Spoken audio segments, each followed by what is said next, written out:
Okay, we're waiting for all of the council members to appear. Looks like we're missing Nisa.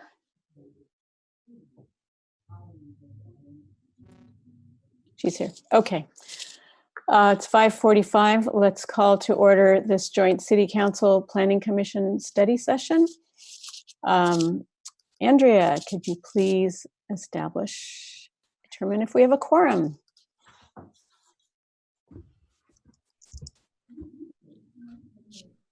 Andrea here. Well, whoever's going to do it. I don't see Andrea yet, so I will take that role right now. So thank you, John. Councilmember Bruins. Present. Councilmember Enander. Here. Councilmember Lee Ing. Here. Vice Mayor Fliger. Here. Mayor Pepper. Here. John or Guido, do you guys know the Planning Commission better? Yeah, Would you? I can call roll of the Planning Commission. Thank you. Chair Ahi. Here. Vice Chair Bodner. See her here. Commissioner Duran.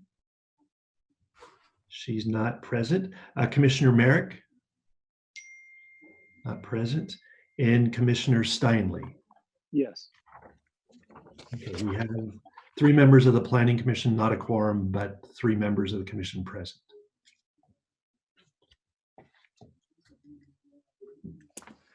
Okay.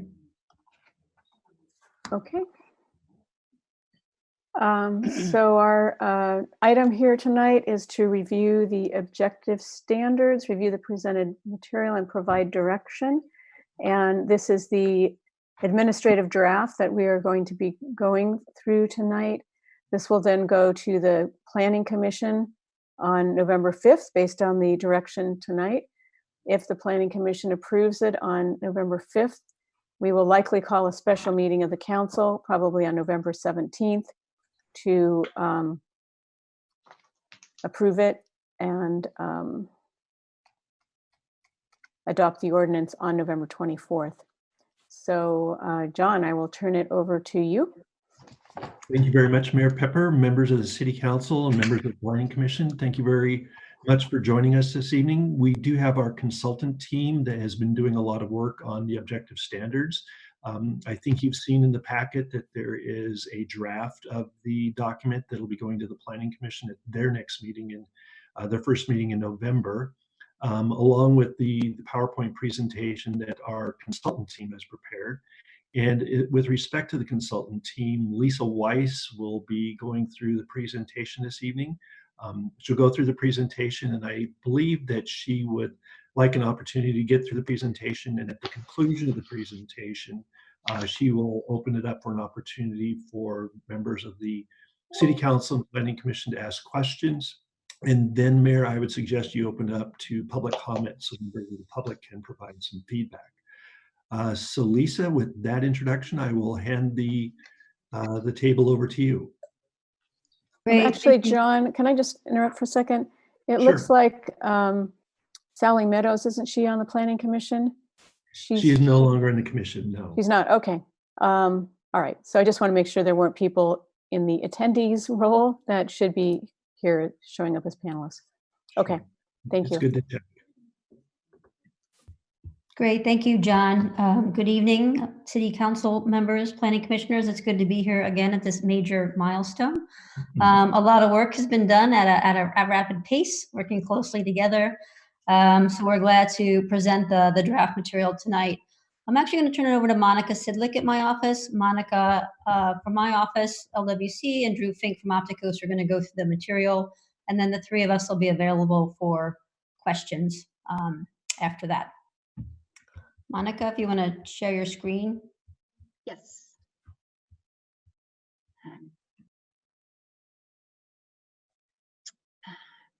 Sorry, this is a screen I'll share.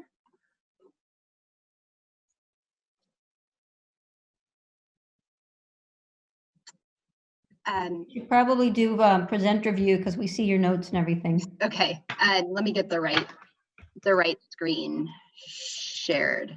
Okay, I'm gonna use my other screen.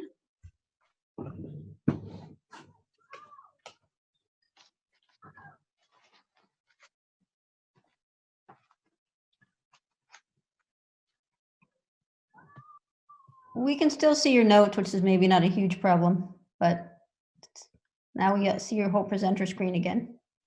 Okay. All right. I'm sorry. I'll find the right screen.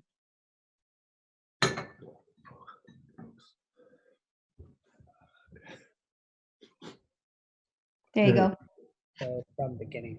Okay, so you can see only the first slide, is that right? That's correct. Yes, Okay. we see that, Monica. All right, thanks for your patience. And good afternoon, everyone, City Council and Planning Commission and staff. We are very glad to be back with you to share the draft work that we've prepared on the objective design standards. So we have a lot to cover tonight. So we'll run through a very quick recap of the project and its objectives, our process since we began the project in May of this year, and the direction our project has taken. Then we'll provide an overview of the draft that we've been working on and that's in your packet. Recommended objective design standards for the C zones, for the R zones, and standards that are common to all zones that support multifamily residential and mixed-use residential development. Then we'd like to hear from you about the overall content and direction. So about our process and direction, we started by looking into the existing regulatory and legal framework to understand the issues at hand. We heard from 37 individual stakeholders about specific issues and concerns and recommendations. We looked at the built form of the city, existing patterns, recent projects the community values, and we began to work to interpret the subjective design guidance that's currently in place and to make it objective. So we created this working draft objective design standards that's in your packet. Understand this is a first cut for your review. And what does it reflect? It reflects the existing subjective design guidance for residential, multifamily, residential mixed use and multifamily development that's found in the code. So this amounts to the design controls, design review findings, and a vision statement for the downtown. It also reflects some content that's new to the code. This is essentially the downtown guidance from the downtown vision plan, the downtown design guidelines, the 2016 Downtown Buildings Committee report, community feedback, and general best practices in design. So essentially, we were assisted in interpreting the existing subjective design guidance by looking at these sources. A brief recap on the occasion for the project, which is to update and amend the zoning code to comply with state law and essentially remove discretionary review for multifamily and residential mixed use projects to be consistent with SB 330. This is essentially part of the state's efforts to address the statewide housing crisis. As you know, the California Government Code defines objective standards as those that involve no personal or subjective judgment by a public official and are uniformly verifiable by reference to an external and uniform benchmark or criterion available and knowable by both the development applicant and the public official prior to submittal. So generally speaking, this leads to better outcomes in building design and site design and compatibility. And this is to be the case unless the city makes findings supported by a preponderance of evidence that the development would have a specific adverse impact on public health and safety.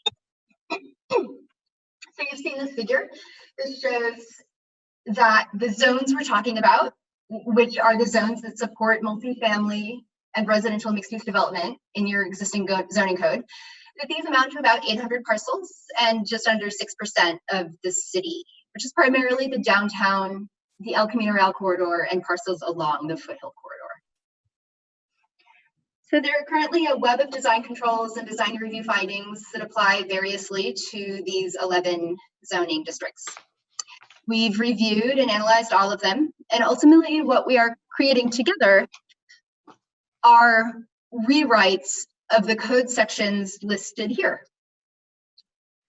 Note that we drew on the code's design review findings for these rewrites, but we can also leave those sections as is to be referenced for projects unaffected by this effort, which is to say projects that will still be subject to design review going forward.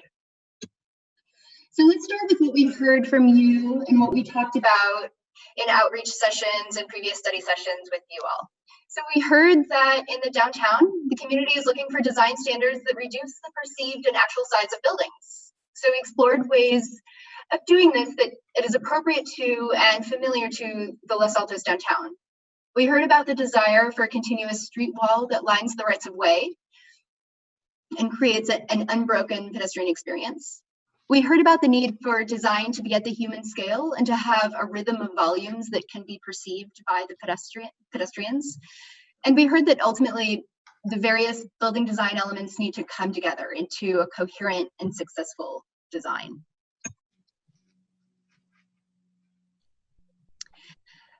Also, the C zones in C zones along El Camino, we heard that there is a desire for a continuity of front setback design along the south side of the El Camino Rail corridor.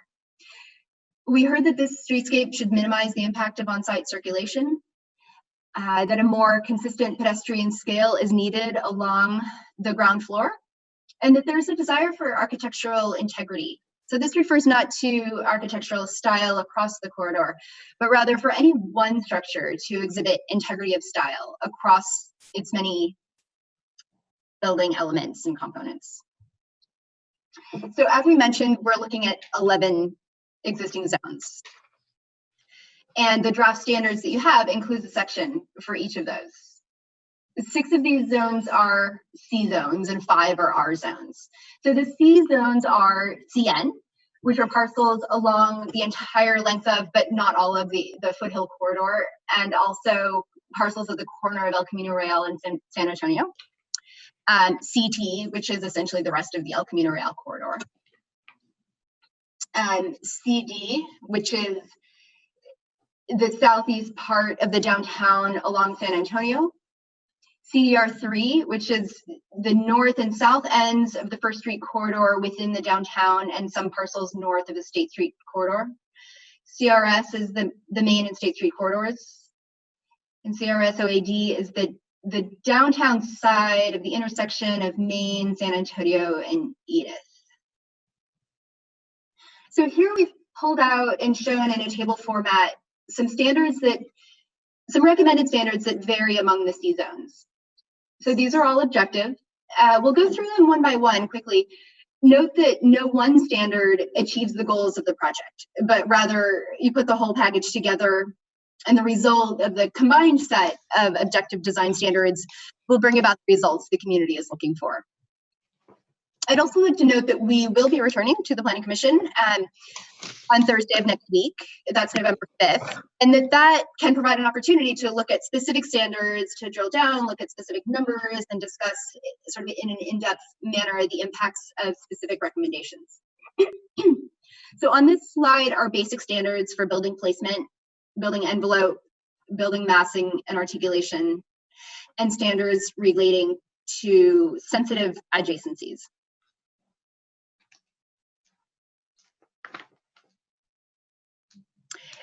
On this slide are standards relating to the ground floor design, entrances, roof design, materials, and site design. So what we'll do is we'll quickly go through them one by one to talk about the role that each plays in achieving the overall project objectives. So we heard about a continuous street wall. We've introduced a building placement standard that the code currently does not have, which is the minimum percentage of the building frontage located at the setback line. Depending on the zone, we recommend between 75 and 90%. This is based on existing context of built form.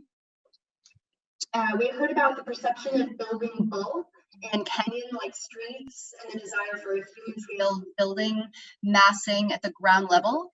So your code also currently does not include standards for upper story step backs, and we've introduced required step backs in some, but not all, of the zones along the front and street side.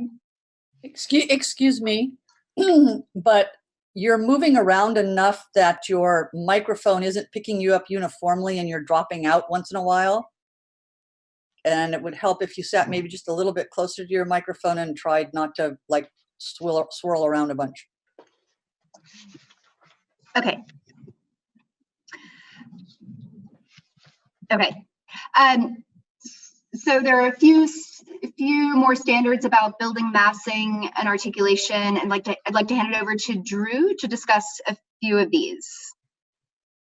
Thanks, Monica. So as Monica had mentioned, some of these standards are sort of direct translations from subjective standards that existed in the code, and others are our best attempt at interpreting the intent of those standards and understanding some of the concerns that were raised over the course of the focus group interviews and different feedback that we received from this body as well. Some of that's reflected here. What you see on this page are some illustrations, for example, for standards that impact the perceived and real bulk and mass of buildings. So this is looking at how a larger building could be articulated in such a way, by which I mean how the condition of that building at the frontage line could be designed so that the building doesn't seem to be as large as it is. This is a particular concern we understand for the rear of lots along El Camino Real in the CT zone, where you have the CT zone backing up to an R1 zone. So we've paid special attention there to sort of build on some of the transitional elements that you already have in your code, such as the setbacks and the height stepbacks, but to also look at the way that that building facade is articulated so that, again, the perceived size of any building is actually less than the actual size of the building. The next slide is looking at privacy elements and different ground floor conditions. So this is something that shows up in several of the design controls and design review findings for some of the existing zones, this question of privacy line of sight. So that is meant to minimize the amount of direct views that new development would have onto existing or other projects from within those buildings. And then also looking at residential ground floor height, so that if you have a residence that is up against the sidewalk, you don't have a privacy concern there. And then also looking at where those primary entrances are located. Next slide. This is again concerned with what that ground level experience is. So looking at the conditions in downtown along Main Street, State Street, the conditions along El Camino Real, and understanding that a big part of that experience is what we call a high degree of building transparency. So that means there are a lot of windows along the street. You're not met with a lot of blank walls. So again, these standards are being very prescriptive in noting that depending on the context, you have a certain minimum transparency. So in the downtown zones, like the CRS zones, where there's a very high degree of transparency, there are a lot of windows along the sidewalk. You can see into the shops. We'd want to try to maintain that. In some of the downtown neighborhoods a little further north and south, the CD zones, that's still an important concern, but it's not as defining an element as, say, along Main Street. So that's why that number is different for that zone. Next slide. Another important element that shows up sort of in different ways in the existing subjective standards gets at the ground floor condition and also building entries. So we've taken, again, a prescriptive approach to detail a variety of frontage types. So these are different ways to enter a building, essentially. And we've thought about where those different types would be appropriate within this palette of zones. That's based on both existing conditions. We did a pretty exhaustive survey of what different types exist in Los Altos in these zones, and also our understanding sort of best practice and what people are proposing on some of the newer buildings that have support in the community. So this is, again, looking at what is that interface at the ground level between the private realm in the building, the public realm on the sidewalk, as a way of really ensuring a high quality pedestrian realm in these areas. And then just a quick sample here as well. Again, these are sort of some standards that are different between zones. It's not an exhaustive list of all the standards, but looking at things like materials, you'll notice in the draft standards, it's more specific than what we're showing on this table, but just to give you an idea of sort of some of the differences between the zones. Again, we did a pretty exhaustive inventory of what are some of the existing materials, what are some of the existing roof conditions in Los Altos, how can we reflect those in these standards and build on them. And then also, I think something that came up in a couple different sources was a concern about how ground level open space is designed. So particularly in these zones where there's an existing setback of 10 feet or more, we have some standards and guidance about how that space should be used as open space so that it is usable and accessible, and it's really adding something to the public realm. Thank you, Drew. So that summarizes some standards specific to the C zones. We also talked with the community about and looked at existing contexts for the 5 R zones in question. We heard and observed that sloped roof forms are typical and that massing is typically broken into smaller volumes. We generally saw a more limited palette of materials and entry types in these zones. And we observed that in the R3-1 zone, which is the 1R district located within the downtown triangle, the built form was unique in terms of building size and details and design. So generally speaking, we heard about the need to not choose certain architectural styles over others, but rather to provide specific standards about building form and dimension. So the 5 zones are R3-4.5, which is the Fallen Leaf Lane area off of Homestead at the south end of the city. R3-5, which are parcels to the rear of the El Camino Real corridor. R3-3, which is a limited area also to the rear of the El Camino Real corridor. R3-1.8, which is the neighborhood east of San Antonio Road near downtown. And R3-1, which is located in downtown south of Edith. So like in the C zones, we introduced a required minimum percentage of building frontage to be located at the front setback line for some, but on not all of the zones. Also, we required upper story step back. And building palettes and allowed entry types also reflect the zone location and existing context. So in addition to the standards Drew and I just discussed, we also have, you'll see these in your, throughout the draft, there are a number of elements that are generally independent of building envelope and placement, but that have an impact on the things we discussed with the community members and the building design features that are mentioned in the code's existing subjective design guidance and some of the topics that we've discussed with you all. So we'll talk about these sort of one by one. Horizontal articulation is essential for quality building design. So we recommend introducing into the code standards for tripartite design, or sort of a base, middle, and top to any building. And the composition of a facade can follow a handful of basic rules to ensure that the elements are proportional and preserve a human-scaled ground floor and provide adequate relief to create visual interest from the pedestrian's experience and to create a play of light and shadow across the facade. Standards that require a ground level floor to ceiling height that is taller than a typical upper story height can ensure that buildings appear grounded and that the design favors the ground level experience.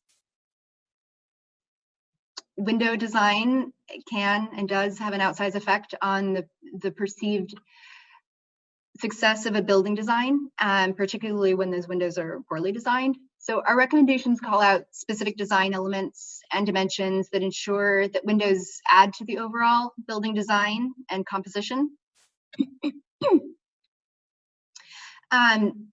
Drew mentioned palette of materials. So sort of listed here the palette of materials that are appropriate to any one zone, and this is sort of narrowed down by zone as appropriate. We have standards about corner treatment, ensuring that the corner roof design and corner design is not exaggerated. And standards about the continuity of materials. so that the cladding or the surfaces on a facade don't end abruptly, which detracts from the perceived quality of a building. We also have some standards about landscaping, ensuring that landscaping is provided at sensitive locations and well integrated with the architecture and on-site parking. We have standards about paving to minimize the use of impervious paving, and parking design. So we've introduced standards to ensure that structured parking at the ground level, the impact of such structured parking is minimized, the impact on pedestrians, which is to say it's below the grade level, a minimum of 6 feet, or it's lined with uses so that it's not perceived by the pedestrian. Controlled entrances should be set back from the sidewalk farther than the typical front setback, and the spacing of entrances to parking areas or parking facilities should be a minimum. Should be established in the code. Lastly, we've introduced a standard about architectural integrity, which is to say that where a building exhibits a particular style, that building should be internally consistent. And we've listed some elements that should reflect the typical design of that particular style. And that is our quick overview. We want to leave enough time for discussion. It's a quick overview of the standards that are in your packet. And we'll take a quick look at the schedule. Lisa talked about this at the beginning of our presentation. You know, we've come before you a few times, and we will come before the Planning Commission next week. And adoption hearings are on the horizon after that. And I will turn the presentation back over to Guido, or John, I'm sorry.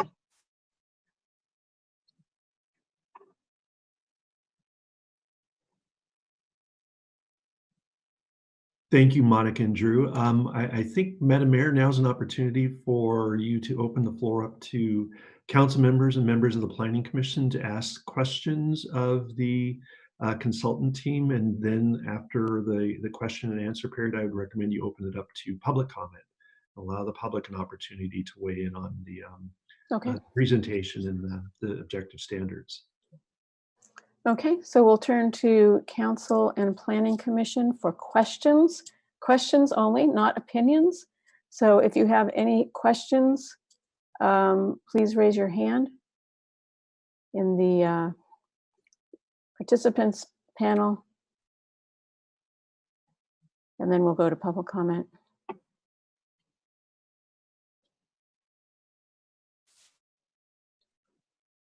Wow, I'm not seeing any. Oh, there we go. Okay, Jeannie. Well, let me go ahead and start off with a couple of high-level questions. First, the one thing that struck me is, you know, I try to do this just kind of a very quick cursory look, and the thing that struck me is we've got a lot of the images that really all include one thing in common, and that is flat roofs.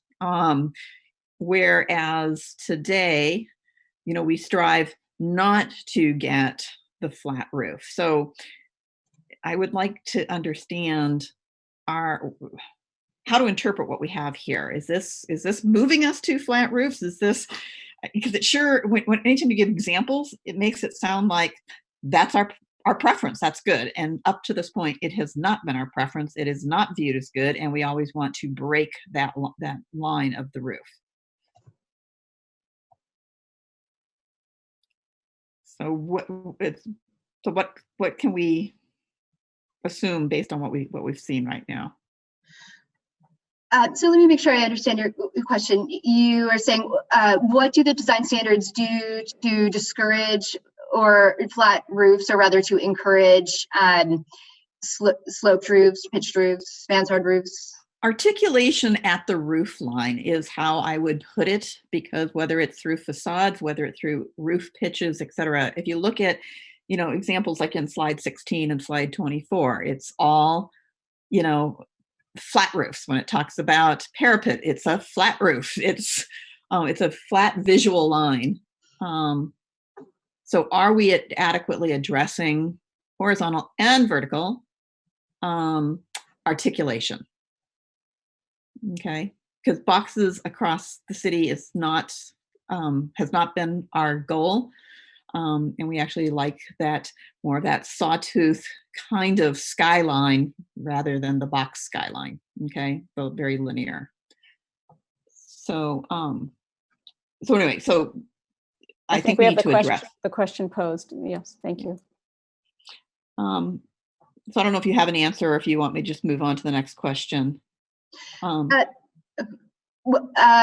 just say briefly, it's not our intent at all to discourage roofs other than flat roofs, to discourage a variety of roof forms in the C districts. And I hear you, if our graphics so far seem to indicate otherwise. So I think, so we'll make a note to mix that up. Okay. And ensure that standards don't actually encourage it. There is also a section in the guidelines there that talk about roof line and roof design, and it lists a number of different types of roofs: hip, gable, shed. So it is in there, although it doesn't require one or the other. But it does broaden the types of roof design, or describe the types of roof design that the city would be looking for. So So again, my compliment to that is the visuals also mean something, okay, at the glance. Yes.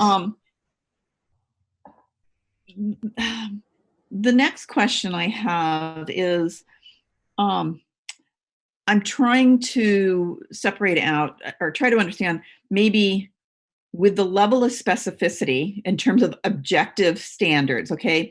Because there's objective standards at more of a macro level, and then you go down till you get down into the weeds, okay? And so I'm trying to understand what the unintended consequences is if we're, going in and specifying how much a window needs to be inset or what that framing is.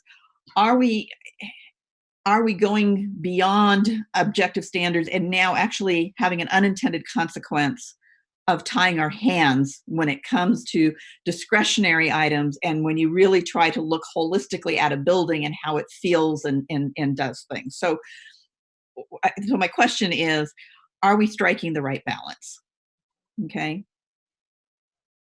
And maybe you can help me understand then why do we go down to some level, down so low in the specificity? Monica, I'm happy to respond to that. Yeah, you'd like to. Sure. Yeah, so those items that are getting really specific are in response to the feedback that we received over the course of the focus groups and from this body in terms of concerns that they've had about recent buildings that have been built. So we took a look at those buildings at a number of recent projects in Los Altos, and tried to understand, sort of based on the feedback that we got about those, what some of the concerns were, and what different design decisions could have been made on those buildings and on those projects to resolve some of the concerns regarding architectural quality and sort of material quality, things like that. I think you're quite right in that we don't have to get to that level in order to sort of satisfy objective standards, but what that is that's really just us trying to respond to the concerns that we've heard. And again, it is limiting, but I think the intent of it is to make sure that these standards would, as best as possible, sort of stop projects or stop details in projects that are not consistent with what the community expects to see. But it certainly does not sort of prescribe the entire universe of possible designs, if that makes any sense. Okay, yeah, I will be interested in terms of the members of the Planning Commission that are architects and such, in terms of when you get down to application, I appreciate there is a lot of detail in here, but again, I just would like to see, that balance of tying our hands. And yes, I appreciate the public, wanting some of these things, but the average person in the public who doesn't review all of these plans, they get to see them after the fact, may not understand what a certain level of specificity may result in, something that's even worse than what we have. So anyway, thank you. Those would be my high level questions at this point. Okay, we'll go to Nisa next. Thanks, Mayor, and I'll pick up where Councilmember Bruins left off because I had the same reaction to the different areas where it was very specific. And so that led me to think about, will we have to accommodate an exception process? And I can tell you, and first, let me step back and say, I thought you guys did a good job. It clearly reflects a lot of what you heard from us. And so I appreciated it. It was easy to read. So I just want to start by saying, this is a good job. But when we have this much specificity, and you have, for example, the entry types or the material palette or these different categories where we specify what we want in these different zones. I can imagine, projects coming to us and then asking for an exception or a waiver, or 10 years from now, because we're hoping we don't have to amend this frequently, there's a new design or a new type in place that they would like to use that still meets our goal of having, for example, an open entryway. But it's not something that we specified in the zoning codes. So I'm glad Jeannie mentioned it because it was something I had jotted down. And it also ties into the question that I think our city attorney is going to address later, which is how this interplays with our housing laws, with our state housing laws and the density bonus law. Because when I read this, I can see, someone coming in and requesting a waiver, an incentive, being able to, get some of these things waived. And so we wouldn't get this uniformity or the design that I think we're trying to go for here. Let me stop there. Do either of the consultants want to respond about the risk of having to do this exception process if we're this specific?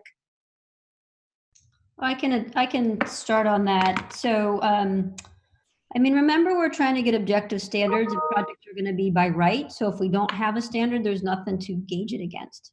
So that's one kind of big picture addressing that. And we do acknowledge, though, there's a lot of detail. The other thing about the standards, and I know it's difficult, but they're not set in amber. They can be modified over time. If there's a standard in there that you don't like, it can either be removed or adjusted. And that would maybe even be a good test a year down the road to come back and say, we need to adjust these. My understanding of the exception process, if a project does want an exception, then it no longer fits the objective standards and it goes back through the normal, I'm going to call it normal, or the city's existing procedures. So the city attorney may want to weigh in on that, but I think that's what would happen there. There's no minor modification process because then you're not objective anymore. These have to be by right. Right. And that's the risk I think we run into if we're too specific, where we're constantly having to go through this exception process. And it is what you just described. And I know Jolie can weigh in as well. But that's exactly my concern if it's too specific and too limiting, where if, as Councilmember Bruins was saying, we take it at a higher level where we really describe what we're trying to achieve here and acknowledging there are different ways to get that same outcome. I would also like to mention that although it's true there are a lot of numerals in this document, typically they are a minimum or a maximum or at least. So it's saying, well, here's like a threshold, and anything beyond that is generally okay. So while there are a lot of numbers, it's not that those numbers are required. Right. And it's not just the numbers. It's also, for example, the entry types. There are other things that are more specific as opposed to giving a minimum where you can go above and there's some flexibility built in. So let me quickly go to just two other questions. One has to do with the parking design. And I'm not sure I understood that slide. I don't know if you could bring it up again. But what are we trying to accomplish with that proposed parking design? Generally speaking, it's to minimize the impact of parking, which is to say the facades of parking structures or driveways or entrances, sort of the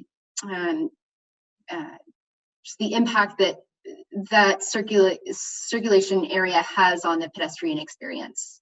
So generally speaking, we want the parking to be located to the rear, to the side of buildings. We'd like the entrances also to be off of the front of the property, acknowledging that there will be some entrances off of some rights of way, and that we want to minimize that impact on that experience. Okay, so we can look at that language again later on to see if maybe there's another way or ways we can make that a little bit more clear. And then the last question I have has to do with, on one of the slides, it's recommendation C zones. It talks about energy conservation measures, and I noticed that it didn't apply in any of the districts on that slide. And I was just curious, when you refer to energy conservation measures, what are we referring to that they don't apply for any of those C zones on that chart? Yeah, the reason those standards apply only to that is because, as you know, we're sort of taking our cue from the existing subjective design controls. And the design controls for that one zone mentioned alternative energy sources. And so we carried that forward. We can absolutely introduce that into other zones as well. But we didn't want to introduce something into a zone that's not currently in your code. Like an entire topic. Okay, so it wasn't as if you were weighing in on whether or not we should, you were just carrying that over from the existing code. Correct. Thank you, that's it, thanks. Okay, we'll go to questions from Lynette. Hi, thank you again. The thing that I had some concerns about, and if you can help me understand, so I don't know if part of it was part of the answer you gave to Councilmember Flygore, is to allow for some leeway. So I was concerned with the vertical articulation. So in some of our areas, we don't allow heights that excessive. So were you allowed 75 feet and 100-foot modules? Is this to allow, because we had some concerns where people would have the taller elevated building shafts, which we also asked to address. Is this to allow to provide allowance there too, and then it wouldn't come to council?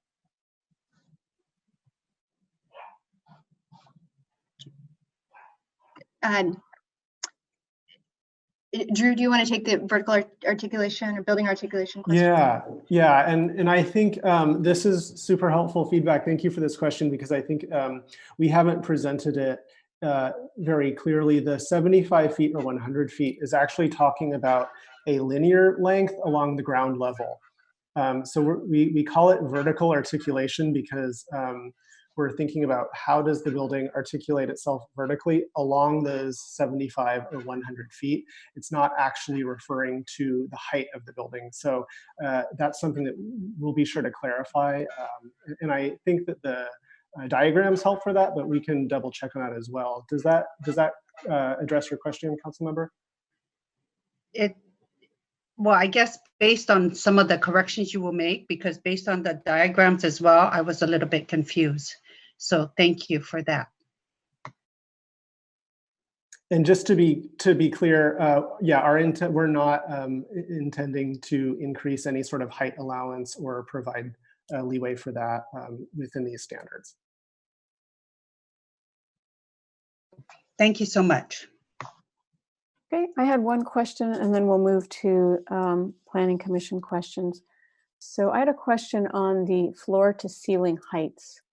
And if you could please explain what that is. You talk about typical upper floor to ceiling heights, and we're not architects, so if you could expand a bit on what your meaning is there.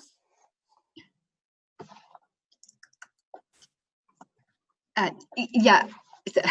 Drew, do you want to take it? I can as well. Yeah, I'm happy to. Okay. So I think our biggest focus there is sort of on the difference between the floor to ceiling height of the ground floor versus the upper floors in the building. So we're literally talking about the clear space within your first floor from the floor to the ceiling. And that's sort of a standard measure for talking about floor height. And the intent there, again, I think like Monica sort of described when she was talking through that standard, is to think about the proportions in a building and making sure that there is sort of a ground level base that is larger than the floors above. So I think we tried to be pretty flexible in this standard. So rather than actually prescribing a set height, we just said your ground floor needs to be X inches taller than your upper story floors. And again, that's just getting at the proportionality of the building so that when you're looking at it, it does have that sort of differentiation between the base, the middle, and the top. And that whole idea, again, is really about can we make sure that the building doesn't look too imposing, that if it is a larger structure, we're making these design considerations that actually help make it appear a little more pedestrian scale. Thank you. And then one other question, just with the many numbers that you have put in here.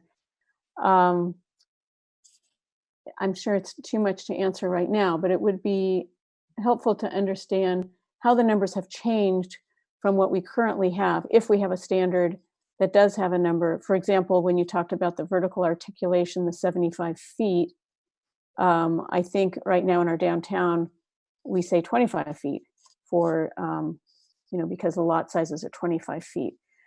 So I don't know if there's a place where you're showing how you're changing anything. Is that in here somewhere, or where would we be able to figure that out? So, generally speaking, these standards were sort of crafted from subjective language that did not include numbers. Generally speaking, that they're new. They're we interpreted the existing subjective sort of squishy standards and made them into something concrete. However, you are right, yes, of course, about modules in the downtown. And I think Drew can probably speak to that as well. I think we kept the 25 and 50-foot modules. Drew's nodding, so I know he knows this offhand. But that is something that exists, and we took it and sort of went with it. Drew, I'll hand it over to you. Yeah, I'd say with that particular standard, what our approach there, again, in sort of interpreting that subjective language, I think that it was something to the effect of the building should have some sort of rhythm of 25 feet. So while the actual articulation number that we have for those zones is larger than that, sort of based on the building widths that we observed in those different zones today, I think that 25-foot interval is still in there in terms of how the facade composition is arranged. So I'm sort of splitting hairs a little bit here between building articulation, which is sort of more macro. What is the footprint of the building? And then I think we also have some standards about the facade composition, which has more to do with how materials are arranged or how windows or different features are arranged. And that's where that 25-foot interval would have been placed. If there is, we are certainly open to any direction that you all provide in terms of refining these standards. So if 25 feet is actually the correct number also for the building articulation, that's certainly a change that I think we can make in the direction that we would be looking for. Okay, thank you. We'll now go to Eric Steinley for your questions. Yes, I just again, thank you to the consultants. I have to say that as I was looking at this, one of the things that struck me is that basically you homogenized design review in Los Altos with these proposals, which is very different from the way I think that it has been approached in the past. We tend to think of these areas as neighborhoods rather than as zoning zones. And I'm wondering if that sort of approach isn't sort of underlying some of the concerns or the questions that we've had already about the specificity of some of the design standards and perhaps some concern about that. And I just was wondering, this is something we're going to talk about again next week, but is that a necessary consequence of trying to be objective, or is that just your approach to it, I guess is the question. That's not a very good question, I'm sorry, but that's. I think this is Lisa Wise. I actually, unfortunately, think that's a necessary outcome to some extent of getting objective design standards, because if you're silent on something, then you can't control it. So if you don't think you need to control something in the draft, then a designer, developer can do whatever they want with that particular aspect of the structure. So this is just the decision, the planning commission and then the council needs to make if they're, willing to do that.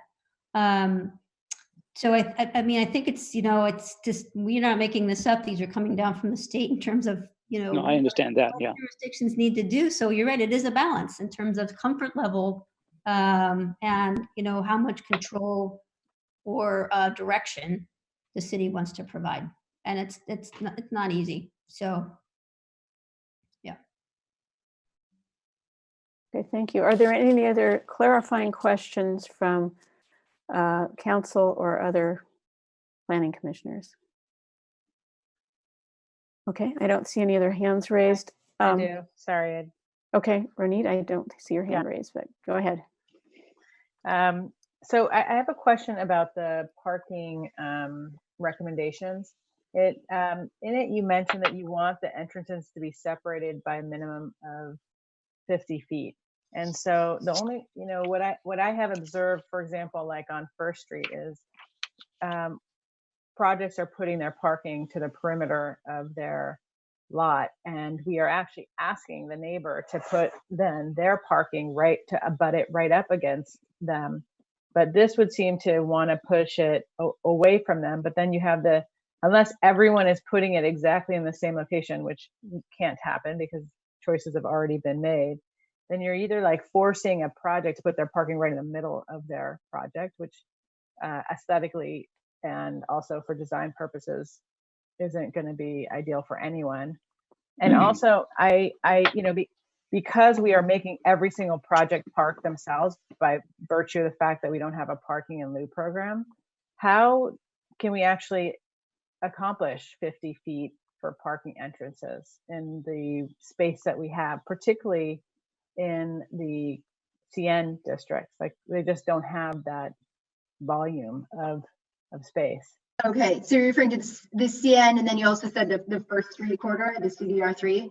So I'm thinking on First Street of several projects that we've just approved, where we've told, well, everyone puts their parking to the edges, right, of their project, and then the project that ends up coming right next door, they end up putting the parking right next to each other. So this is for one project, and this is for the other, and it makes sense because then you're accumulating instead of every 50 feet having this parking. You're really destroying the pedestrian experience. If you can put it every 100 feet, then it's even better. Okay, and the entries aren't shared on those, or are the entries ever shared on this? Yeah, and I think of one project where they are talking about sharing an entry, and that's encouraged because that is further reducing the amount of entries on that. Yeah, my thought is that if the entry is shared and then you're minimizing the number of curb cuts you have along the sidewalk, then that's something that we certainly. But that's really rare. I think that's one example I can think of. But like for the most part, projects aren't happening in unison, so they can plan for that. Okay. Thank you for that feedback. We'll take a closer look at that. And then the only other question I had is about the 8 feet of, I think it was like flat, see how it was, flat space, felt pretty small. And I was trying to understand, does that mean, maximum length of blank wall is 8 feet in several districts. And I understand that there needs to be a minimum transparency. So you could put a window, you could put a door, but what can you put something cosmetic to get beyond that 8 foot, or it really has to be some sort of more significant articulation?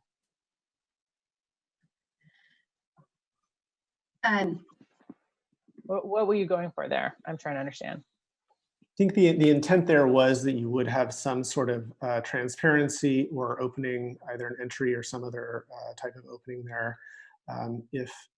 So I think direction on whether 8 feet is the right number, or if there is an openness to allowing that to be satisfied through some sort of architectural element or some sort of relief like you're talking about, we could add that into that standard to make it a little bit more flexible. Yeah, I think this is a really good question. We also, these standards will require some definitions perhaps be added to the code. And so we'd want to think about how we define that. And if there is sort of a relief of a certain depth, maybe that, I think, wouldn't sort of, that would still count as a blank wall. But if it's beyond a certain depth, then it wouldn't. So we'll think about the best definition for those standards. Yeah, I think changing depth that sounds like a really good way of doing it without forcing just a ton of like windows and openings that may not like they may need some wall space, right? To accomplish what they need to, whether it's retail or office or whatever you're putting on that ground floor. Sure. Okay. That's what I have. Okay. Any other questions from council members or planning commissioners? I don't see anyone with their hand up. So let's now move to public comment. And I see three hands up for public comment. Can we limit, because we're running out of time, I'm wondering if we can limit your comments to 2 minutes each, please.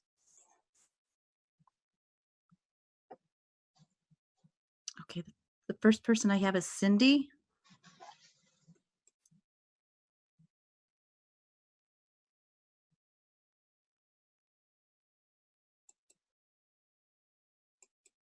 Cindy? Okay, let's move on to John. I'll try to unmute Cindy.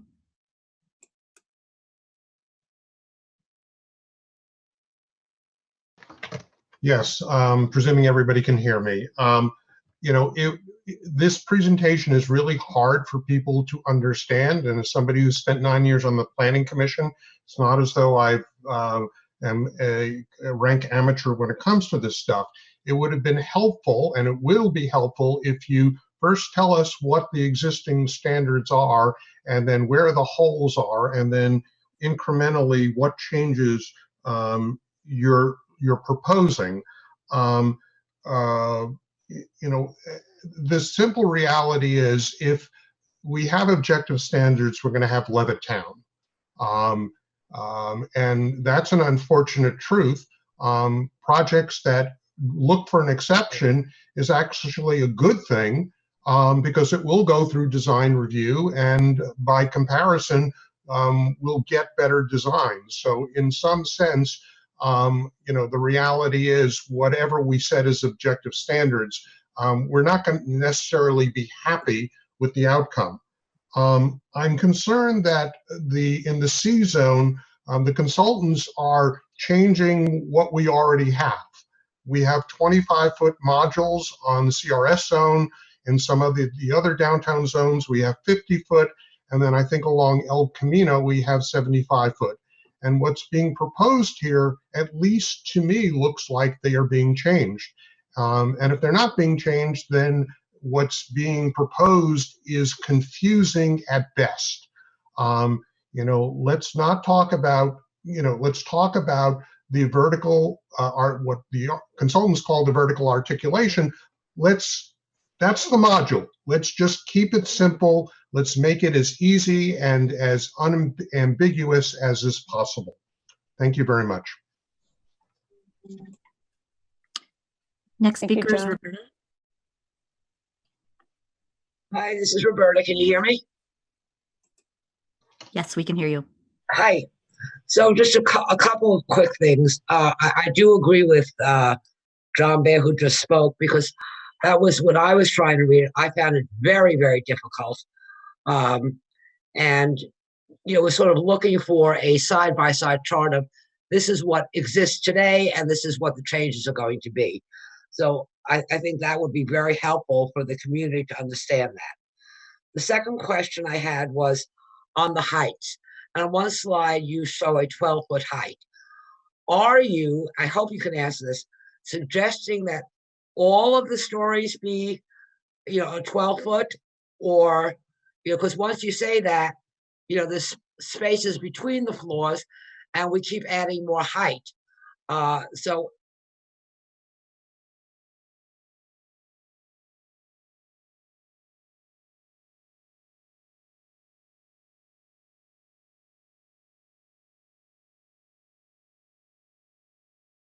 We can't hear you anymore, Roberta. You may have muted yourself, Roberta. oh, sorry, I'm back.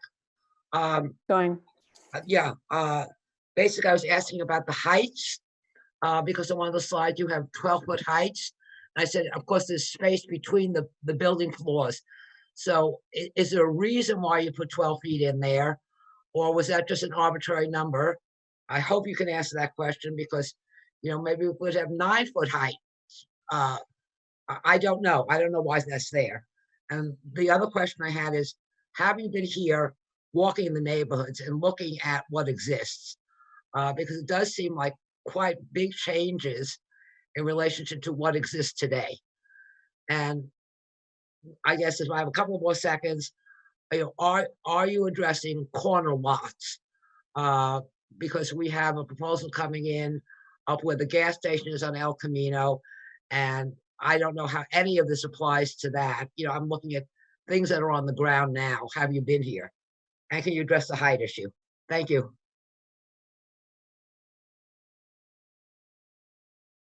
Thank you, Roberta. Next speaker is Pierre Bedard. Hi, can you hear me? Yes, we can hear you. Hi, thanks, Andrea.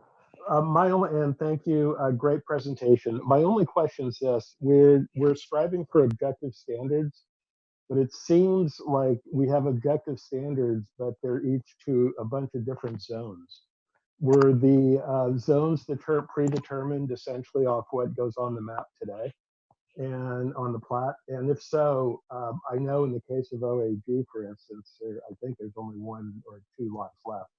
So again, while it is, my question is, are you looking at this as objective standards across Los Altos, or are you microing it as it seems in the presentation across each zone?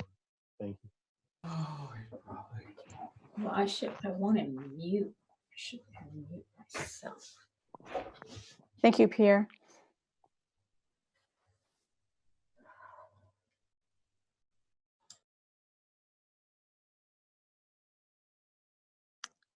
I don't know if Cindy would still like to speak. Her hand's down, but I can't seem to unmute her. I believe she's muted on her end.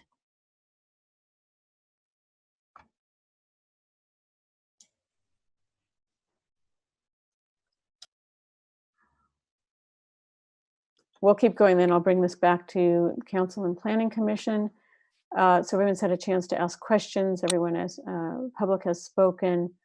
I guess the next step is any specific direction that people have. So we'll just go down the line and you can provide your direction and we'll see if there's any consensus that builds.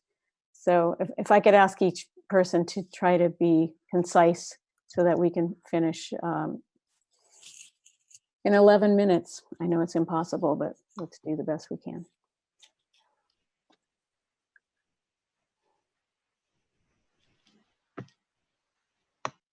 Okay, no one has anything to say, so we're done. No. You said you're going down the line. I'm not sure what line we're going down there. Okay, I thought people would just be raising their hands. So Anita, we haven't heard from you.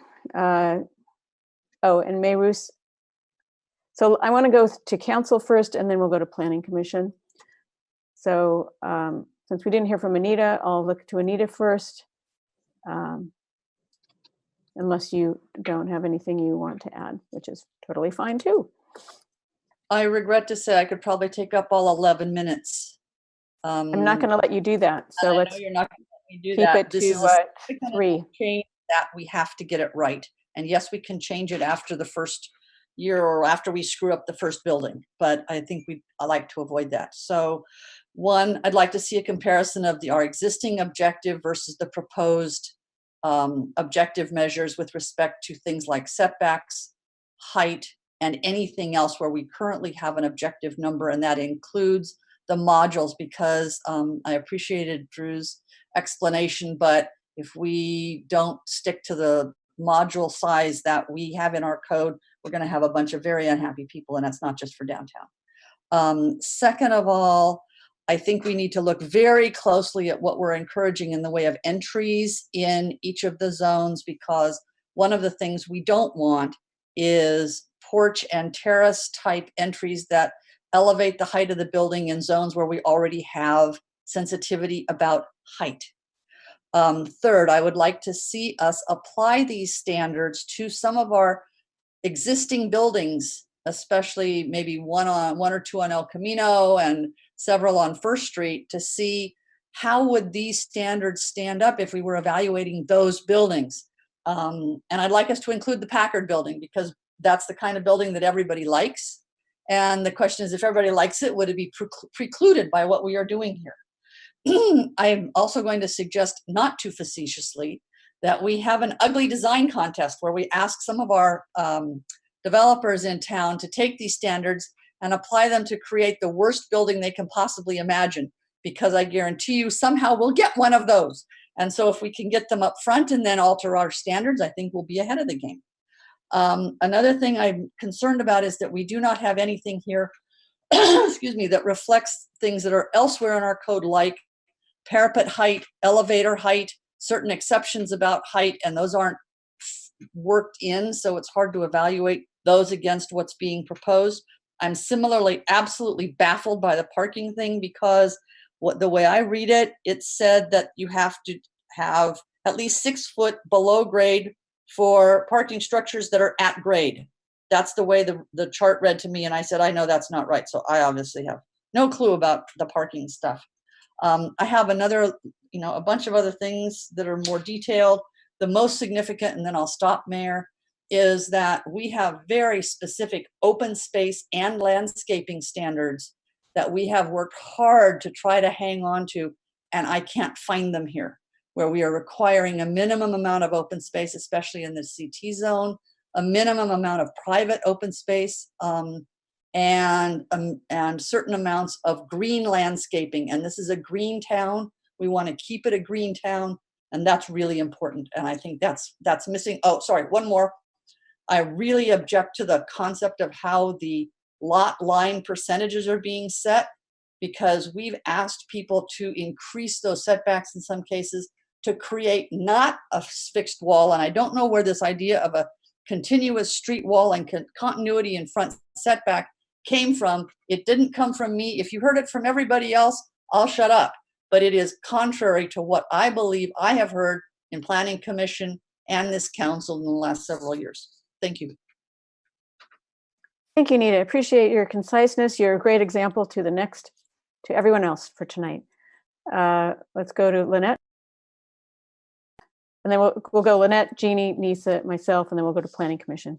Okay, I'll keep it short and succinct. I had some confusion about the parking as well. And I wasn't sure if 6 foot was the standard, because I believe in some underground parking, I thought it was 6'10". So I don't know if that was correct on the height on underground parking. The other thing is, I wanted to make sure that we clarify the vertical articulation or the height. And I supported everything council members said about all the other items she added, but the vertical articulation, if we could clarify per each zone what an expectation is, I think just having across the board 75 feet is going to provide confusion or make people think that they're going to be allowed that much. So I want to make sure that that is clearly made clear. And also, when we talked about parapet, elevator heights. I wanted to talk about the rooftop open space as well, making sure that that was addressed. And that's about it. Everything else, has been addressed by Councilmember. Thank you, Lynette. earlier. Thanks, Lynette. We'll go to, who did I say next? Nisa or Jeannie? Can't remember. I'll go next. I think All right, it's Jeannie. me. So I agree with a lot of what my colleague Anita talked about in terms of existing versus proposed. I think we need to kind of see some of the side by side so we understand it. And then I would like to see how do we apply it to some buildings that do exist, because the worst place to test it is with the first building coming in.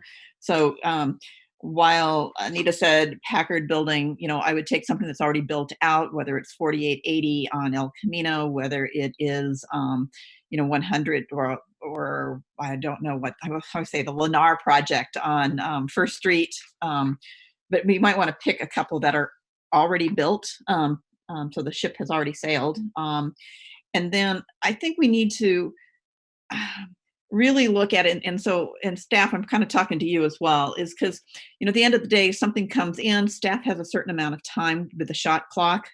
And when we look at this and we get down, again, this is that issue about macro versus micro. I want to make sure we got the macro stuff right. So that would be in terms of have we articulated things like setbacks, and if there's FARs, and if there's, the building heights, the modules, those are kind of the big things. Window recesses, to me, goes to the micro side. Because if we have too many little micro things, we might spend all our time down in the minutia trying to build a letter in a short period of time with limited staff. And so staff, you need to make sure that this is actually achievable and it's going to make your job easier versus adding a new layer of complexity. Parking is on my list. Again, looking at that one, I want to make sure we understand we need to minimize curb cuts along a pedestrian walkway, okay? Not only on one project versus the next project versus the next project. So how do we articulate something that really kind of shows that? But if I have to go every 25 feet and look for crossings, it's a problem. So curb cuts, you're trying to minimize. Are we going to achieve that? The other thing is I got lost a little bit on the ceiling height issue. So we have ceiling heights, and the thing I guess I would articulate is, we've got some developers who want really high-end, fancy schmancy housing, and they want like the 12-foot ceiling, or I kind of joke around about the 14-foot ceiling. What is it in terms of an objective standard? Where is it that we really want our ceiling heights to be? This whole thing about in proportion, I agree, but I don't see where we are in terms of our baseline. So again, I think side by side will kind of help us understand some of this. So I would like to say thank you very much.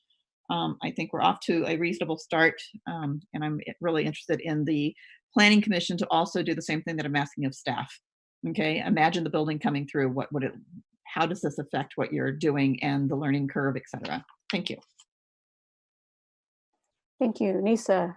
I'll be quick, Mayor, on the parking design. I'm glad I wasn't the only one who read it and was confused. So definitely if they could revisit that, especially with the Planning Commission.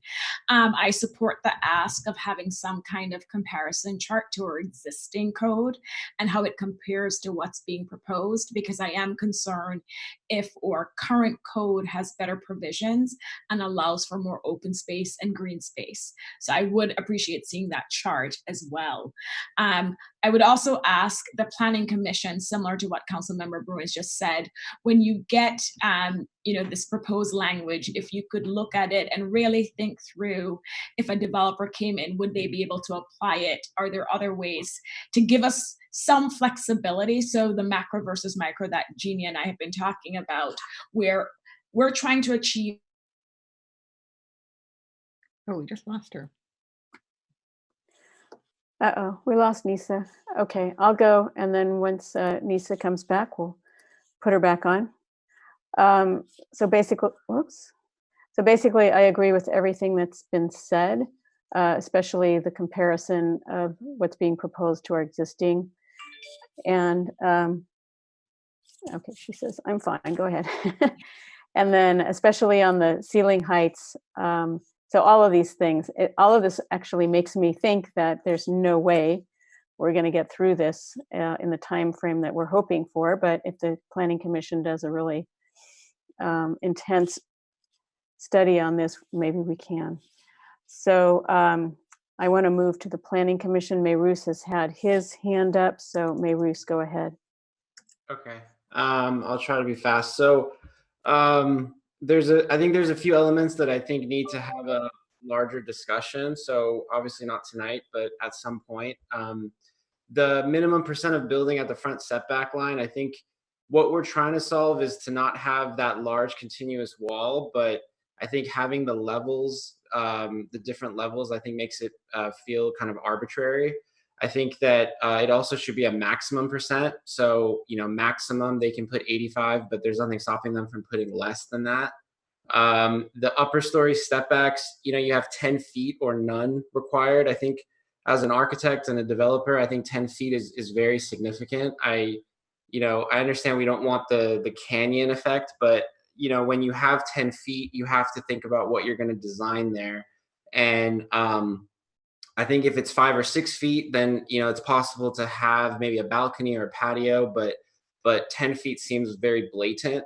I just think we need to think about the numbers in terms of the architecture and not just as kind of a number. The vertical articulation, I think the 75 and the 100-foot modules, I just don't think is applicable to the types of projects that we're going to see. I think it makes more sense to maybe have percentages, so 40 or 50%, and then that would trigger having that vertical element, such as the elevator tower or the stairway. I think that, just in general, we have to kind of reverse engineer what we want. And what we want is to have, very charming buildings with character that have kind of articulation and design elements and that, are objective. And so that's what we have to kind of go backwards from. Privacy line of sight. I mentioned this last time, but I didn't see it in here this time. What you have there with offsetting 8 inches from one window to the building across, I just think as an architect, that's way too confusing. I don't know how staff or the commission is going to be able to kind of control that. The real problem is 4-story or 5-story buildings that are across from R1 single family. Those residents, they don't want people on their balconies looking into their backyards. They don't want to look up and see people having dinner in their 5-story, buildings. We need to have rules that prevent floor to ceiling height windows facing R1, balconies that should not face R1, and having a standard size window. Obviously for fire egress, we need to make sure of that, but nothing bigger than a certain amount. I think in general, the different numbers and the percentages for each zone seems a little confusing. I think that the downtown zone should have a relatively similar standard, and the El Camino zone should have their own kind of standard. The residential zones, I think that, a lot of that, it feels restrictive. And I think those R zones are opportunities for us to have more housing for Los Altos. So I think that I would be, I would want to see less restrictions on those. And then, yeah, sorry, I have a lot, but I'll just end it there. We could probably discuss it at the next meeting, but I think, overall, I don't know if it's going to take one planning commission and one council to really get through this. I think that also, I think hearing what staff has to say and hearing what they think is going to work and what's not going to work, I think is really important. Because they see these projects way more than all of us do. And yeah, I just think that having their input and kind of discussing these is going to be really important moving forward. That's about it. Thank you, Mayrus. Thank you. And we'll go to Ronit. So I agree that I think that these rules read as very prescriptive and controlling, as Eric mentioned, but I think that is how you avoid subjective rejection of projects. That's how you get to objective standards and avoid inconsistency in the treatment of different applicants. And so in the past, where we have told people we don't want bulk and mass and we don't want a canyon, no one knows what that means, because it means something different to me than it does for example, to a city council member. So we are now defining what we mean by that. When we say bulk and mass, we want the second story to be, 10 feet back. We want the no blank spaces every 8 feet. So like, I think we're really clearly articulating what we are expecting. And I think that the only we should treat this as a living like document. I mean, just as we do all of our other standards. I don't think we have to, I think it can move forward. I don't think it has to be, I don't think you have to imagine every possible building and figure out how we can perfect it, because we're not going to be able to perfect it. And just as we change our other ordinances every year, as we discover there are imperfections, we should imagine that we will make tweaks to this in the future based on what we see come through. And I think it's a good exercise to like look at current buildings and see how they would compare to it. But understand that almost every building gets some sort of variance based on what they end up putting if they increase their density. So you're really not going to get exactly what's going to be put in, because people are always going to try to get a variance through the menu. But you've now narrowed, or you have really clearly articulated what the expectations are, and then everything else is on this menu that they would try to get to. And I don't think that, I mean, it is also an interesting exercise to invite developers to design ugly buildings. And as someone in that field, I would say, no, thanks. I don't know any developer that would take up that exercise in futility. But maybe you'll find someone to do that, but I don't think you need to. I think you've articulated what you want to design to professionals, and they have put it into a format.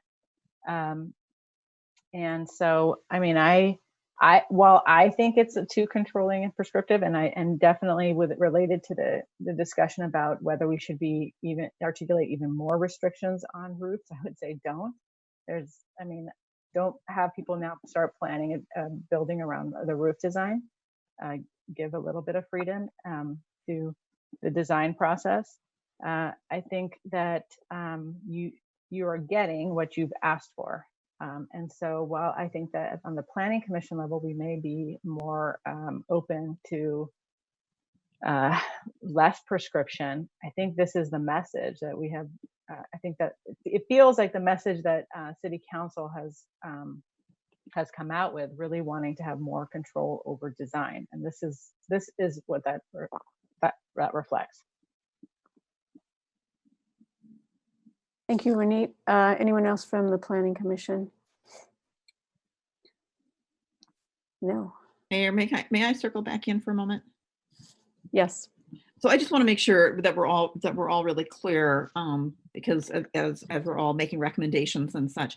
So when we're talking about objective standards is something that is helping us meet the state requirements. Okay, the state requirement says it's ministerial approved if a project meets objective standards. So what we're trying to do is make sure we have enough of this prescription, this object stuff, so that we can say, yes, this meets it, and therefore it'll never come to the Planning Commission, it'll never come to City Council, it will just be approved. So it's making sure we do that. At the same time, I think we've used the terms waivers and exceptions, etc. I think the way this is, at least in my mind, and somebody can correct me if I'm wrong, is the objective standard says you meet all of this, tick, tick, tick, tick, ministerially approved. But if you don't, if you want something more, it doesn't say you can't get it. I don't believe it. I think it just says you're now in a discretionary process where you're going to go through an actual design review, and you're going to, you can separate from that. So I think we got to watch what ends up being discretionary versus when we talk about waivers and exceptions. That's got a very specific process and a burden of proof in terms of making findings, versus saying, no, you've moved out of black and white into discretionary, where it is going through a review process that involves the Planning Commission. So I just want to make sure we all understand that's what we're talking about. It's not the cookie cutter that says that the Planning Commission has to apply the exact thing. It's using, the judgment comes once the applicant has moved into the discretionary versus getting approved in the objective. Okay, thank you, Jeannie. So if I can just summarize basically what kind of what the consensus is. I think there's a consensus on everyone would like to see a comparison of our existing to what's being proposed in terms of these standards. Then lots of, and I think people talked about different things that they would like to see, but I think if that's done, then then we can all reflect on what's being proposed here. There was concern about the 75-foot vertical articulation. I didn't talk about the continuous street wall, but Anita mentioned that, and I was a little shocked by that as well. I don't think the council supports that. I don't know where that came from. So let's scratch that one. I don't think there's consensus on that at all. So a lot of need to clarification on the parking, maybe taking a couple of our existing buildings and showing what would be, how these objective standards would apply to them, what would we have gotten instead. And I think the next step is the Planning Commission meeting on November 5th. I hope that there will be a quorum of the Planning Commission attending that, so that that meeting will actually take place. It's really critical. So I encourage you all to come and to encourage your fellow planning commissioners to attend. John or Guido, is there anything else that If you you need? don't mind, Mary, I'd kind of maybe like to wrap things up. I think Okay. the discussion this evening was a very good one. And in fact, I think the objective was met, that the consultants have shared with everyone the objective standards in the draft form that you have seen them this evening. And they raised a lot of good questions. We got a lot of good feedback. And this is what we expect when we take a set of rules like this out into the public, to get that feedback and that input. The task now falls at the Planning Commission to do a lot of heavy lifting in terms of reviewing these rules. I'm not going to guarantee that they're going to be able to get through this in one meeting. I think they have their work cut out for them. Likewise, we at the staff level do, but we will do our best, and we will continue to do what we can to move this project forward. But overall, I think this is a very positive meeting. We have our work cut out for us. We're ready to get a packet out and get this in front of our Planning Commission for their meeting on November the 5th, and start working on this, and then hopefully get this back to council as soon as we can, so that we can bring forward a set of objective standards that the community can rely on when they're looking at the review of projects as they come forward. So thank you, everyone. Okay, thank you, John, and thank you to the consultants, to Lisa and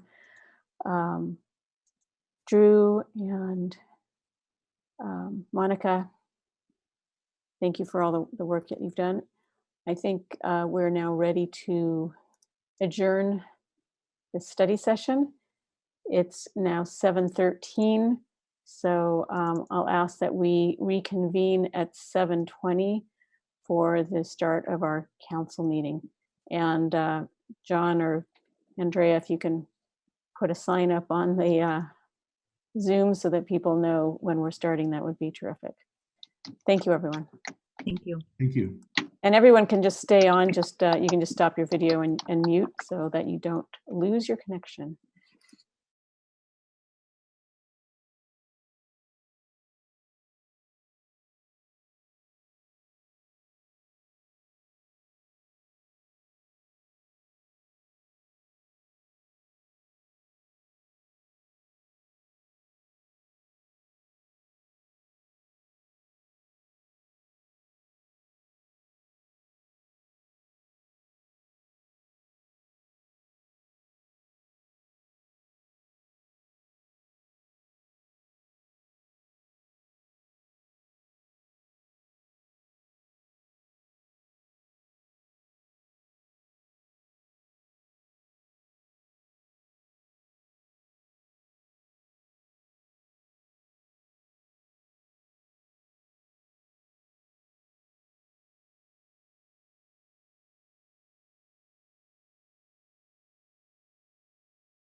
Okay, it looks like all of our council members are here. So I'd like to go ahead and call to order this regular meeting of the Los Altos City Council. We're starting at 7:21. And the first item is a report on our closed session. I'd like to report that there was no reportable action taken at tonight's closed session meeting. So Andrea, if you could please help us to establish a quorum, please. Sure. Councilmember Bruins, Present. Councilmember Enander, Here. Councilmember Lee Ing, Here. Vice Mayor Fliger, Here. and Mayor Pepper.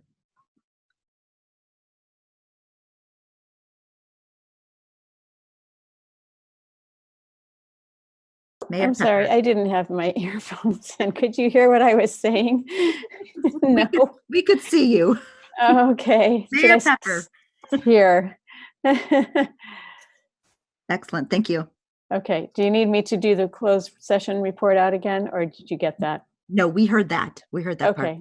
Okay. Sorry, I didn't realize my earphones weren't in. You're fine. Okay. All right. The next item is, are there any changes to the order of the agenda? Mayor, Jeannie and then Anita. I would like to propose, I would actually, well, I'll make a motion after we hear what Anita wants to do as well. I'd like to, I would like council to combine items 3, which is the NOVA contract amendment, and item 10, the Nolan Tam contract amendments, for the purposes of staff doing a presentation that covers both of those, and then to place the combined items either immediately after item 6 on the agenda or immediately after item 7. And item 6 being Mount Hamilton and item 7 being reach code. We have a number of professionals who are sitting waiting for that item to come up, and Okay. time is money. So if we could move those up and combine them, I'd appreciate it. Anita, what did you have to say? I will support that combination. I was going to suggest placing the Finance Committee item ahead of that, because I thought it was important that we get that established, but Jeannie's shaking her head, so. I would support that request though, because I was going to raise my hand and request that as well. Request what, Lynette? What specifically? To move 11, to move item 11. To be 11 to be before where 3 and 10 would go if we left 3 and 10 together where 10 is. So it would go 9, 11, and then 3 and 10 combo. I don't know what the urgency is on the park in lieu, if we really need to get that done tonight or not. But I think we have to think about, if anything slips, what do we want to have to slip off here? So, And Mayor, if I may weigh in, I could support, well, I support collapsing the NOVA contract with the Nolan Tam. That makes sense to me. And I could support it going after the reach code item.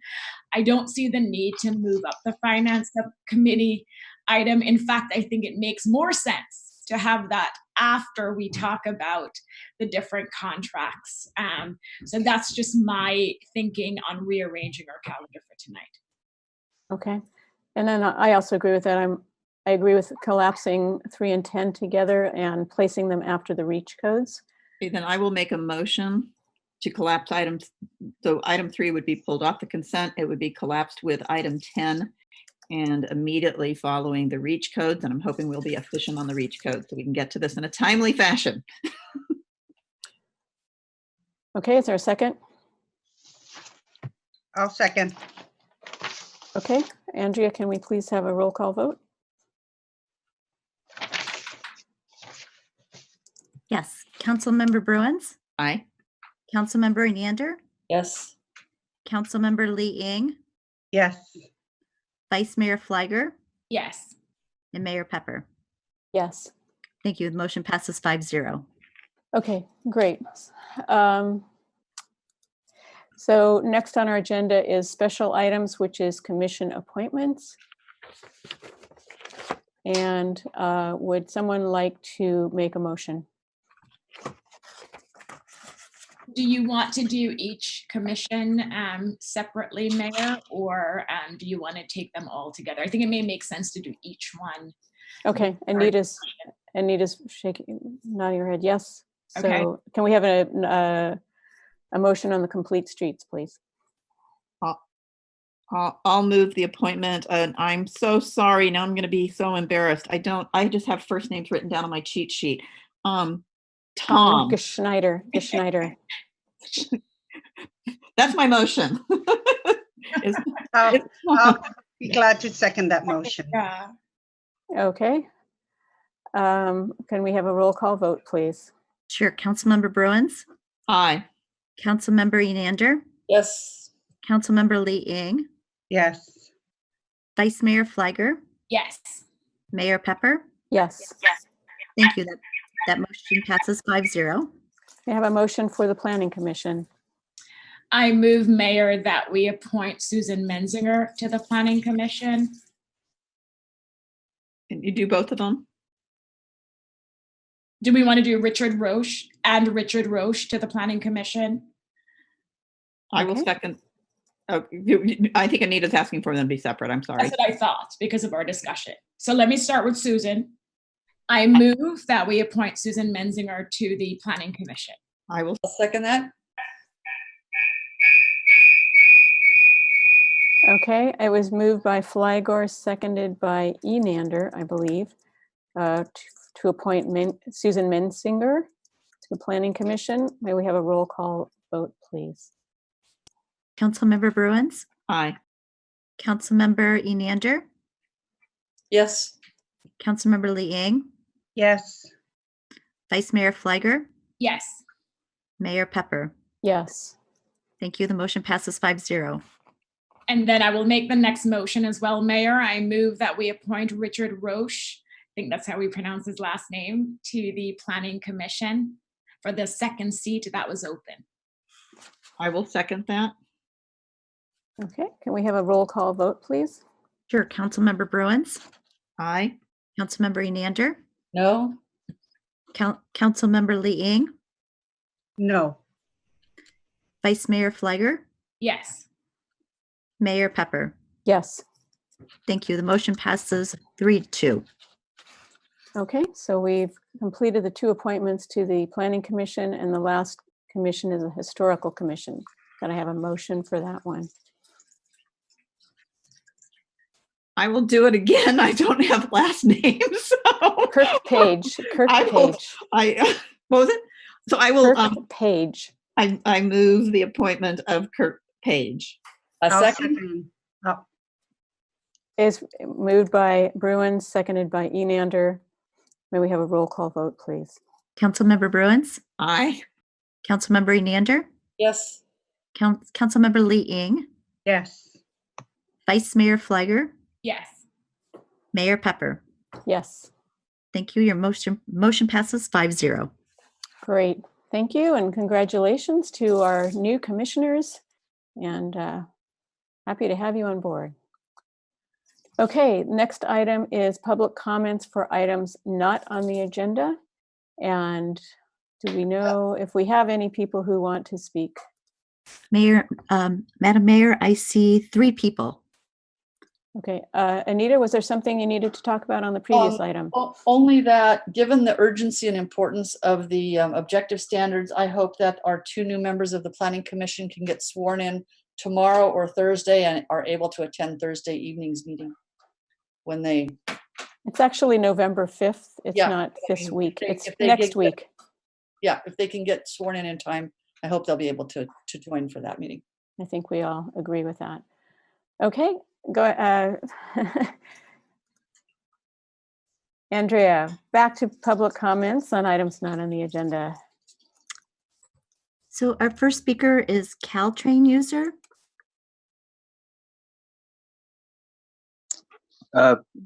Good evening, Council and Los Altos. I'm John, regular Caltrain user. I always take Caltrain to the Millbury BART station to get to San Francisco Airport and downtown San Francisco. I mean, no driving, no parking, it's a good rail service. However, even though I'm quite satisfied with Caltrain as a rider, Caltrain operates under a problematic governance structure and has significant cost management issues. Therefore, Measure RR, the proposed sales tax increase to bail out Caltrain, is not justified. The Joint Powers Board involves 7 public agencies with competing and conflicting priorities, and Caltrain just has not operated with effective cost controls. In fact, with the recent decline in ridership, Caltrain has had no layoffs because they're using federal handouts under the CARES Act to keep people on the payroll. So regardless of another funding source, Caltrain has not managed their costs. So I'm voting no on Measure RR. You know, I said Caltrain is a good train, and there might be some alternative structure and operation for Caltrain, but Measure RR is a bad deal for taxpayers. There's no rational reason to raise taxes on merchants, retailers, and their customers to subsidize what is otherwise a bankrupt railroad. Don't let the Joint Powers Board off the hook for funding Caltrain. Vote no on Measure RR. Thank you. Thank you, John.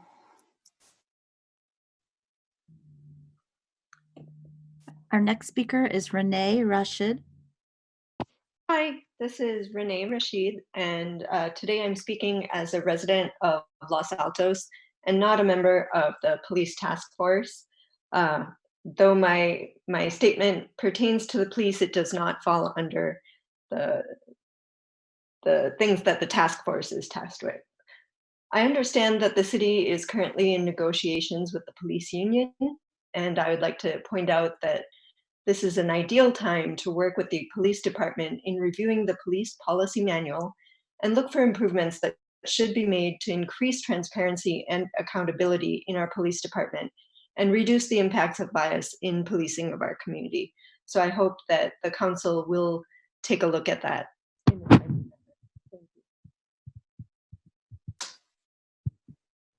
Thank you, Renee. Our next speakers are Dragana and Marco.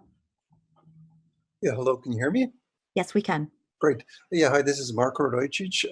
I'm following up with a message I sent to City Council earlier this week. We had an unpleasant surprise by getting an order to comply for a code violation for a fence that we wanted to build. We proactively went to City Hall, received the fence regulations that were being required. We followed up again to make sure nothing had changed a few months later when we did it.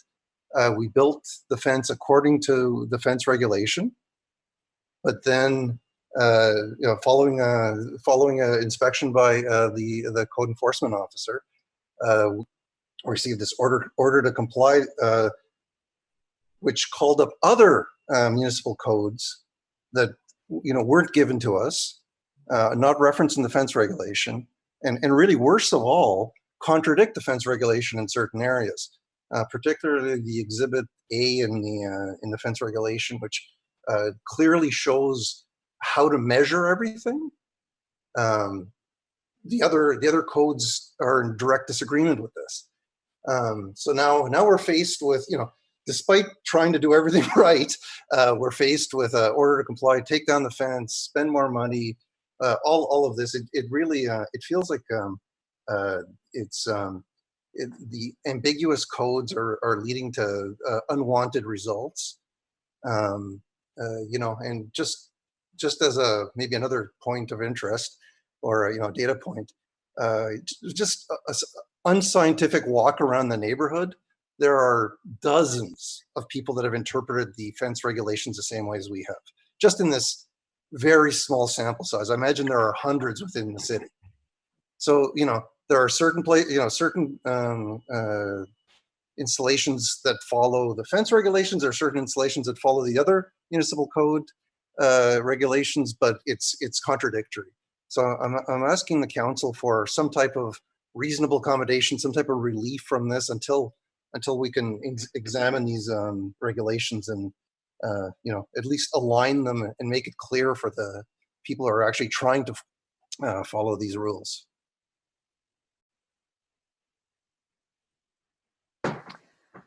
Thank you, Marco. Thank you for coming and Mayor? my understanding. Yeah. Jolie, go ahead. Well, one thing, under the Brown Act, we can't take action on this, and you could ask clarifying questions. But I do need to advise the council that this is a code enforcement matter that the council will not review, and it will go through its own process. So it's been brought to the attention of staff, and it will go through the city's regular code enforcement process. So that's what we need to focus in on tonight. It's gotten council's, it's got my attention, it has staff's attention, but there is no possibility that you would be able to grant any sort of accommodation or waiver from a code enforcement matter. So I just want to let you know that's, but the staff is aware of it. Thank you. Are there any other members of the public who are wishing to speak? Madam Mayor, I do not see any other members of the public wishing to speak. Okay, great, thank you. We will now move to the consent calendar. There are 5 items. Item 3 has already been pulled. So is there and item 5 is being deferred till November 10th. So that leaves items 1, 2, and 4. Is there a motion to move those 3 items? I move, Mayor, that we approve and move those 3 items, items 1, 2, and 4 on the consent calendar. And I will second that motion with one comment. I don't know if the clerk caught it, but there is a typo on the minutes on page 5. So if it still exists, if that could be corrected, the item should read, it's item 9, which was referring to 425 First Street. The minutes say item 4. It was actually item 9. So with that correction, I accept that correction, Councilmember Bruins. So Thank you. We'll make that correction. Okay, can we get a roll call vote, please? Councilmember Bruins? Aye. Councilmember Enander? Yes. Councilmember Lee Ing? Yes. Vice Mayor Fliger? yes. Mayor Pepper? Yes. Thank you. The motion carries 5-0. Thank you. Very good. Thank you. Good job, Council. We're already on item 6, and we've only been here for 20 minutes. Let's keep up the good work. Okay. First item 6 is 126 Mount Hamilton, review of the revised project. So this is a public hearing to look at this, and we will. Who are we going to for this? Guido, I assume. The staff report. Good evening, City Council. Can everybody see my slides? Yes. Okay. You don't have it in presentation mode, but that's okay. There you go. Okay, perfect. So just a little bit of context for the project, just for the benefit of the public and just so we're all on the same page. So the project was first reviewed by the DRC October 2nd, 2019. Modifications were made, and at the April 15th meeting, the project was approved by the DRC. However, there were some technical glitches, and on the advice of the city attorney, in terms of full transparency, the meeting was renoticed, and the same 3-2 vote occurred at the DRC level for May 20th for approval. On June 1st, there was a timely appeal filed, and on August 25th, the City Council heard the appeal and agreed in part and remanded the item back to staff and the applicant to revise the project. On September 13th, the council adopted resolution 2020-32 to memorialize the direction and the overall intent of what the council was asking for. So I think it's important to kind of parse together what was the actual final resolution.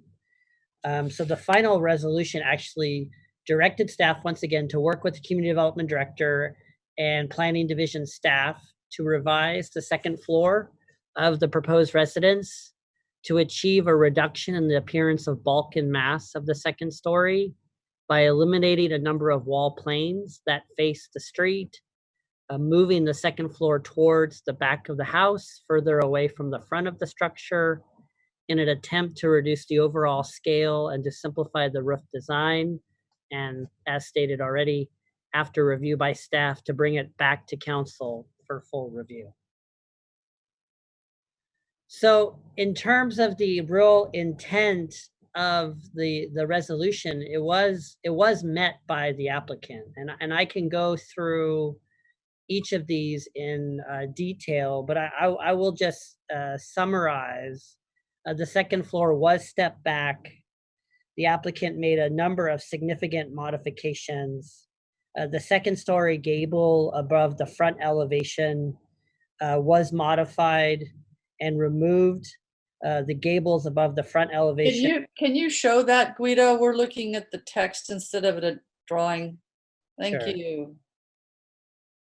The gables above the front elevation were replaced with more modest hip roofs. The bay windows were removed, and the shed roof on the second floor above the front elevation were reduced to reduce the visual complexity of the second floor. The bedroom number 2, centered above bedroom 5, was centered for more visual balance. Bedroom number 2 bay windows were modified to have a larger primary front wall setback, and the overall second floor setback was increased by approximately 2 feet.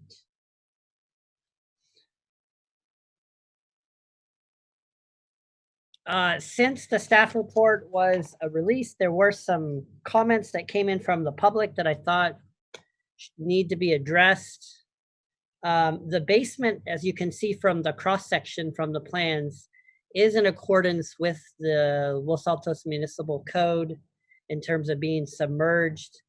There were questions related to how it potentially was exposed. There is a light well that's shown along the elevation. Light wells are allowed in Los Altos. They can be no closer than 5 feet to the property line. The project is 7.5 feet. There were some questions related to the chimneys.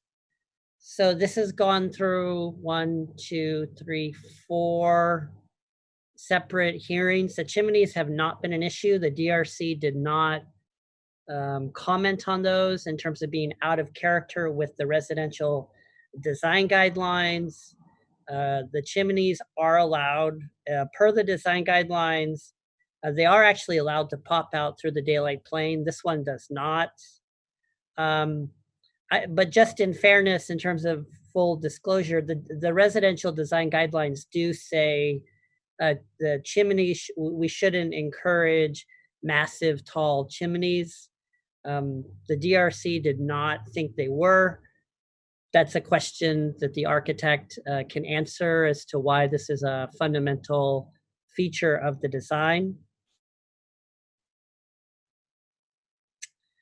Once again, in terms of more transparency and openness, normally we notify 2 or 3 on each side, 3 or 4 in the back, 4 or 5 in the front. Usually is about 12 to 15, but we did get quite a few interests from the community, so we end up noticing closer to 25 properties. The project does meet all of the technical details of the Los Altos Municipal Code. The applicant has strived, and the DRC did concur, that the privacy impacts have been minimized. And to address really the core issue here, which is second story, there is a second story. directly to the rear of the lot on Hamilton Court, as well as another one off Hamilton Court. And it should be pointed out the residential design guidelines do not limit development to one story. And as was stated in the first public hearing, so if you spend a little bit of time reviewing the single story overlay ordinance, which I did this week, that ordinance goes pretty far back into the city's history. And it's actually been updated 4 or 5 times if you look at the municipal code. But if the residents wanted to have a single story for this neighborhood, that ordinance has been in place for quite a while, and it was last updated in 2007. So there's been quite an opportunity to take up this issue. It has not. The applicant has met the overall intent, which is why staff is in a position to, number one, recommend that the project is exempt from CEQA, and to recommend approval of the project. So I now will gladly take questions and also defer to the architect. I do have the architect's presentation when the council would like to hear it. Okay, are there any clarifying questions of council members for this project?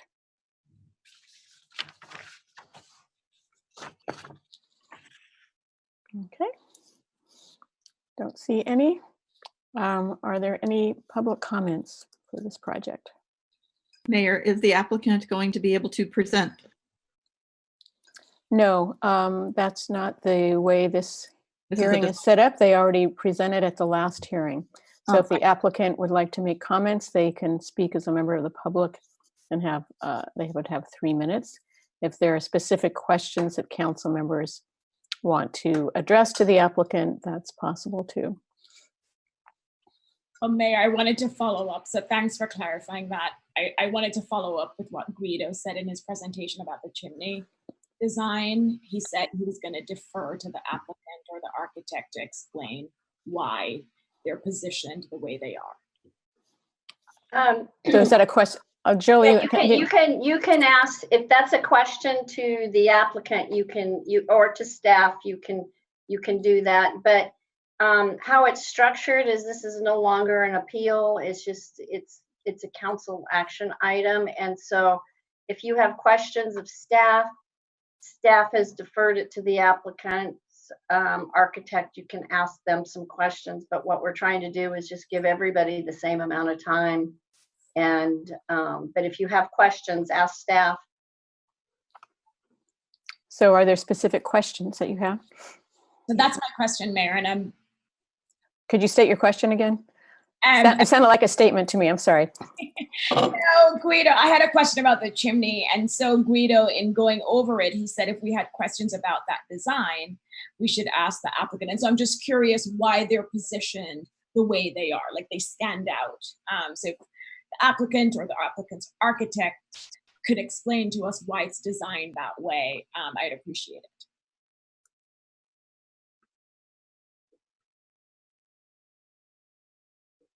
Hello, this is Eugene Sakai. Can you hear me? Yes, we can hear you. Hi, Eugene Sakai. I'm the architect for the applicant. With regard to the chimneys, they're basically to ventilate fireplaces in those 2 locations on the ground floor. On the top floor, we are using them to vent pretty much the plumbing fixtures and gather them up inside that chimney so we don't have sort of a forest of pipe penetrations going through our roof. So it's a way to make the roofscape a little bit more clean and sightly.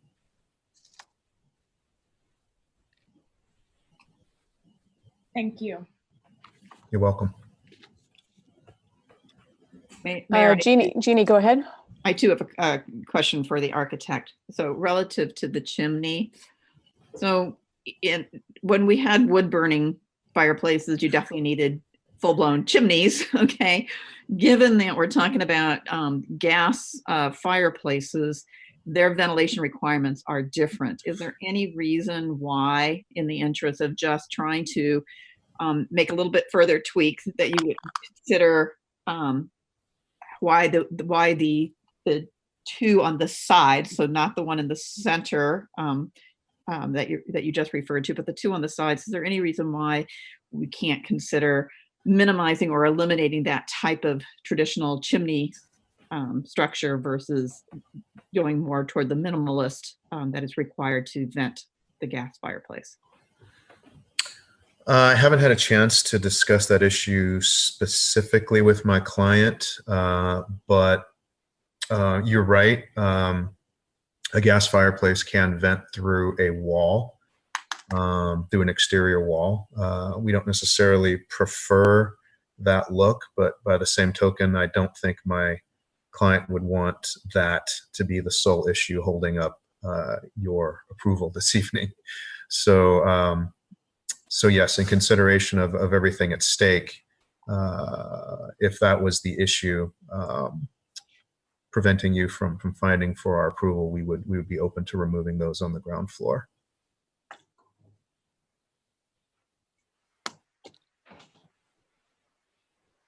No further questions. Okay. I'd like to ask a further question about the plumbing on the roof and having them all vent through a chimney. I've never heard of that before. It seems rather a bulky way to vent the plumbing. What other solutions are there for that? And are you planning to put solar on the roof? Is that why you don't want the plumbing coming out of the roof? It just seems really unusual. It's certainly not the cheapest way to do it. The cheapest way is to take every single plumbing fixture and gas appliance or really any appliance that requires venting and run it straight up through the roof. And for two reasons, we prefer not to do that. Number one is to, as I mentioned earlier, just have a cleaner appearance on the roof. This is a pretty common practice in higher end buildings. Number two is the reason you just mentioned. Any place you put a pipe typically creates a problem for a solar panel. And, we intend to pack our roof with as much solar as we can.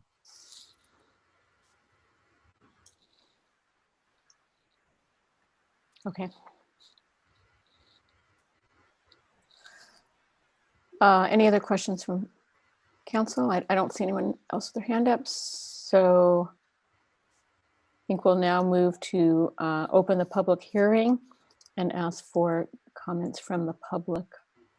Thank you, Madam Mayor. The first speaker is Tom Shoup. Tom? All right, thank you. I think I'm the person that Guido mentioned who raised the point about the basement. The basement clearly isn't, I'm sorry, the outside entrance to the basement has never been identified as a light well. In fact, note 22 on the plan refers to it as a below grade patio. I also raised the point that basement is defined in the city code, and part of the definition is no portion of any structure with an exposed wall shall be considered a basement, with the exception of below grade garages that are screened from public view by either topography or built improvements.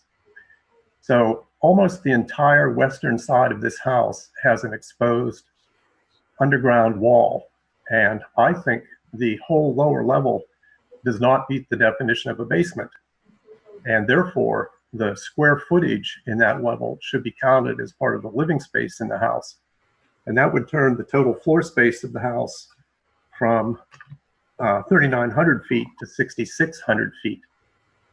So the stairway down to the below grade patio and the exposed wall, I think all of that removes that lower level from the definition of basement. And the definition in the code is pretty straightforward.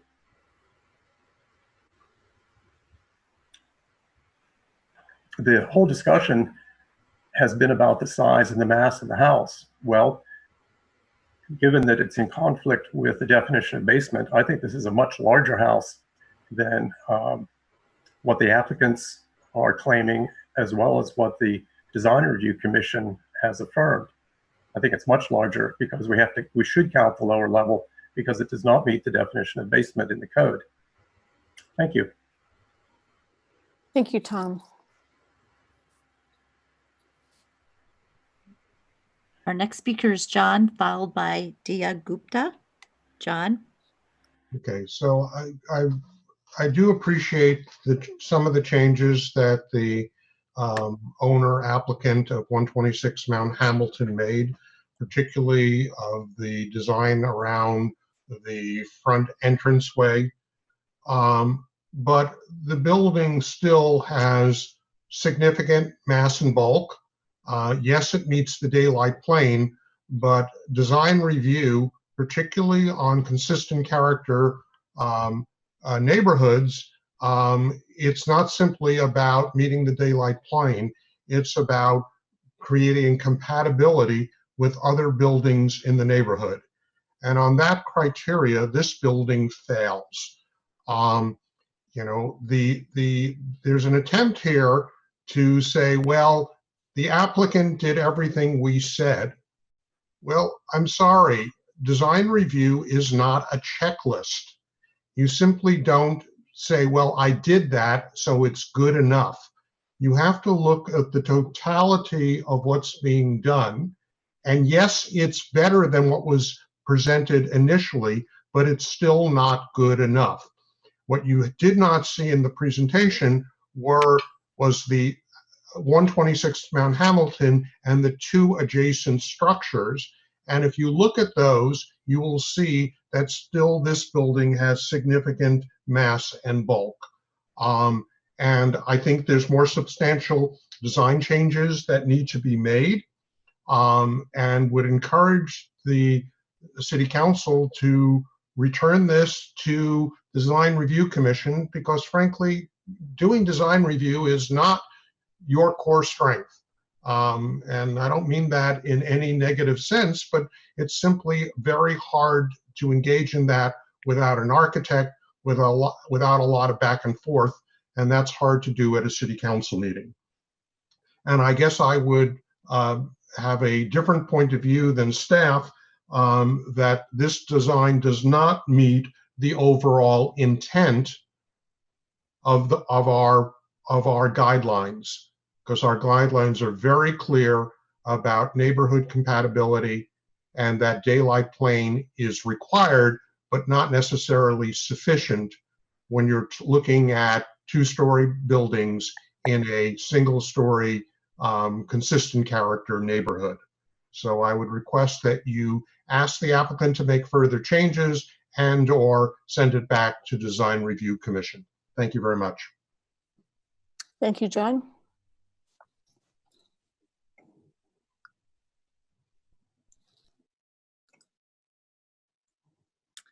Dia Gupta had her hand raised, but it is now lowered. And Eugene Hyman has his hand raised. He's shown as a panelist. Okay. Hello, can you hear me? Yes, we can hear you. Yes. Oh, great, thank you. Madam Mayor and Madam Vice Mayor and members of the City Council, thank you. Our city has cultural norms that help define what makes our city unique. We have, for example, the Festival of Lights, the Pet Parade, 2 wine and art festivals, our History Museum are examples of our uniqueness. We also have a culture of single-story residences, ranch style.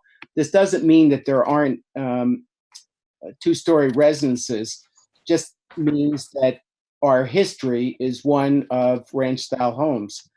Ms. Hambly and I have lived in Los Altos for over 30 years, and with respect to our block, there haven't been significant changes up to this point. Originally, we objected to a 2-story residence, but subsequent to discussions with the City Council at the last meeting, we agreed to a 2-story with the understanding that the new plan would significantly address bulk and other issues that have been discussed by Mr. Baer, and were also discussed by Ms. Bolster with respect to her submission to council. And it's not my intention to duplicate their submissions, both in writing and orally. And I request that the council make note of the written submissions. When the current street view is reviewed presently as submitted at 126 Mount Hamilton, it's clear that the current plans do not meet the standards of our city within the meaning of the municipal code, specifically subdivision E, and that the instructions that the council gave regarding bulk and mass with our culture of our neighborhood. And it's our hope that as you review this project, that you will return it to the Design Review Commission for further discussions consistent with our concerns and consistent with the municipal code. It is our hope that approval of this project is not determined by outcome, by a simple determination of the number of attempts that the homeowner has made. We certainly, or I certainly appreciate that the homeowner has made attempts, but an award of a favorable decision should not be based merely upon the number of submissions that they have made.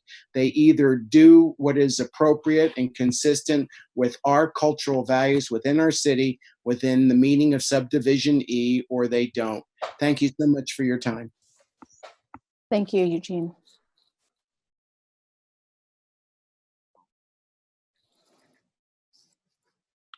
Okay, Andrea, let's see. I see no other members of the public wishing. I do. Oh, okay. I see a hand from Ann the Hambley. architect. Okay, Ann. Yes. Um, do you hear me? Yes, we can hear you. Okay, thank you very much. I thought I was going to lose out again. I appreciate the time you've given me to speak, council members and staff. I'm the neighbor at the left side of the property. To save time, I will say that I agree with the spoken and written comments of Mr. Bear, Mrs. Foster, and Judge Hyman. The bulk and mass of the second story are still there. It fills the whole daylight plane. I would ask that you require more modifications to be made. I would like to say that this approval process has been going on for over a year. I feel sorry for the applicants and what they have gone through. I'm not impressed with the city planning process. When a new applicant comes to the planning department with plans for a two-story home in a consistent character neighborhood of single-story houses, isn't it reasonable to inform them of the restrictions in a consistent character neighborhood and of the possibility that the neighbors will object, even though code allows it? I would hope that this will be done in the future. It might not change their minds, but they will be better informed, and maybe they would approach the neighbors early in their planning process. Perhaps a fruitful discussion could take place. Unfortunately, that definitely didn't happen in this case, which I'm very sorry about. I thank you for giving me the time, and good luck with your decision. Thank you, Ann. And Jolie, I see your hand up.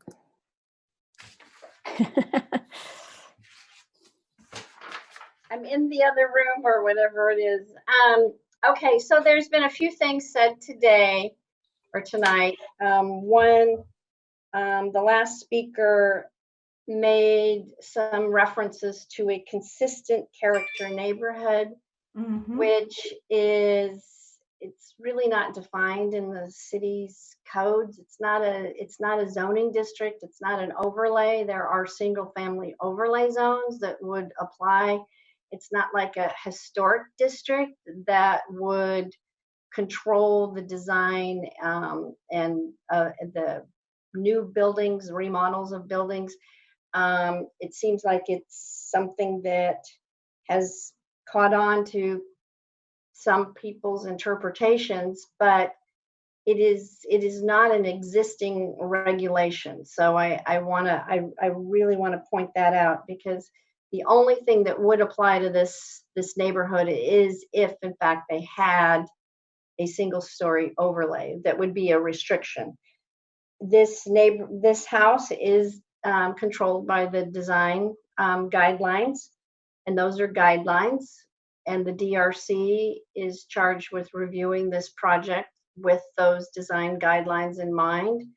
This project came to the council, and you reviewed that appeal, and you made certain determinations, and you sent it to staff with some specific changes that you wanted to see. And I think tonight's discussion should focus on that direction that the council weighed and considered, and that was part of your motion to go look at those certain things. So I think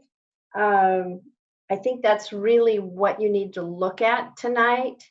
And again, design guidelines are guidelines, and I think staff's PowerPoint and presentation showed how there have been some changes. I will let staff discuss the basement. I can get into that, but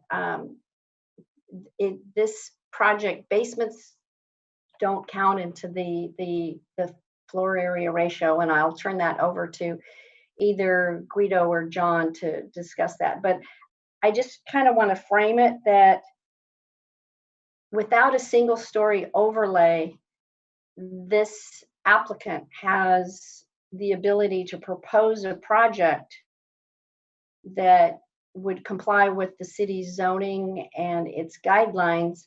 And there's no such restriction as some sort of consistent neighborhood character that would be something that would be like a zoning overlay. So those are my comments for right now. Thank you, Jolie. I see one more hand raised, which is the architect. So he responded previously to a question. Jolie, do we also provide him with 3 minutes of public comment? Yes. Okay. Hi, Eugene Sakai on behalf of the applicant. I just wanted to use my 3 minutes to discuss some of the neighbors' comments that came forward. And I just wanted to point out one thing that was also said by the neighbors. This is our 5th hearing on this project, and we've seen a consistent vocal minority of really the same faces and names at every single one of these hearings. Hopefully Guido can explain a bit more about the nature of a single-story overlay and how this can be adopted, but essentially it takes a majority of the neighbors to back that effort, not a vocal minority as what we have here. With regard to Mr. Shoup's comments about the basement, they're completely erroneous. Hopefully Guido can back that, but we've been doing basements in Los Altos exactly like this for many, many years. Our basement is no different than all those others that have been approved before. I would say that our office and city staff are far more expert in what constitutes a legal basement than Mr. Shoup. John's comments with regard to design review findings being hard to do at City Council, I certainly agree with that, and that's exactly why there is a design review commission. That's exactly why you have professional city staff, both of whom have found in favor of this design over and over, despite the opposition by this vocal minority. I see no reason why you should remand this back to DRC, who's already approved this project twice.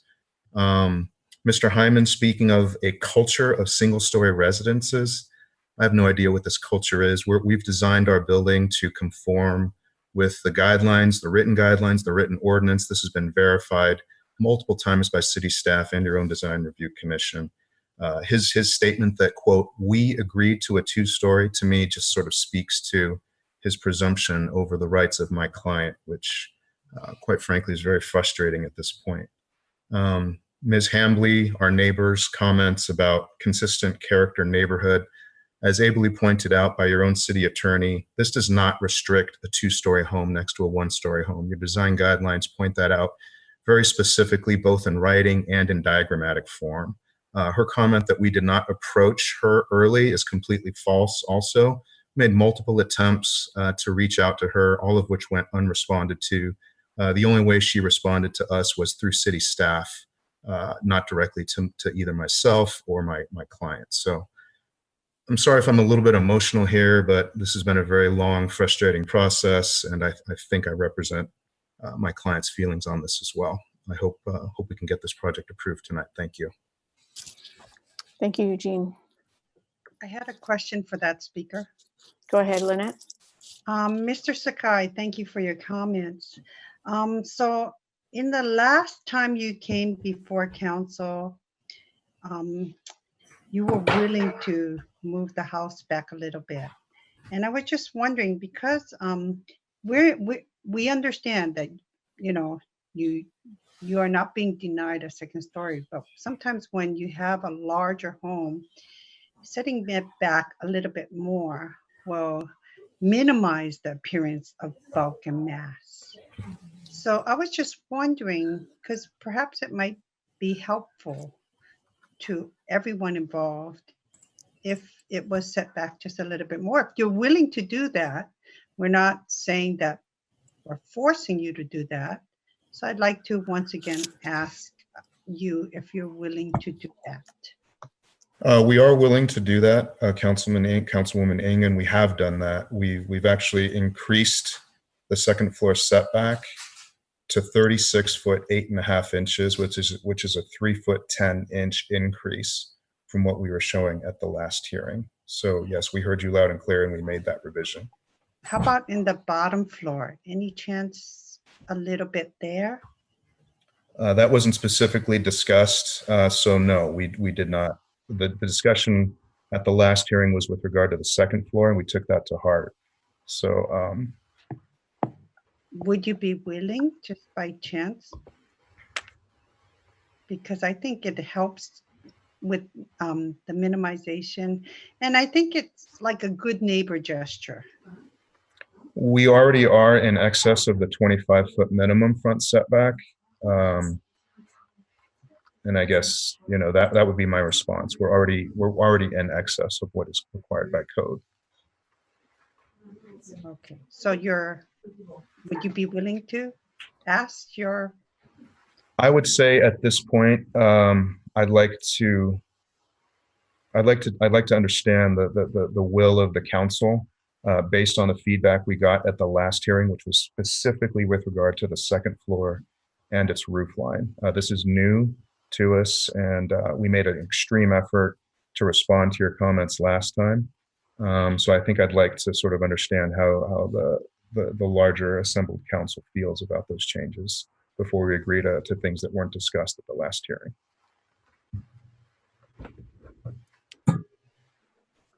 So am I able to ask questions of other speakers just by chance? Or only at the time that they spoke?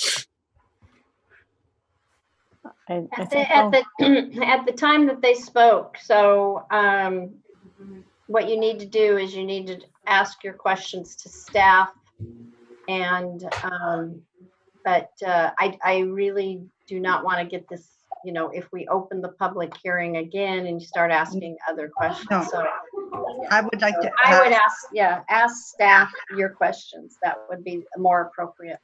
Okay, we already had time for asking staff questions, so let's have this be the last set of questions going to staff. So okay, I guess because when you hear from public comments, then more questions come up. So to either Guido or I guess Guido. So when at the DRC meetings, when people spoke about this design, was there a lot of requests for further setback of the home as well to try to reduce the look of that bulk and mass? It was quite a bit of discussion, so it'd be hard to summarize all of it. I don't recall there being additional requests, just overall concern about the second floor, but the DRC did approve it on a 3-2 vote. So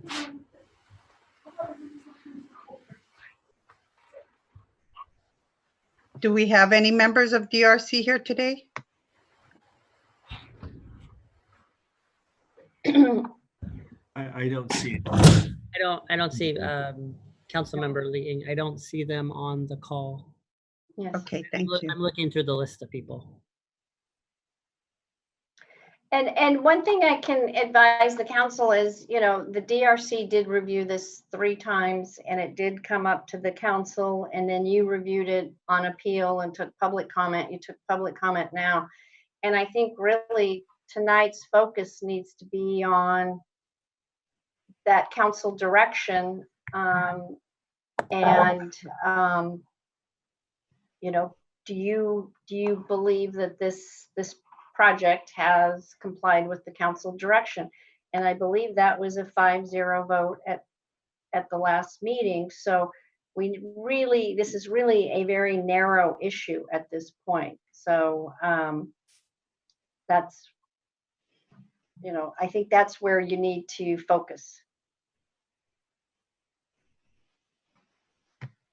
Okay, thank you. Yeah, I mean, the staff report notes that when this came to us on August 25th, and the direction from council was for the planning division staff to work with the project architect to achieve a reduction in the appearance of bulk and mass of the second story and position more towards the back of the house, further away from the front of the structure, and simplify the roof design. So that's in the staff report of what our direction was. So look to council for any other comments you have, or Jeannie, you've got your hand up. Go ahead.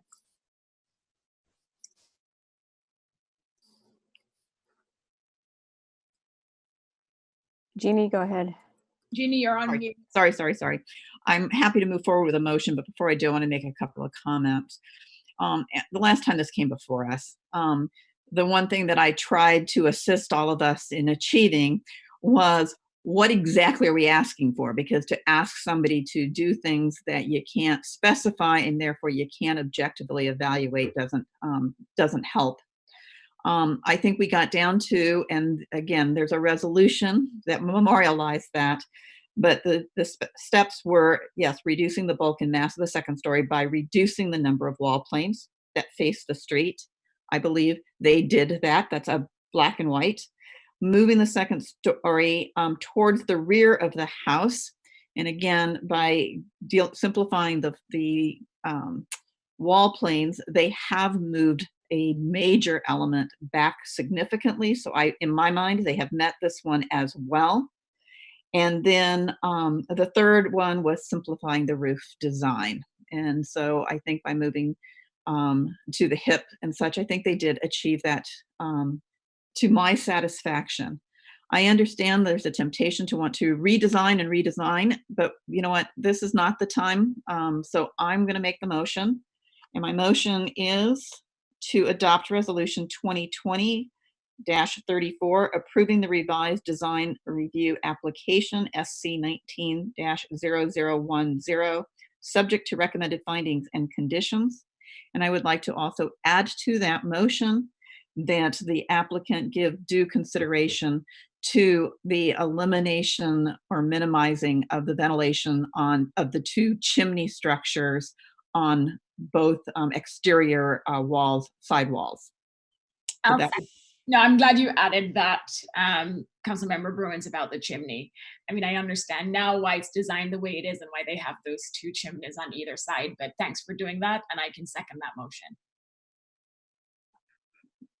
Can I ask a clarifying question? You said minimizing the 2 chimney structures. Does that mean eliminating the 2 chimney structures? I don't know what minimizing means. So my preference is, again, I don't believe in moving goalposts, and because we did not raise this last time, I would ask that they do. I mean, personally, I think they should eliminate the bulkiness, get rid of the chimneys. You don't need them. You can side vent, okay? So that's what I would really want them to do. And maybe if what you want the firmer motion, Mayor, I would support that if we could ask again that the applicant agrees to that, given that we did not ask that of him last time. So can we change? So if we could ask You already asked him, and he said yes, he could vent it through the wall. So you already asked that question. Okay, then I'm going to go ahead and I will take that as his answer, and I will make. And John, I think you want to flag before I finish my thing. Yeah, I really take discomfort in the elimination of the two chimneys, and here's why. I think that they are well-designed masonry chimneys that respect the architecture of the existing house. And venting out these fireplaces out the side of the wall with the venting systems that they have available, these sheet metal venting systems, I think homes in Los Altos deserve much better than that.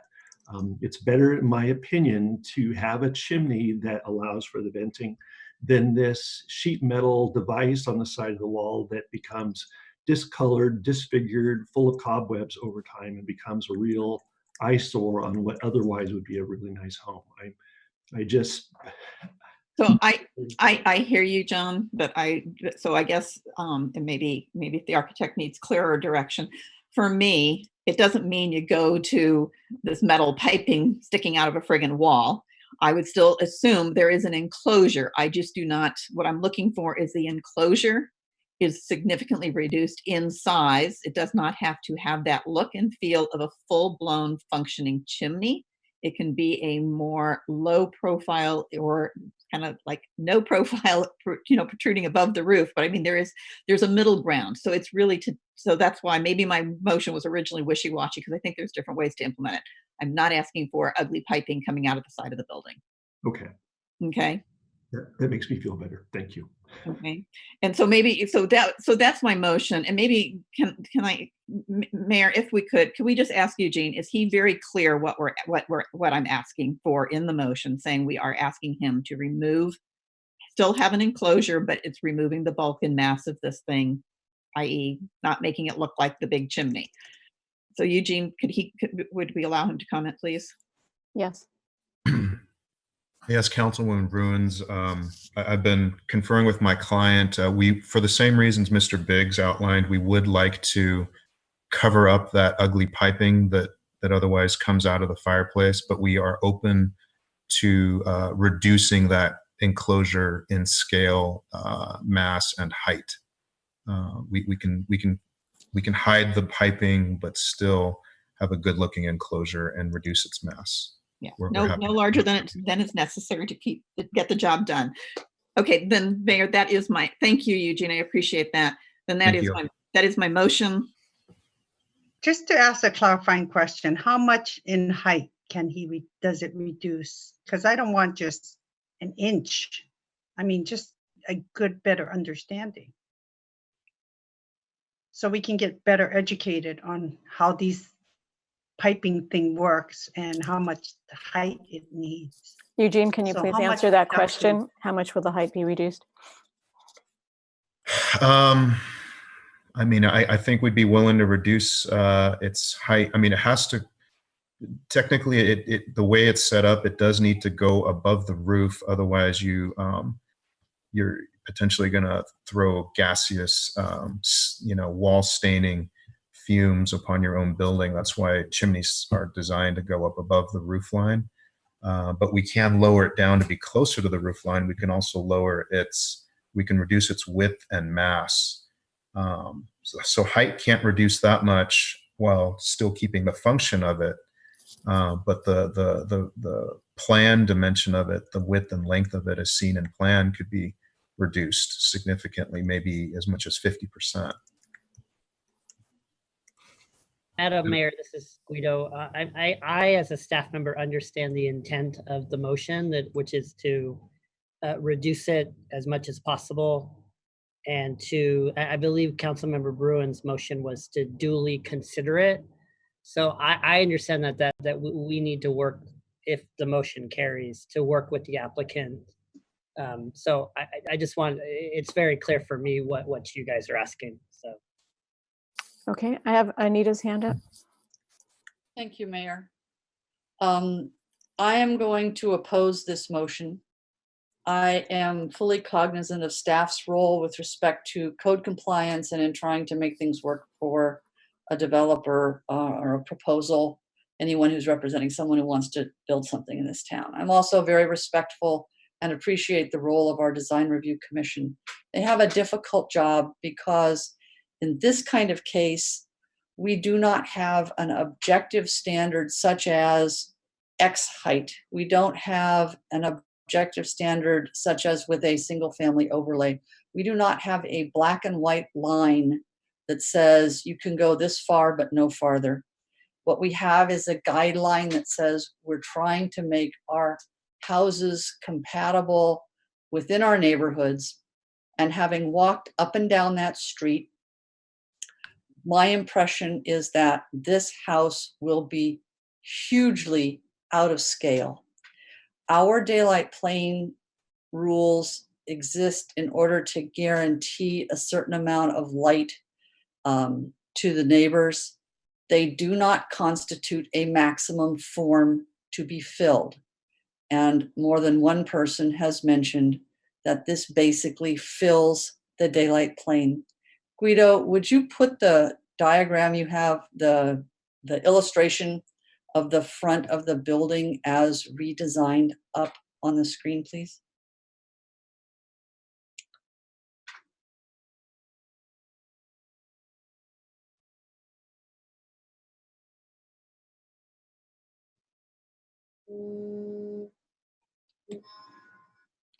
Thank you. I understand the basement issue. I understand why the people who are going to live in this house want to have as much backyard as possible. And I respect that. But the consequence is that you cannot move a house back far enough to truly take care of the imposing mass on the second floor.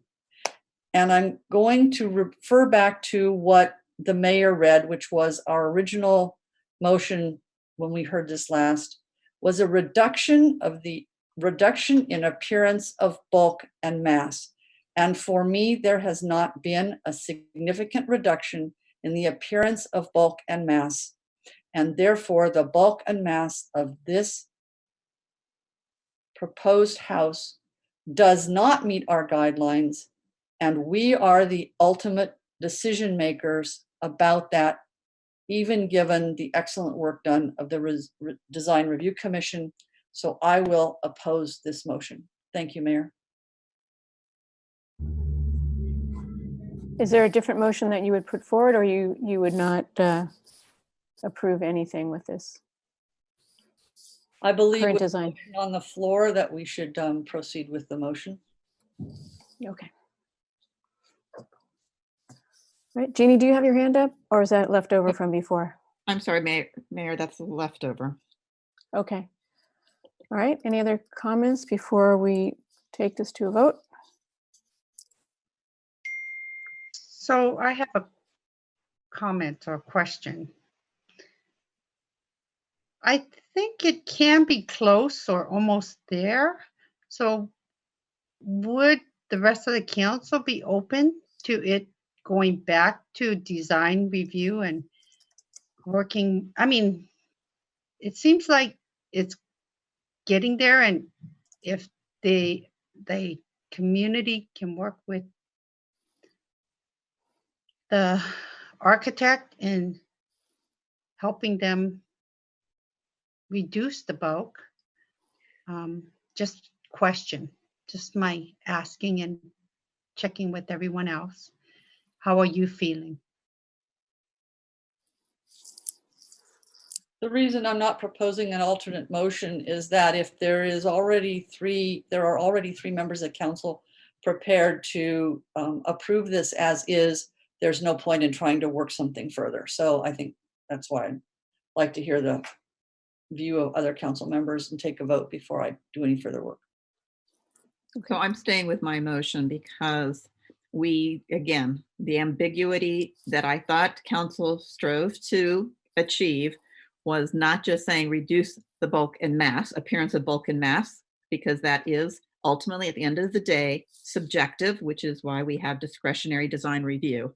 But we put in the words, and it's in the actual resolution, it's reduction in the appearance of bulk and mass of the second story by, and then we went and said 3 things that we wanted them to achieve. So because of that, I'm staying with my motion with the objective by the virtue of the motion that we made. If we have buyer's remorse, I'm sorry that we have buyer's remorse, but we told them what specifically we were looking for to measure that reduction in bulk and mass. And I'll also stand by my second. When you compare the before and after, they obviously worked on this and they made changes in response to what we asked at the last council meeting. And our city attorney already explained our limitations here. We can always ask an applicant to do more voluntarily. But at this point, I think they have done what we asked as part of the appeal process.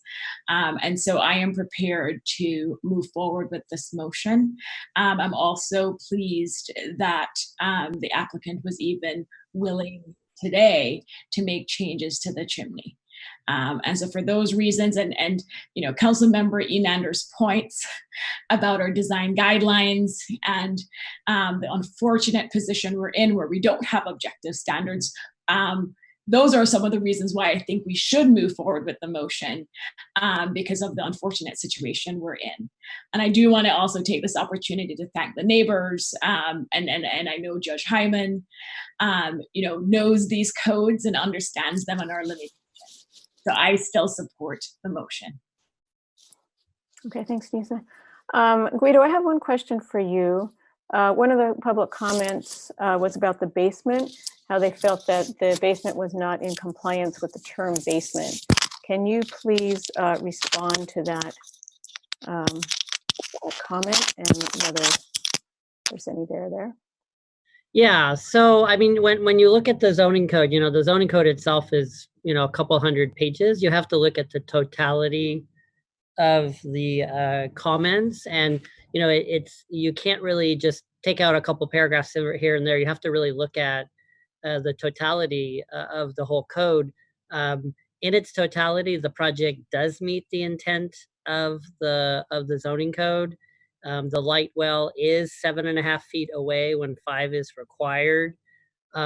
Whoever wrote the basement part of the R1 section of the code, whoever were the early city founders, were smart, because if you have a basement and you don't count the square footage, then from an urban planning perspective, you kind of hide the bulk and mass. So it really is a benefit that all Los Altos residents enjoy, not just the property owner, but abutting neighbors, because otherwise that square footage potentially would be on the first and second floor. So yes, the project is in compliant with the code, and if we want, we could certainly go through each section of the code, but I'm pretty sure that's not what the council wants to do. So that's right.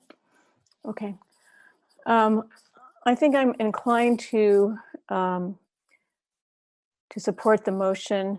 It's not, it's not ideal, but based on the direction that we gave last time, the applicant has responded to that. I don't think it makes sense to send it back to the DRC because it's already gone to the DRC multiple times and it's already gone through there. So I don't see what purpose that serves to send it back to the DRC. So I'm just hopeful that the neighbors can all work together and talk to each other and see if there's anything they can agree to after we approve this tonight to make any other tweaks that will satisfy the issues. So seeing no other comments, Andrea, can we please have a roll call vote? I do have one more comment. I hope we learned from this.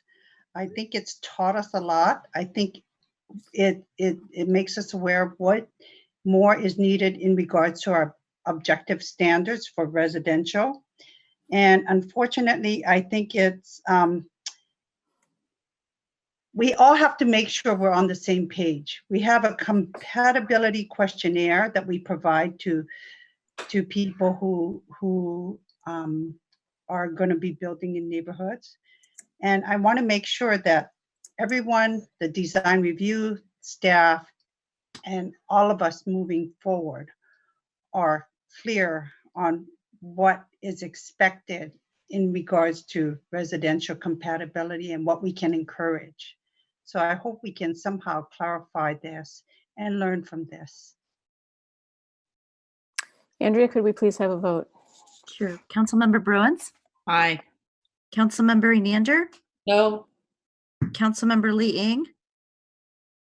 Can you pass and come back to me? No, no, it's your turn to vote.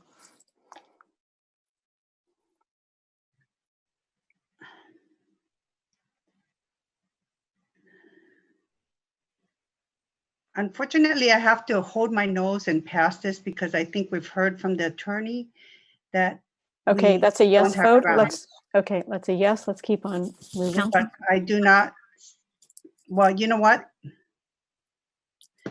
Just pass on me and come back to me, please. Vice Mayor Fliger? Yes. Mayor Pepper? Yes. Councilmember Lee Ing?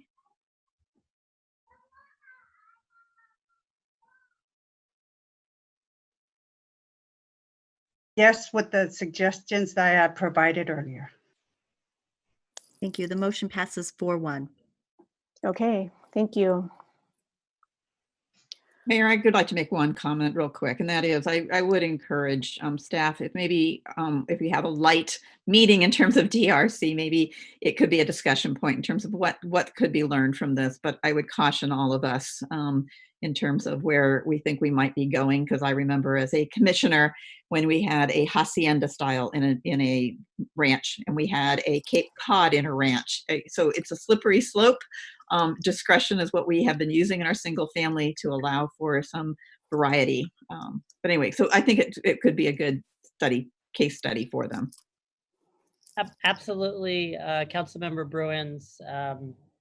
And there might be an opportunity to do a little bit more outreach to the neighborhood as well. That would be great. Okay, it's 8:38. I guess we'll keep going on to reach codes. Item number 7. Thank you, Madam Mayor. I have a presentation for you. I'm going to share my screen with everyone. I think that is up on the screen for everyone to see. We have before the City Council this evening is an update to the REACH codes. This was an update since the last time you took a look at these ordinances. We specifically have 3 sets of ordinances for the council to consider. This is done in an effort to allow the council to take similar votes to what it had the last time that it reviewed the REACH codes. The first ordinance does allow for the inclusion of electric appliances in single-family dwellings and multifamily dwellings from 2 to 9 units, with the exception of cooking appliances and fireplaces, which may be gas-fueled. The second code section we have for you is for the application of all electric appliances with no exceptions for multifamily residential developments having 10 or more units. And then the final code in terms of the electric appliance codes is for non-residential buildings, scientific and laboratory buildings, and public buildings, which requires the installation of electric appliances, except for the first is for buildings that contain a for-profit restaurant. Those may have gas-fueled cooking appliances, so long as the applicant provides for pre-wiring of electrical appliances at some point. The restaurant owner looks to follow those. And then the second exception is part of this exception, number 3, actually, to the entire code is for non-residential buildings, scientific laboratories, and public buildings may apply to the building division for an exception to install non-electric appliances or a piece of equipment that demonstrate, and they have demonstrated that the public or business related need cannot reasonably be met with an electric fuel appliance or piece of equipment. And again, that requires that install have in place wiring to accommodate electric appliances in the future. The fourth code is the code that applies to the installation of electric vehicle charging stations. And what we have up on the screen for the City Council are the various requirements that are part of the code or the ordinance that the council is considering this evening, and a comparison between what the proposed code includes and the current code requirements of the California Building Code. There's the first set of these, and I apologize, I'm not an expert in all of this, but that's why we have our two environmental commissioners available to answer questions for the council this evening about this, along with Amico Anchetta, who is our environmental coordinator and has been marshaling the rules here through the process. So with that, we would be happy to answer any questions that the City Council might have regarding the REACH codes and what we have done to amend the REACH codes and bring them back to the council for consideration. I think you're looking at taking 4 separate votes on the 4 separate ordinances in front of the council this evening. And that concludes my presentation. Thank you, John. What I'd like to suggest to the council is, because we've already spent a lot of time on the first 3 ordinances for the buildings regarding the electrification of the homes and the multifamily housing, that we take those 3 first and then move to a greater discussion on the electric vehicles, because I think we came to consensus at our last meeting as far as the building electrification, which is reflected in 2020-470A, B, and C. So are there any questions of council for staff regarding those first 3 proposed ordinances?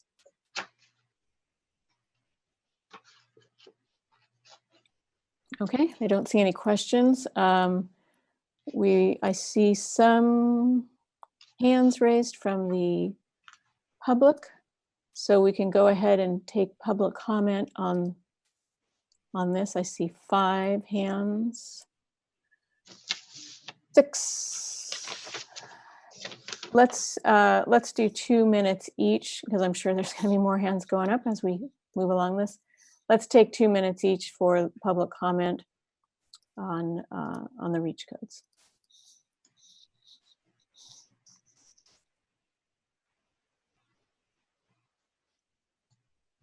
Okay, Madam Mayor, our first speaker is Angelo DeGoli.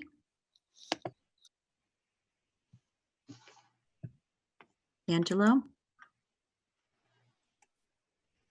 Okay, so I'm having trouble unmuting him.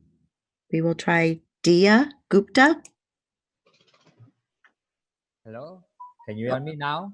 Yes, we can hear you. Okay, so I'm Angelo De Giuli, and I moved to Los Altos from Italy 20 years ago, and pardon my still heavy accent. And really, I love Los Altos.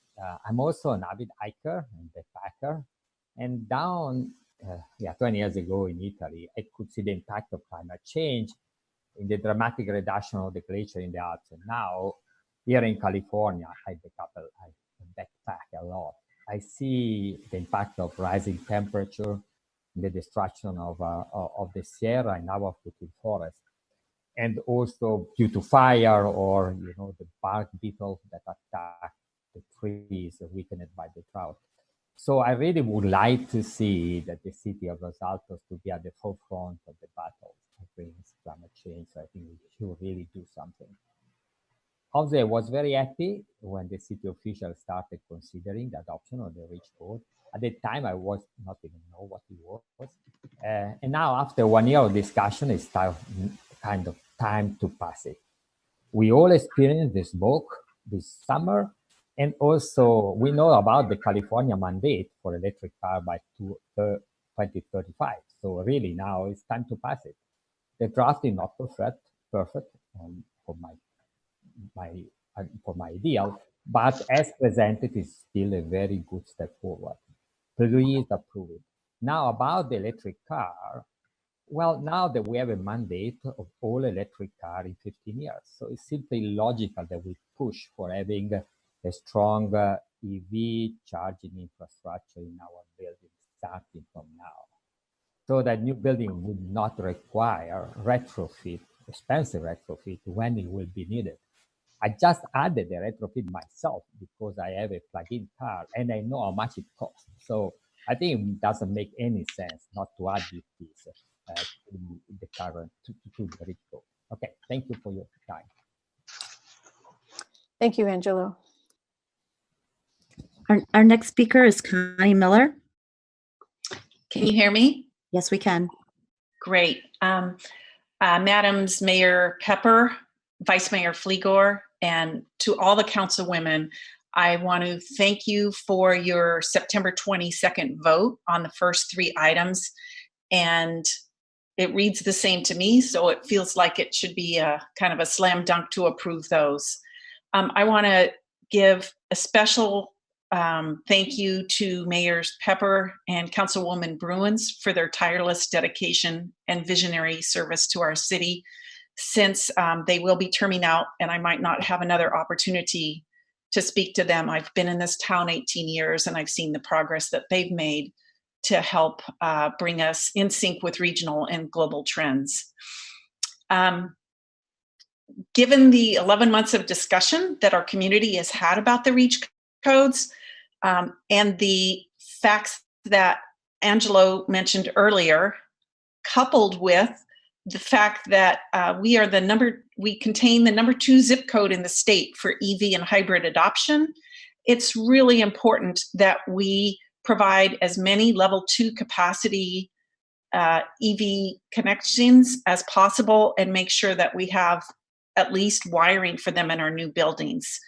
A lot of the other cities have already, in the time we've been discussing this, adopted the REACH codes. So my vote would be to approve them as they're written tonight without ado, and so we can get the benefits going.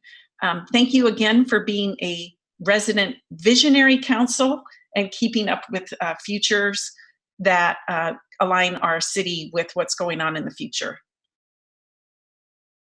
Thank you, Connie. Appreciate your comments. Both Councilmember Bruins and I appreciate that.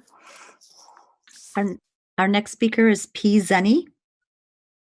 Hi, good evening. My name is Paola Zeni. Thank you for taking my comments. I live at 359 Lunara. I've been in Los Altos for about 16 years. I too love this place dearly. I think it's magic because of the beauty and the easy to live here. I echo the comments from the previous speakers. There are numerous reasons to approve this code. I am very passionate about the environment and obviously eager to see my city do everything we can to reduce pollution and reduce emission. And I look to the representatives to carry that torch for the environment. But similarly to Angelo, we also had to install the charger for our electric car. And, and it was expensive. And, I think 15 years from now, everybody is supposed to drive an electric car. We really need to think ahead and make it possible and make it more affordable and be thinking ahead about what's needed for the world, for the environment, but also for our city and the quality of living here. So I urge you to approve the code as it is. We've discussed it for a long time, and I think it should be good to go. Thank you so much. Thank you, Paula.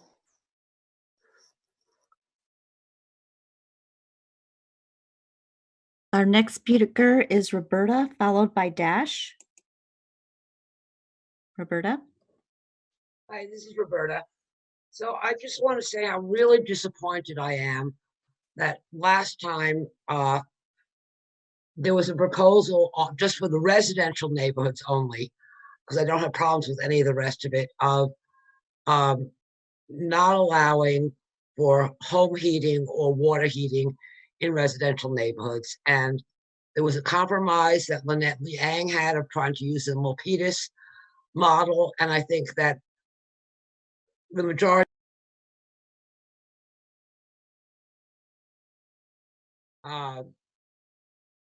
also, I just wanted to say This is all really nice in theory, but, today there were 335,000 people in our area where their electricity was turned off in their homes. And you're not considering people who have medical needs. And again, I think this is a real loss for the city. And that Mayor Pepper, I want to say, I know that you're terming out, and I've really respected you, on many decisions you made, but I strongly disagree that I think this is really premature, given the conditions that we're living under today with COVID, with the grid not being capable of handling more electricity. And I think it's a very sad day for the city. Thank you. Thank you, Roberta.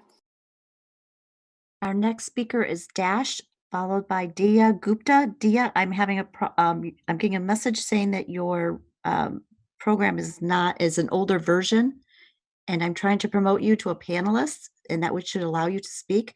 So Dash, you're the next speaker. Hello, my name is Dashiell Leeds. I'm the Conservation Assistant for the Sierra Club Loma Prieta chapter. I really hope that today is a good day for Los Altos, and I would like to talk a little bit about the conditions that we're living in. Massive wildfires, rising heat, a changing climate. We're looking at massive global displacement. Our ecosystems are collapsing, and the scientists are telling us that we're running out of time. And I think this is a really important first step. I think step one in a crisis like this is stop building the stuff that is making the problem worse. And in that case, it's fossil fuel infrastructure, specifically for many of our cities here, methane gas pipelines. So I think this is a really important first step. I think it's a great plan. I think that REACH codes will provide not only climate benefits, but public health benefits to the community. As we burn gas stoves, we release levels of indoor air pollution that after just an hour of cooking would be illegal if recorded outside. And I think that our indoor air quality will benefit, our new construction will be cheaper, and we're taking a very important first step on climate. And I really hope that this is the first step of many to come, because this is the defining crisis of our lives, and our organized human life on Earth and our ecosystems hang in the balance. So I hope that we will continue along this path, and that Los Altos continues to demonstrate its climate leadership. Thank you. Thank you, Dash.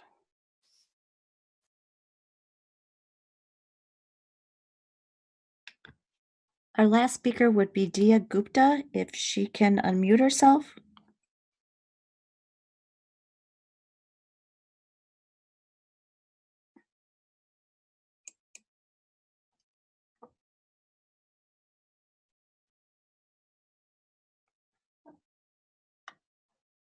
Mayor Pepper, I do not believe her program is compatible with what we have. I cannot seem to get her to be able to speak. Okay, thank you, Andrea. We can go on with our discussion, and if it's possible to figure out how to have Dia make her comments, then we'll and I'll work take on her comments at that time. Okay, I will let you know. Okay, thank you. So thank you everyone for their comments. I just want to note that the concern that people have about the electricity going out, and that PG&E turned off the power this weekend because of high winds. When we all have electric cars in our garages 15 years from now, those electric cars are probably going to be set up such that we can draw electricity from the batteries in those cars to power what we need in our homes. So some cars are able to do that now, most are not, but those of us in this industry are hoping that that's going to happen. So I'd just like to provide some comfort to those who are concerned about it, that there's work being done on this, and instead we're all going to have, our car is going to get us places, and it's also going to be backup power for our homes. Okay, so bring it back to council.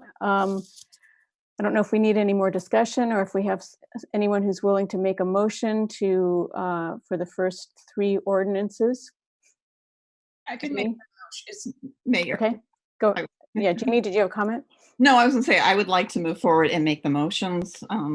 Okay, you and Nisa fight it out because Nisa wanted, or maybe you can trade off who gets to do it. Would you please separate A from the rest of them, please? Please. So, yeah, I would say we'll take them one at a time. I'll do A, Nisa will do B, I'll do C, and Nisa can do D when we get to that. How's that, Nisa? And we still haven't discussed. Yeah, we haven't. I We're know. not quite there yet. Yeah.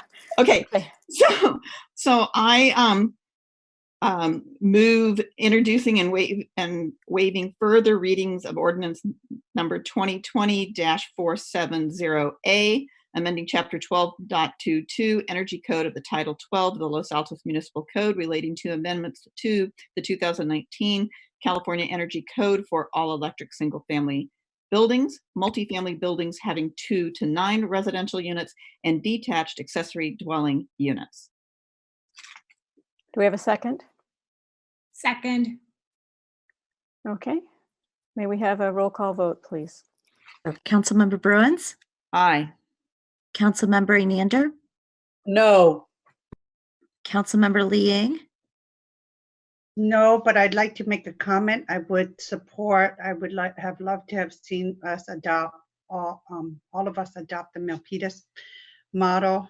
And so that's why I'm voting no on this one. Vice Mayor Fliger, Yes. Mayor Pepper. Yes. Thank you. The motion passes 3-2. Okay, ready for the second one, Mayor? Yes. I move and waive further reading of ordinance number 2020-470B, an ordinance of the City Council of the City of Los Altos, amending Chapter 12.22 Energy Code of Title 12 of the Los Altos Municipal Code relating to amendments to the 2019 California Energy Code for all electric multifamily residential developments having 10 or more units. I will second that. Okay. Could we have a roll call vote, please? Sure. Councilmember Bruins, Aye. Councilmember Enander, Yes. Councilmember Liang, Yes. Vice Mayor Fliger, Yes. and Mayor Pepper. Yes. Thank you. The motion passes 4-1. Mayor, I think it passed 5-0. 5-0. I'm sorry. 5-0. Okay. Councilmember Enander voted yes. Yes, she did. 5-0. Everyone voted yes. Yes. I'm sorry. You're correct. Sorry. 5-1. 5-0. 5-0. That one is just stuck there, isn't it? Okay. We'll check the minutes carefully when those come out. We know you have it, Andrea. Okay, go ahead, Jeannie. I move council introduce and waive further readings of ordinance 2020-470C, amending chapter 12.22 Energy Code of Title 12 of the Los Altos Municipal Code relating to amendments to the 2019 California Energy Code for all electric non-residential buildings, scientific laboratory buildings, and public buildings. Is there a second? Second. Okay. May we have a roll call vote, please? Someone else a chance. I don't want to be a motion hog. Okay, I just want to move us forward. Let's go. Councilmember Bruins? Aye. Councilmember Enander? Yes. Councilmember Liang? Yes. Councilmember Fliger? Yes. Mayor Pepper? Yes. Thank you. That motion passes 5-0. Thank you. All right. Good job, Council. So the next part of this is to discuss the electric vehicle charging infrastructure. And I'm wondering if people would like to take a short break right now, and then we'll come back in 5 minutes to continue on with this. Anita's saying yes, Lynette's saying yes. Nisa's not sure. Okay, 5 minutes, 9:05. See y'all back here. Thank you.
Okay, it's 9:05. Are we ready to keep going?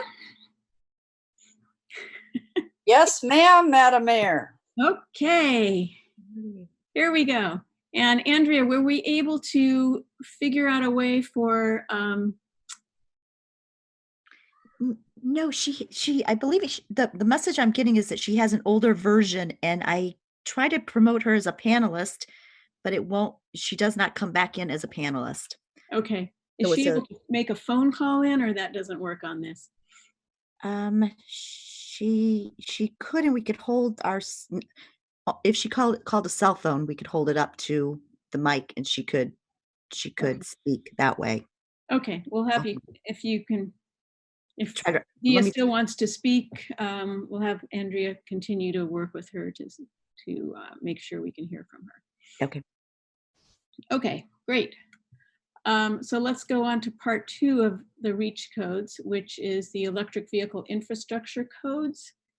And John went through this. Are there any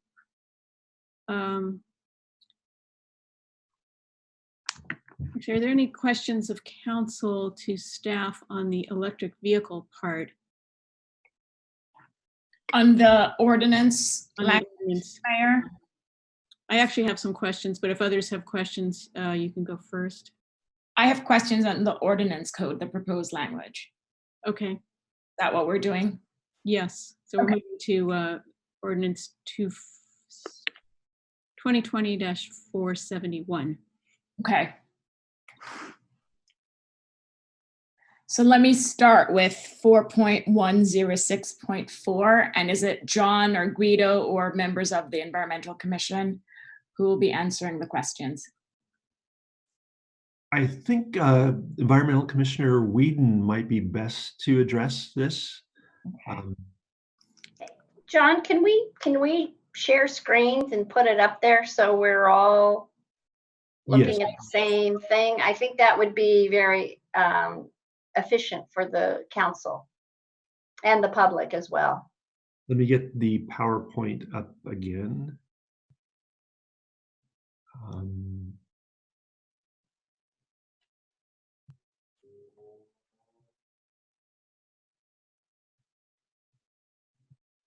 There we go. So So the actual ordinance language, that's what I reviewed. That was in the packet. So we have the ordinance and then you have the different sections. That's the document I reviewed. Okay. Is it Emiko, possible to put the ordinance up? Emiko, do you have the ordinance? I'll stop sharing. Can you call up the ordinance and share that on the screen? Yeah, let me pull it up and I'll share my screen.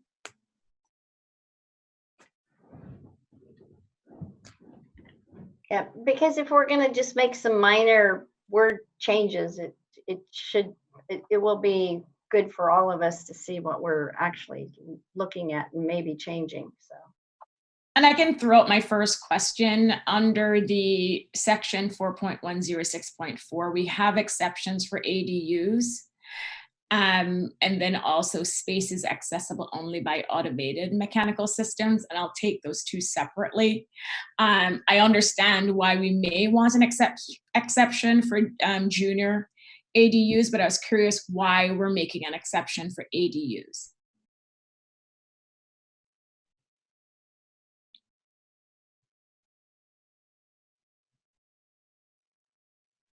I guess I don't have a specific answer for this.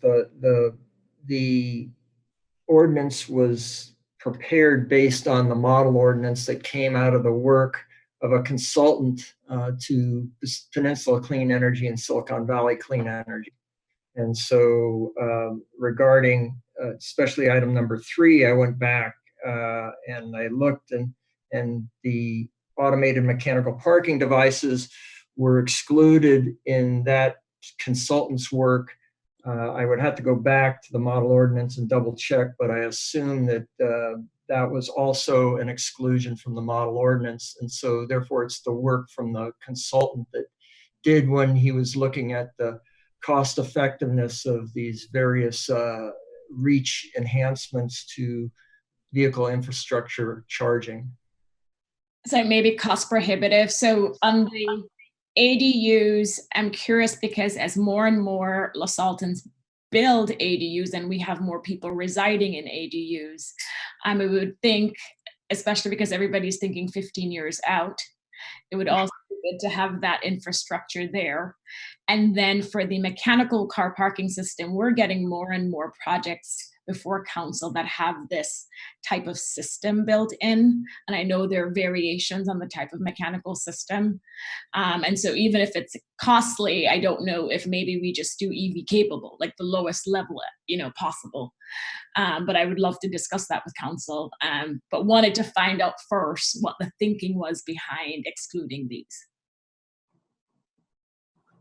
Then I can chime in a little bit about the JADU, and I not believe the JADU. So Jolie, not the JADU, just the ADU, the detached. Oh, okay, because I know the JADU, we were looking at it as it was more like a remodel. Yeah. And I'm going to have to defer to staff why a regular ADU would be excluded, because I do know we had conversations about JADUs and they're very similar to a remodel. So, and I'll defer to staff on the ADU. Thanks for that, City Attorney Houston. That was my understanding as well with regards to the junior, but it wasn't clear to me why we weren't having it applied to the ADU.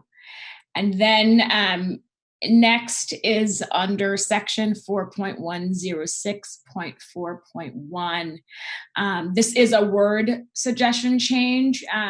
So, instead of just saying install a level 2, it's always good, I think, to put at least. So obviously if they want to install more than one, they can. So where it says for each dwelling unit under 4.106.4.1, I would just insert install at least.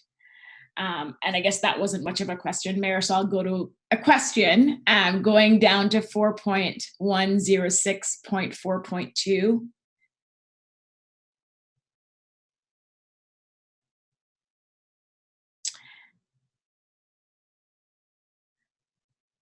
So where it talks about for the exception section, where it says for all multifamily affordable housing, does that building have to be 100% affordable housing? That wasn't clear to me.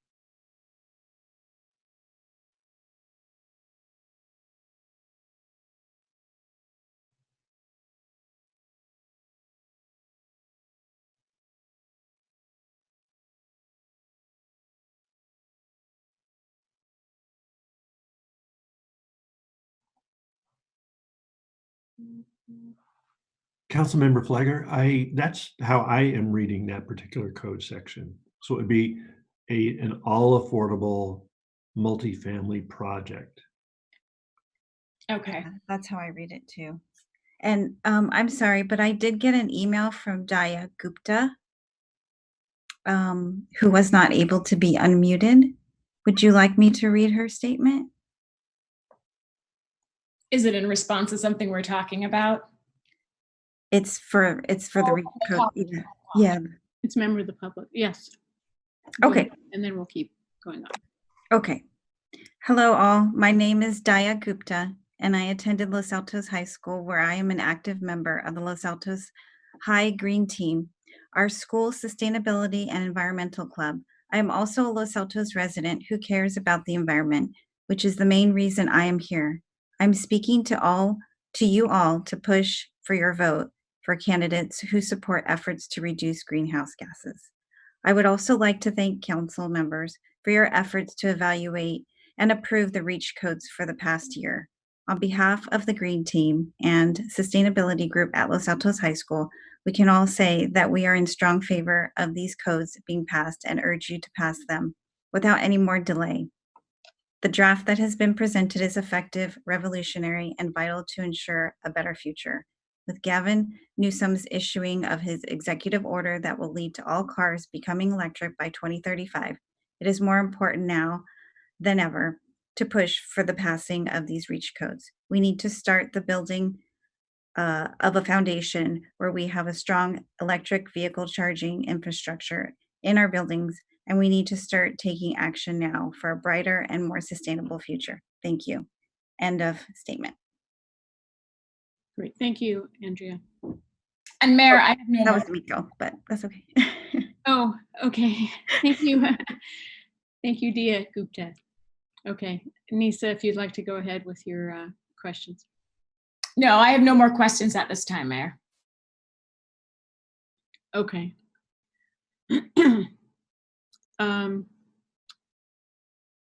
I have a, do any other council members have questions? I do have clarifying questions. I don't see anyone with their hand up. So I just had a question on 5.106.5.3.2.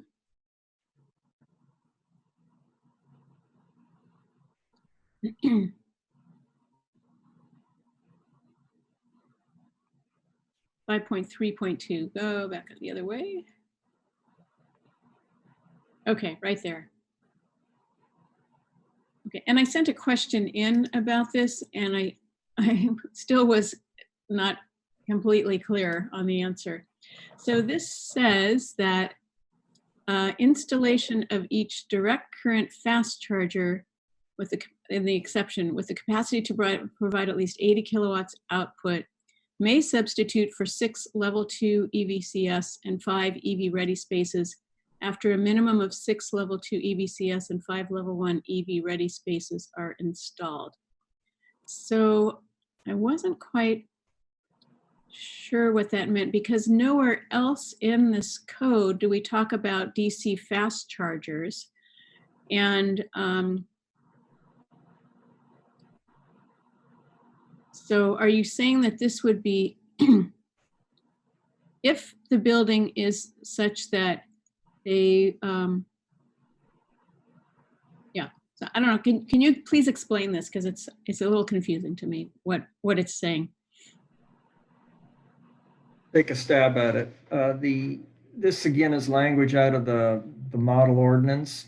And so the first hurdle, if you will, is just to establish the number of parking spaces that have to have chargers in non-residential buildings is by 1 and 2. And so therefore, if there's 10 or more parking spaces, 6% have to be, the available have to have EV level 2, and then 5% have at least EV 1. And so when there's more than 10 units, obviously those numbers go up because they're percentages. However, the way I understand this and interpret the language is that after the development has 6 level 2 EV CS and 5 EV ready spaces, and they still need more space, they still have to provide more charging infrastructure to meet the requirements above, they can substitute one fast charger for those next series of EV level 2, EVCS, and EV ready. So the minimum hurdle is the 6 and 5, and then if the development requires more, then the developer has the option of putting in a fast charger. Okay. So if I read this correctly, someone would have to have at least 100 parking spaces, because only 6% need to be level 2. So once you have 100 parking spaces, then you would have to put in 6 level 2s and 5 level 1s. Right. Be ready. And so it sounds like for the next 100 spaces, so you'd have to be at, does this mean you'd have to have a 200 space parking lot? And then instead of putting in your next, or I guess it's maybe the next 10 spaces. the numbers don't really make a lot of sense to me here. But you have the percentages and then you round up. So if you have a building of 105 spaces, you're going to have some additional number. And then the person or the developer can say, okay, I'll just put in one fast charger. Okay. Or he can put in a number of the level 2 and level 1 to meet those percentages rounded up. Okay. But if the developer, let's say she has just 100 spaces, it's not saying this. Is this saying that you don't have to put in the level 2 and the level 1 and you can get by with just one DC fast charger, or you first have to put in the 6 level 2s and the 5 level 1s, and then for the next thing that you need to put in, you could just put in the DC fast charger? That's correct. That's my understanding. Okay. So in your case, once they're at 105 spaces or even 101 spaces, they could put in the DC fast charger. Okay. Thank you for the clarification. And Mayor, if I may, I don't think we have that as a defined term. And I don't know if there's a definition for it, but the direct current fast charger, could we put that in the definitions?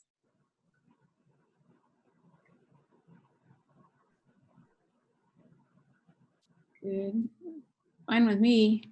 I believe it is, there may not be an exact definition there. However, it is somewhat defined in the fourth whereas. Is that, oh, no, I'm sorry. You're talking about the fast chargers.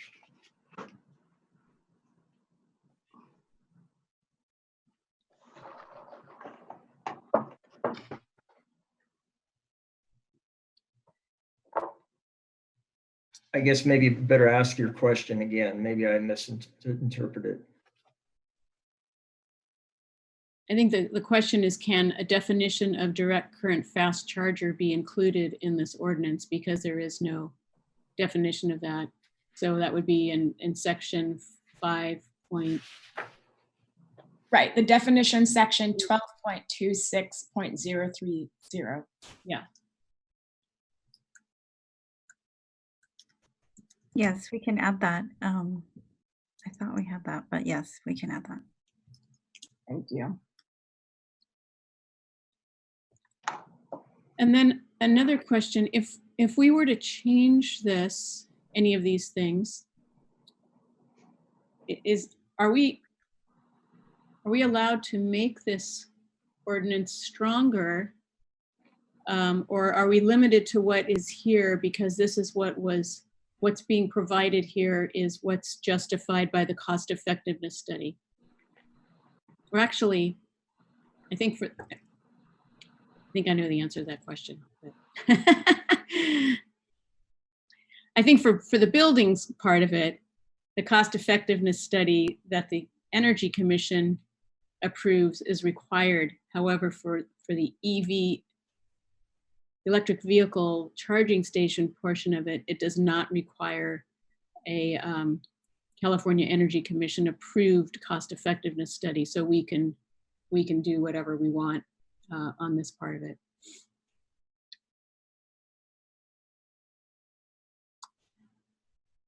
Any other questions of other council members?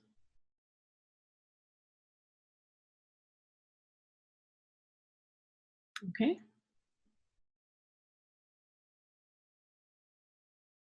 Any comments from any council members? Quiet group today. Somebody make a motion. Let's move.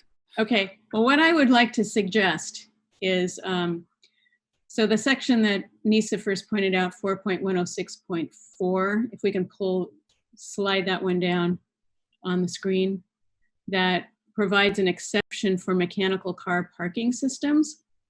I would suggest that we not do that exception, because just last week or whatever, whoever came in, the last developer who came in was going to put in the automated mechanical car parking systems, and he was going to put in EV chargers for that system. So I would like to suggest that we not have this exception, especially when so many of our multi-family dwellings are using these types of car parking systems. So that would be one thing I would suggest. Let's see, Anissa, you said on 4.106.4.1, you wanted to add at least. Is that, where would you put that at least? Install at least. So it says for each dwelling unit, install at least. And this I would suggest being consistent throughout, where instead of just saying a level, 2 or 1 or whatever it is, put the words at least before it so that it encourages, if possible, additional infrastructure. But here I specified here for this one, we could put install at least 1 level 2 EV ready space in the garage. And then it says, if multiple 2 or more garage parking spaces are provided for a dwelling unit, install at least 2 level 2 EV ready spaces. Okay. So I think the request, if I understand it, is wherever it specifies a number, whether it's using the word a, or using 1 or using 2. At least. Yeah, we move to at least 1 or at least 2. They can increase the number, that's even better. So that's what I think we're asking for. And Nisa, you're asking for it across the board, correct? Because there are a couple other sections where we just say A. Yes, I support that. And then also to clarify with the affordable housing, it's 100% affordable housing project, just, and does the council want to change that to maybe if it's 80% affordable housing? I don't know, but it struck me as Los Altos, how many times will that exception really apply? So if it's 100% affordable housing. So my personal preference, I don't want to say it's 100%. I would probably, to me, the floor should be if the majority of the units are affordable, then you would apply this to the affordable units in there. Because if they have market rate in there, then I would rather the market rate apply to the regular standard. That makes sense. And then the last thing I have, just going back to the ADU, and if there's a reason why we need to make it an exception, I look forward to hearing it.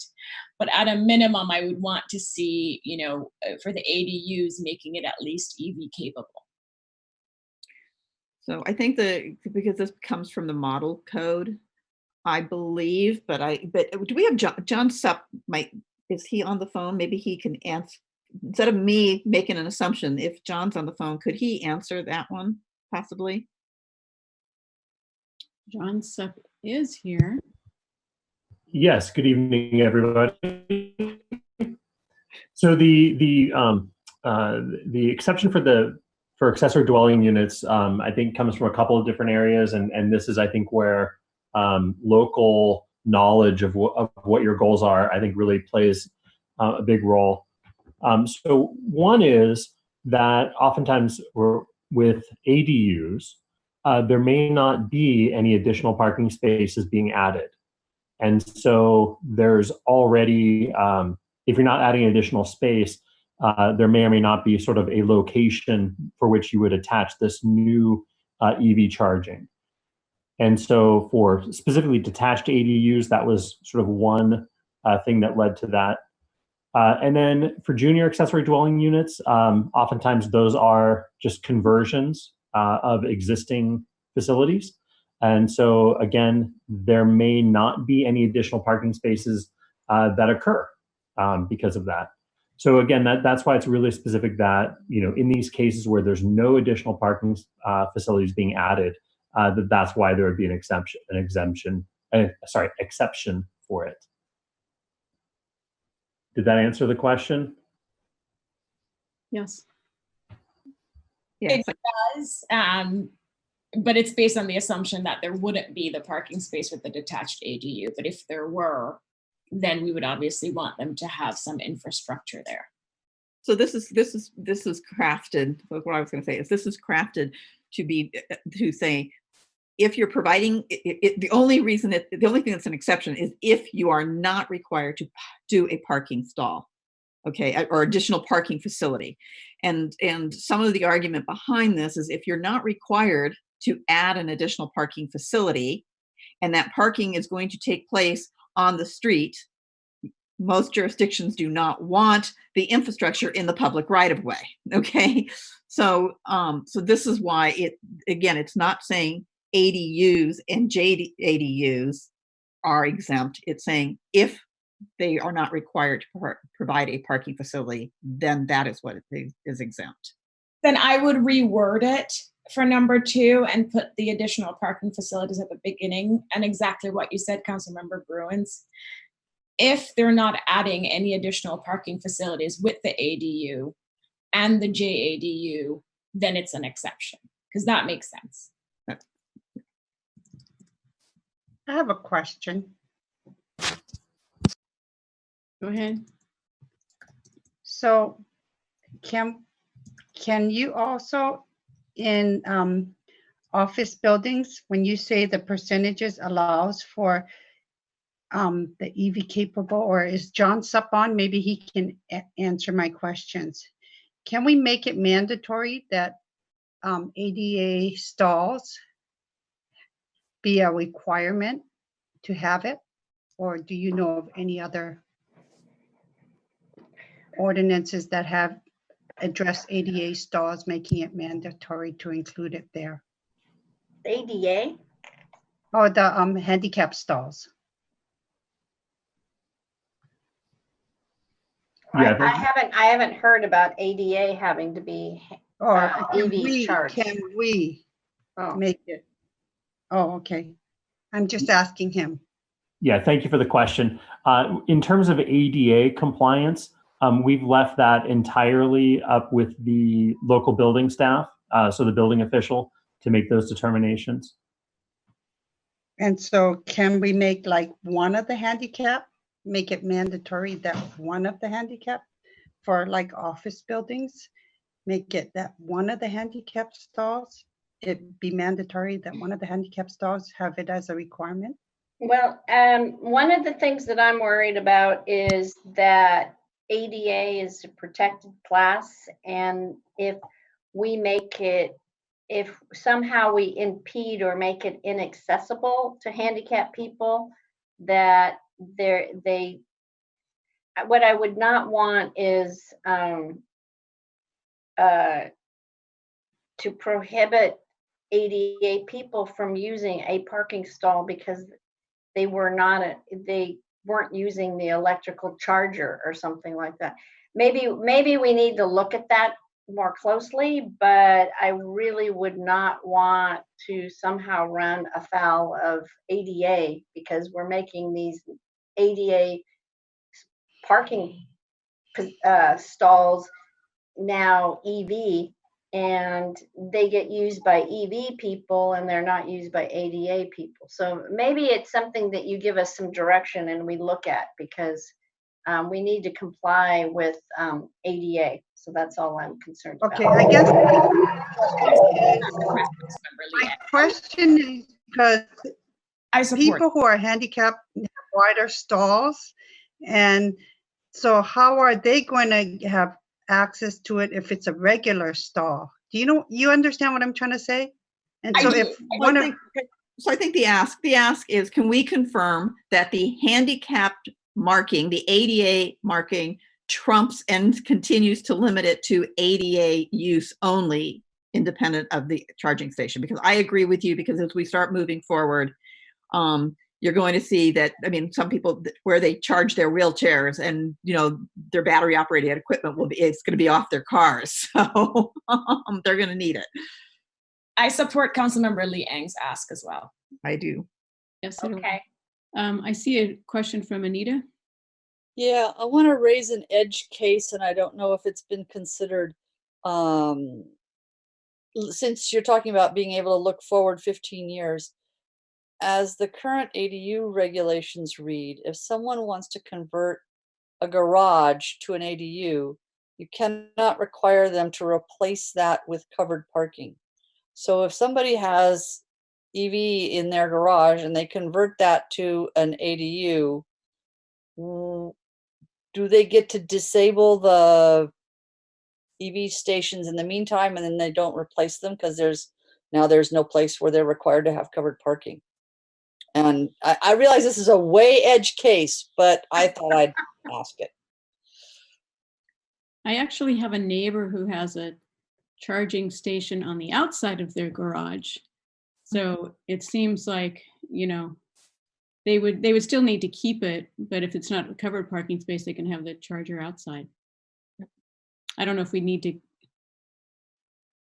want to put that in here or if that is too much of an edge case and you all figure that out next year, 2 years from now. 15 years. 15 years. I'll tell you, if you've got an EV vehicle and you're going to convert your garage to an ADU, I can guarantee you're going to just extend it and move it to the exterior or move it someplace. Yeah, no, it's not if you have one. The question is if you've had to install EV and then you convert it and you still don't have a reason to have one. I just think that's such an edge case. Okay, I just will leave that for the council in 15 years. We'll all be gone. You'll be back again, Nisa. You're young enough. You get to come a second time around. Not that young. Yes, you are. But okay, we won't argue that tonight. Okay. Motion time. Does someone want to make a motion? Nisa, go for it. I told you I was giving you D. Oh yeah, this is yours, Nisa. Wait, I have a question. So did we make a determination about all affordable housing or do we have a percentage of majority? A majority. And is that going to be, can we clarify that that's 50% or more? Because we do have a code section that says a majority and it's kind of unclear. Can we put a percentage on that just so? I would support 50% or more. Okay. And then in such said project that this, well, I don't know. Yeah, I would just, there's another code section that is not clear and it says majority and we have to determine that all the time. Okay, thank you. So just to be clear on what you're asking here for. So right now, if for a multifamily building with less than 20 units, there's a EV, level 2 EV for each unit. Once it gets to more than 20 units, there's the 20 EV spaces plus then 25%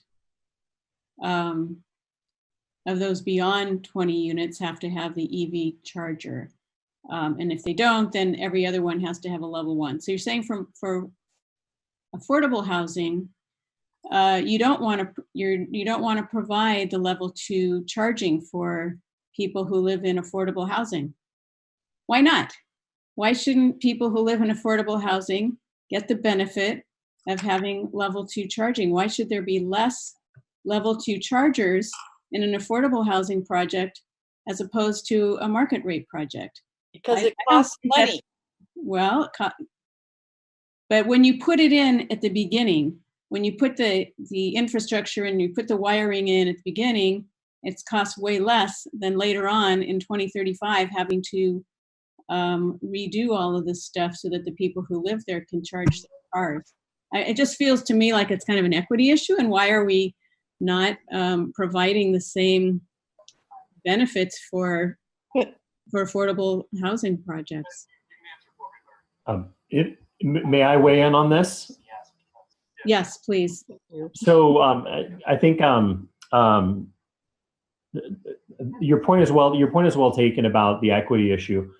In consultation with affordable housing developers, there's a countervailing pressure for them to keep costs low on a per unit basis in order to receive all the different funding sources they're eligible to. And so it just creates a challenge to try to get everything done that needs to get done under the budgets that they're allotted. Otherwise, they may forfeit some of their funding sources for being, quote, extravagant. And so I think that's where we just need to find the right balance. And I think that's where there was some openness to not having the same high level of EV charging in affordable housing, even though we completely agree with the mission of having EV charging available for affordable housing. Okay, thanks, John. So I would say for ours, I would keep it this way for all, if it's an all affordable housing project, of which we maybe will have one, depending on how things go tonight. But to say that if it's 50% affordable housing, how many projects like that do we have in Los Altos? 0. So I don't think that that's necessarily Well, adds a lot. I think we need to be careful about that, because if we have a project that's coming forward that's 75%, yeah, or it's 90%, and I think we need to carefully look at that, because I'm not even sure the project that we think is going to be 100% affordable would qualify for this definition. So I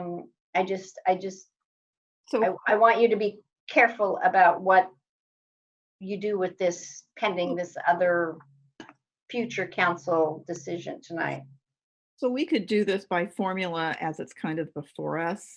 I mean, if we want weasel way of doing it, is the exception that, because I mean, anything that is which is classified as an affordable housing project, okay? Those are, all of them that I know of are basically like negotiated sort of agreements, in terms of trying to figure out all the things. And so maybe, can we just be weaselly on this and say that the exception is that the city will consider requirements on a project by project basis? The other thing that we could do is we could take some of the definitions from some of the housing bills, and if it was 2/3% affordable. And I do think, so to that point, City Attorney Houston, I think there's also ambiguity as to the definition of affordable housing. Yeah. Yes, so. And so we do need, I don't know if Guido has one ready to go that would suit this ordinance, but I think that's going to be part of it too. What do we mean here? Well, yeah, because it gets into income levels, and and so. But these are projects that are done by affordable housing developers, developers, yeah. or the jurisdiction themselves. So if we kind of go that direction in our definition, then can we? I'm sorry, somebody asked me a question. I had to put my son to bed, and now yeah, Guido, we're talking about affordability levels, and if we say that a housing project needs to provide for EV charging, if it's an all affordable housing project, but does that mean that it is 100% affordable? Does that mean that it's 2/3 affordable, like housing law standards, 2/3 residential, or 2/3 residential affordable? We're trying to find some sort of threshold, because if it says if it's all affordable, does that mean the whole project has to be 100% before we require EV charging? And the mayor, we've been questioning this, because we would like for these mixed use, mixed affordable level projects to provide affordable EV charging, and we understand that affects the affordability component. So we're trying to come up with some language. And so is it more than 50% affordable units, or but what if the city attorney Houston, going even back to what John Supp said about the intent behind this? Yes. In response to the mayor, I actually think if we have a definition for affordable housing, tying it to affordable housing developers, that would be the definition, because that's what fits with the intent based on what John Supp said, and we wouldn't have to try to do the different income levels and figure that out. No, and that's really where it's going to come down to, because, you know, when you have an affordable complex that's coming in, a development, it's going to be the developer in conjunction with Measure A money or grant money or other county monies and tax credit monies. And there's so many levels of affordable, you know, monies that are coming in, and they're going to dictate the percentage of affordability, which is way beyond some of our control. So I'm just saying, I don't know how we So can let me attempt to make a motion. Okay. Can you hear me? Yeah, go ahead, Nisa, please. Wait, just to clarify, Nisa, what did you decide on those motion and we'll know. mechanical I'm units? gonna go through. Okay. Okay. So I move that council introduces and waives further reading of ordinance number 2020-471, an ordinance of the City Council of the City of Los Altos, amending Chapter 12.26, Green Building Standards Code of Title 12 of the Los Altos Municipal Code, relating to amendments to the 2019 California Green Building Standards Code for electric vehicle infrastructure, with the following amendments. Under section 4.106.4, exception section 2, it will now read, if no additional parking facilities are provided, accessory dwelling units and junior accessory dwelling units.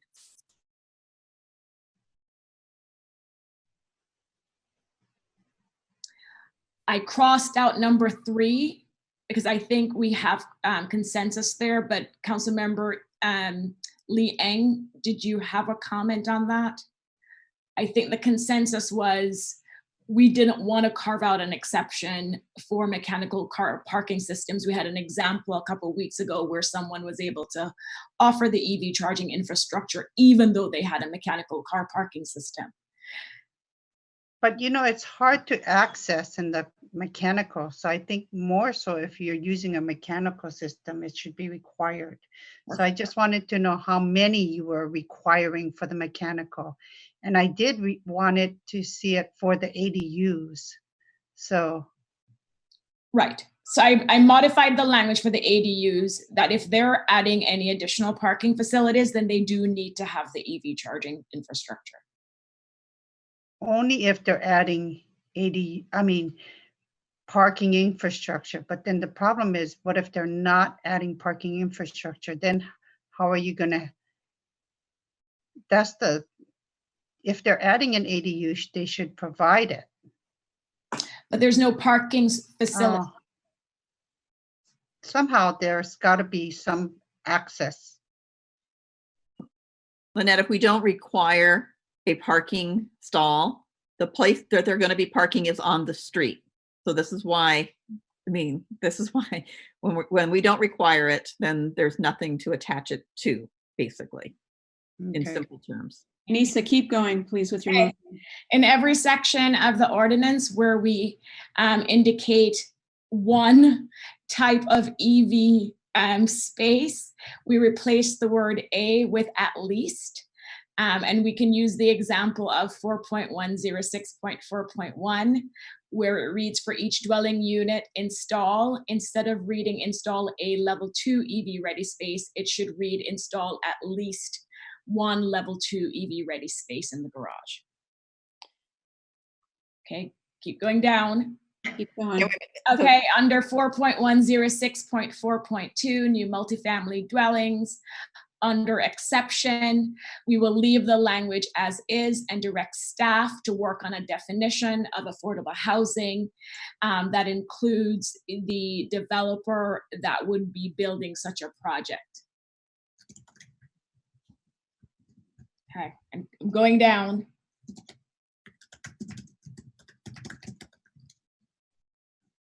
Council, this is Kirk Ballard, your building official. Can I address one concern? Yes, Mr. Ballard. You had questions about the accessible parking stall being able to electrify vehicle charging.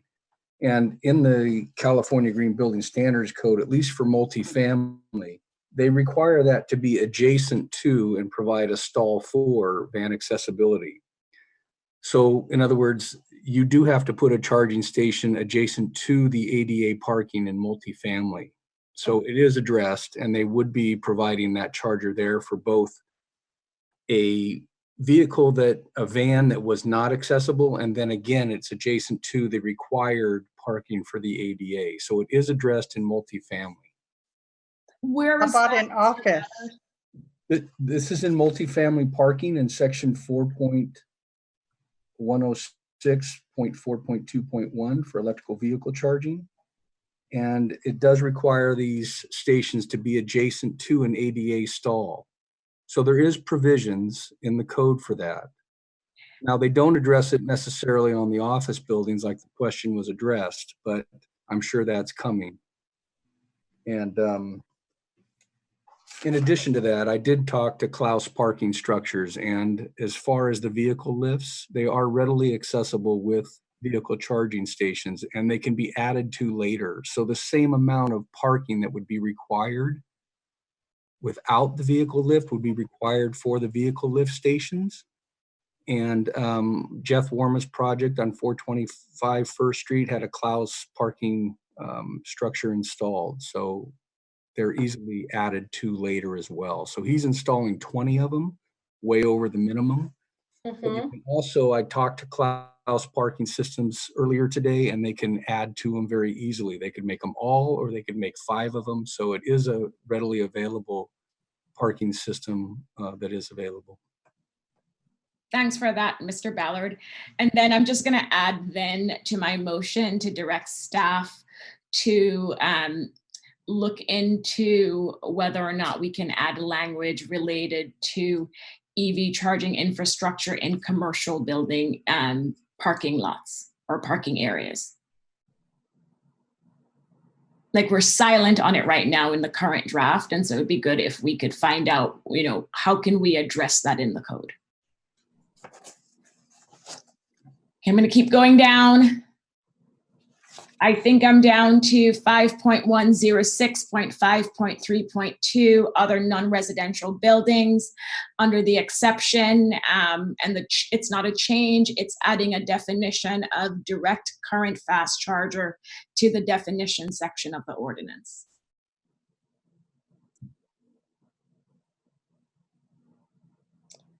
And I think that's all I have. Did I miss anything? Yes. Okay. The 5.1, the last one, 5.106.5.3.2.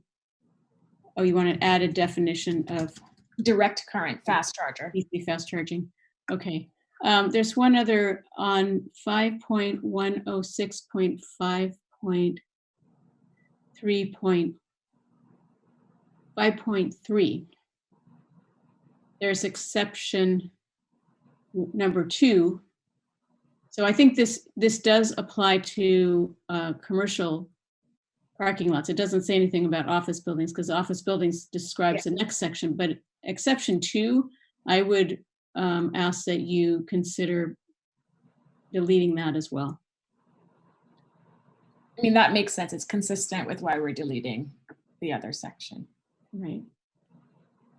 So would you add that to your? I will do Okay. so there. I'm happy to add that to the motion. Okay. Okay, so we're going to be making these changes, and this ordinance is going to come back to be adopted. And so if it's coming back to be adopted, we can't make any more changes, or it's going to have to be reintroduced. So I'm being the Grinch here, the Halloween Grinch. So if you have anything else you want to add to this, please, please, please, because unless it's minor or typographical or something, when it comes back again, I'm going to be the Grinch and say, oh no, you need to reintroduce it, and please don't put me in that position. So do we have everybody's? Any more changes? Any more Yes. substantive? Anisha, call out for all changes, because I don't, at the next meeting, I do not want to be the Grinch. So One point of clarification, Nisa, is are we, again, wherever the word a is used or one, we're changing all of those to at least one. Yes. Now, where it says two, do we want to change that to at least two? That's my point of clarification. I'm comfortable doing that. I mean, I didn't look at those sections, but it makes sense that if they could also do more than two, they should. And so that's a search throughout the document. So it's not just the sections that we did talk about explicitly. And then I'm also assuming, because we did find that second mechanical lift, that your motion also says, wherever there's a mechanical lift is an exception, it's gone. Yeah. That should not be an exception. Yes. So all the mechanical lifts will have EV2. Level They 2, will follow correct? the same. They will follow Level 2. Every mechanical stall will have level 2 units in there. Correct? Lynette, I think what the motion Same says, would apply for single family versus multifamily. whatever is the mechanical lifts will have level 2 in each stall. That's good. That's fine. Okay, now I'm confused. no, I think that, wait a minute. What we're doing is striking, we define what parking stalls are required, okay? And then we said there was an exception. All we've done is gotten rid of the exception. So whatever is applying to a surface type of parking is still applicable to the lifts as well. So the same standard, no matter whether it is a. But although in a lift, it should be every lift stall should have the level 2. That's not what it says right now. So basically it says for multifamily dwellings, if there's 20. Every mechanical lift stall should have level 2 chargers. Because if you look at how it's purchased, it's every unit. I mean, every unit that's in a mechanical lift should have a level 2. You're saying should be ready or actually installed? Should have it, because how can you do it for just some? It's a percentage, then you just pick and choose who's going to get it. Well, Annette, if you have a building that doesn't have the mechanical lifts, would you also want every space to have a level 2 EV charger? Well, we can just specifically call out that if you do have a mechanical lift, we can differentiate those that do have the mechanical lift. It's different because those people who don't have mechanical lifts, it's easy for them to access theirs and install it later. But with the mechanical lifts, it's different for the accessibility for people. Are you saying because they're not designated, so it's wherever they get taken? Correct. And then how do you pick and choose? Because remember, you have to see what's available as it rotates. Maybe that's why there's an exception. I'm just kidding. No. I'm fine with me. If you all are okay with that, we'll just say if there's a mechanical lift system, then every space needs to be equipped with a level 2 charger. Is that that's what you want, Lynette? Mm-hmm. I will not support that. For the mechanical lift, I would like that. Let me tell you why I'm not supporting that, because these are lifts will be not in single family homes. They're going to be in the multifamily. And multifamily is also where we need to get as many affordable housing units as possible. If we continue, as this council has done in the past, to continue to add more and more cost to these multifamily projects, we're only going to get the bare minimum of affordable housing. If we want to get to above our bare minimum, we really cannot keep adding more and more cost to this. So you know what? I want to protect our residents. We need to get as many affordable housing in every multifamily development that happens in the city of Los Altos, so that we don't have to now resort to going into the single family residential areas. So let's quit adding cost. And for me, I think the same standard should apply with or without a mechanical parking system. It's almost as if we're penalizing them and having them pay more by requiring them to have each space. So I'm going to stand by my motion, but if there are any more substantive changes, as the City Attorney Houston said, now is the time to make them. Well, I just wanted to make a point that these people were saving a lot of money by using those lifts. Well, let's get more. So by saving all that money. The other point I wanted to make is for the office buildings, it should be mandatory that handicap stalls should be reserved for handicaps, and the handicap stalls should have those level 2 chargers. I think they do, Lynette. I think what the building inspector said, well, maybe he said it was with regard to residential, but I think it's the same for office buildings. If you have accessible parking, you have to provide the EV chargers for the accessible parking as well. No, Kirk said it didn't apply to office buildings. No, he didn't. So, and part of my motion included giving direction to staff to look into that. Okay, so we're going to look into it. The point was Jolie said to make sure you have these things cleared up and when it comes back to us. So I was just making sure it was cleared up. My motion is made, Mayor.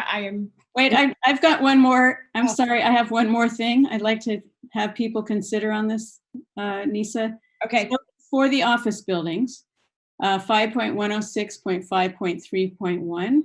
Right now, the way it's written is that if there are 10 or more parking spaces constructed, 10% have to have a level 2 charger, another 10% have to have a level 1, and another 30% have to have a level 2 capable. So that means if for a new office building with 10 parking spaces, only one has a level 2 charger, one has a level 1 charger, and 3 of them have wiring for a future level 2 charger. It seems to me that we should increase the requirement for new office buildings. I would suggest instead of 10% being equipped with level 2, that we have 50% equipped with level 2 and an additional 20% with level 1. Because in 15 years, everyone's going to be driving their electric car. I suppose they could charge their car at home, but if they have an older home that they haven't, if they're in an older home, they haven't had to put in the EV charger, but they will want to do it at work. So I would suggest we increase the requirement for office buildings. So what you would support that? What's the increasing it to what? From 10% to 50%. Is that the same for non-residential buildings too? Other non-residential, are you doing it for that too? Well, that's what it says. It's in non-residential new construction buildings designed primarily for office use with parking. So that there are 2 sections, Mayor. Yeah, there's not other non-residential. Yeah. Well, let's start with that first one. Let's start with the first one, which is the office buildings. And I would suggest that that should be more than 10%. Certainly we don't want people driving, but if they're gonna drive, let's have the ability for them to charge their electric car rather than them driving a gasoline car. So I will say, Mayor, and I didn't share this earlier, my reaction when I first read through the draft ordinance was it didn't go far enough. Yeah, I did. I reacted that way. Like it seemed like we were being very conservative. But I'll have my the other colleagues weigh in on how they feel about your proposal.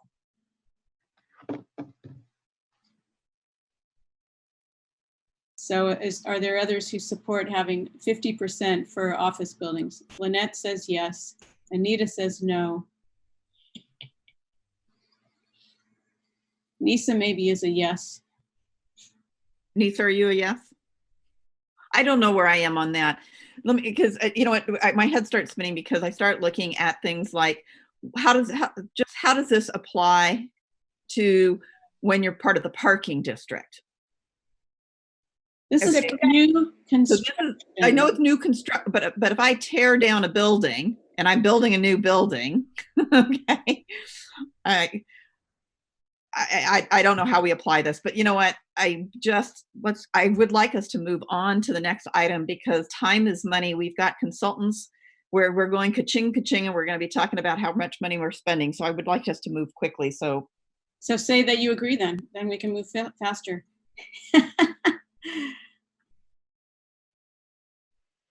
I will tell you, Mayor, that for me, it depends if it's a parking structure versus an open parking space, parking lot, because I know it's a lot of, as you know, a lot of companies with the open parking lots just added infrastructure easily to the different parking spaces. And so even if we say in our ordinance, at least 10% or whatever it says, 15 years from now, if there's a demand from their employees to add more, they're going to add more.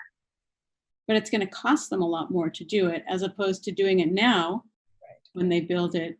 Yeah, but I think, I think for me, this might be one of those things that an office person is going to do what they need to get the office.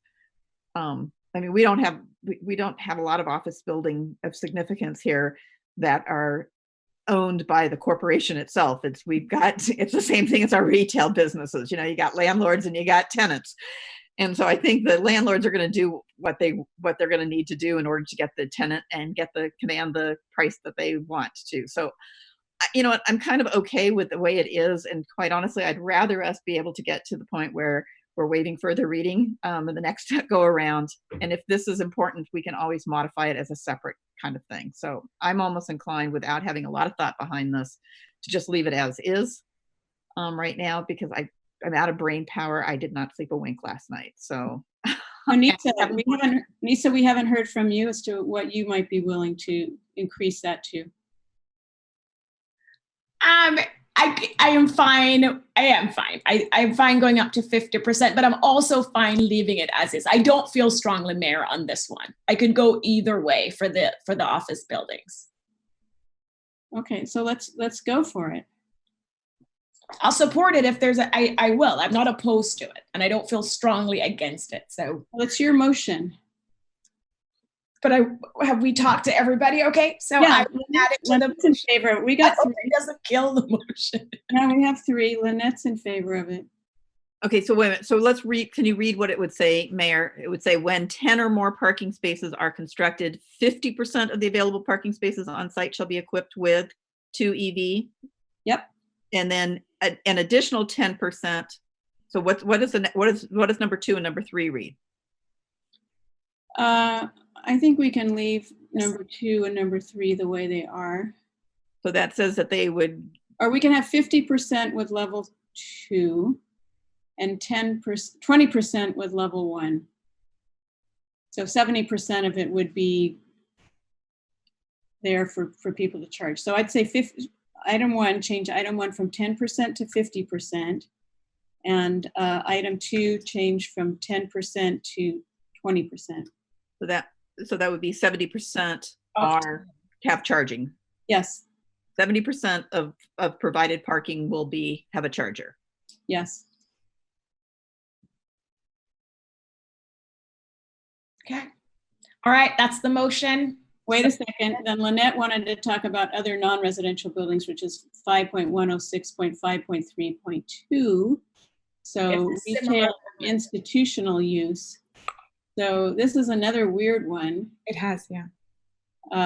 For 10, if you have 10 spaces, 6% have to be level 2, which means like you'd have to have 1 level 2, and then 5% have to be level 1. So for those 10 spaces, you'd have 1 level 2 and 1 level 1. Again, it's a little wimpy. So this is, Hey, wait. Can I go back to the office building one again? Yes. So when we talked about 10 parking spaces, okay, if you don't mind. So you said 50% of the parking, 5% will have level 2, right? You said that, 5 right? of them would have level 2, and 2 of them would have level 1. So Jeannie, would you feel more comfortable if it was 25% instead of going up to 50%? I mean, I was just I mean, I'm just looking at it now because when you said it was 70%, will have level 2. No, 50% would have level 2. Oh, But a okay. total of 70 would have some kind of EV charging infrastructure. Yeah. But that's the future. Like planning for the future. Okay. You know what, given, so, you know what, the way the office is, let me, you know, I really am interested in moving forward, okay? Okay, So then just do it. Keep it. wait a minute, time out. Given how many new construction of office buildings we have, in Los Altos. Okay, in Los Altos, and the opportunity for them, it ain't worth arguing about. With respect, okay, keep it. Keep with it. respect, Keep it. Okay, move it on to the 5 points. With respect to the other non-residential 5.3.2. Okay, with okay, respect, make it all consistent. So with the wait a minute, with the other non-residential buildings, when I look at things such as retail people are in and out. They're not supposed to be lingering there to recharge their car. Okay, I mean, they're kind of in and out. Institutional, when we say institutional, to me, that's different types of more like office buildings where people are there for 8 hours a day. So I'd rather have the institutional, unless staff can correct me on institutional. But if that's where people are parked there for big chunks of time because they're working in that institution, to me, I would rather it be offices and institution in one, and then kind of everything else. So clarify it. We need to clarify that. That would be my thought process, but again, 5.3.2. so I may not have made any sense. So clarify it. You're right. You should distinguish what type of buildings it is, and then you can change it. So staff, can you weigh in on terms of What I heard Jeannie say is that I think what I heard you say is for 5.3.1, and you'd like to add institutional. So for office and institutional use, to have that, and to take the institutional out of the retail. That was my thinking with the argument of, okay, in terms of parking time, if they're the same. Staff, am I missing something here? Fine with me. No, I think you're in line with what I would read those uses and the type of parking. Okay. The length of parking. The maker of the motion. Parking spot. Yes. So we will also add that to the motion for 5.106.5.3.1. It's now office and institutional buildings. And Council Kirk Ballard again, it was just pointed out to me, I couldn't find the section, but in 11B of the building code, it does deal with electrical vehicle charging and where it's required, both accessible and non-accessible. So it is in the building code. So we're covered on that. Okay. Mayor, any more additions to the motion? No, so that I'll leave the retail part the way it is. So are we agreed that for the office and institutional, we're doing 50% level 2 and 20% level 1? You're agreeing with that? Okay. All right. Who's the seconder of the motion? I'll second it. I hope someone took good notes. I have notes on it. Me too. May we have a roll call vote, please? Sure. Councilmember Bruins? Aye. Councilmember Enander? No. Councilmember Lee Ing? Yes. Vice Mayor Fliger? Yes. And Mayor Pepper? Yes. Thank you. The motion passes 4-1. And can I make one request if it's possible? So I'm doing it in a public meeting. Given the complexity of all of this, that before we actually publish it, can staff allow the maker of the motion and the seconder of the motion to kind of review it with a fine-tooth comb before it actually gets published? Because we got it. We agree. I agree. Thank Okay. you. Let's go on. Okay, we're moving now. We're to item. We agreed to take item 3 and 10 together, and we're going to do that now. So this is the contract amendment number 4 for Nolan Tam, and contract amendment number 2 for Nova Partners. And we have a who's presenting this one? I am. Is that Jim? Yes. Good evening, Madam Mayor and esteemed council members. Let me share my screen, PowerPoint here.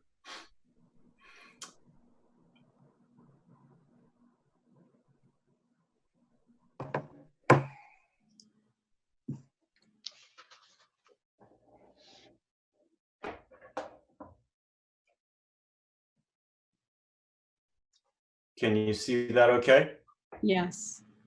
Great. And I want to introduce the program team that we have here as support.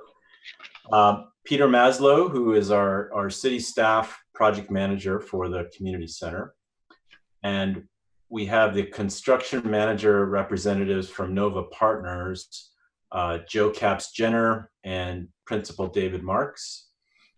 And then from Nolan Tam Architects, I want to welcome Principal Janet Tam and Senior Architect James Gweiss, who's the project architect. So this presentation is a follow-up to the City Council meeting 2 weeks ago. Per the City Council, the staff has returned tonight to provide kind of a cost and schedule update on the overall project, and then to present proposed contract amendments for both Nova Partners, the construction manager, and Nolan Tam, the project architect, and then to field any questions about the project. And I do want to say that earlier today I spoke to Councilmember Bruins, and she had a great recommendation, which is a long time coming, of doing a monthly update for you all, such that there won't be any misunderstandings or misinformation going forward. So we can talk about that more later. So real quick, I had mentioned this 2 weeks ago, but this is kind of a summary of the work going on out there this month. There's a big push to beat the rains and basically get the skin of the building complete so that during the winter, all the focus can be on the interior and the finishes. And then of course, all of this is being done under the county and state COVID-19 protocols. Based on a lot of the public feedback and questions I got in the last couple of weeks, I thought I'd give just kind of a quick overview of how this project is managed.